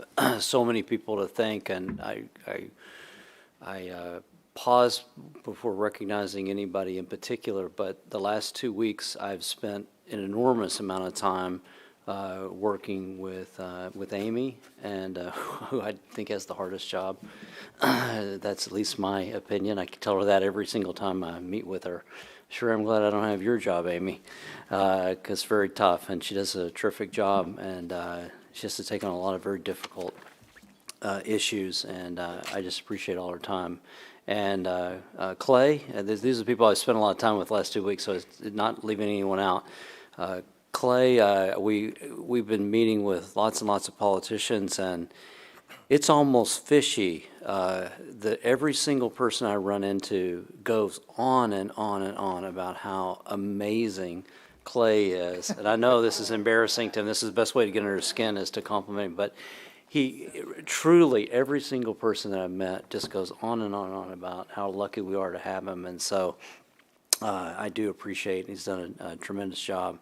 And then Kyle, Kyle is, it's the second person I talk to in the morning, and it's the next to last person I talk to every night before I go to bed. So Kyle is just a constant person in my life. He's red. He's a little red over there. Look at him. He's not liking the image. He works incredibly hard and does an amazing job, and he's just done everything that I've asked him to do, and with all of my energy, which is not as close to the chairman's, but getting kind of close to the chairman's energy. Way more than mine. I was afraid I was going to burn Kyle out in the first couple of weeks, but he's responded in every way. And again, not leaving anyone out, but these are the folks I've worked with over the last couple of weeks in a tremendous way. And of course, Carolyn, who I in her office every 5 minutes about something. But anyway, I really appreciate all the work that the staff put into this. It takes a lot of work. And then on top of that, we have a lot of bog requests and a lot of bog work that we have to do as well. And people just work really hard in the cabinet in particular, and they do a tremendous job. And so I appreciate everyone's hard work. I really do. So thank you. Thanks, everybody. Anybody have anything to say or before we end here? Motion to adjourn. Motion to adjourn. Second. Second. Anybody opposed to that? Vivian's opposed? No. All right, see you, everybody.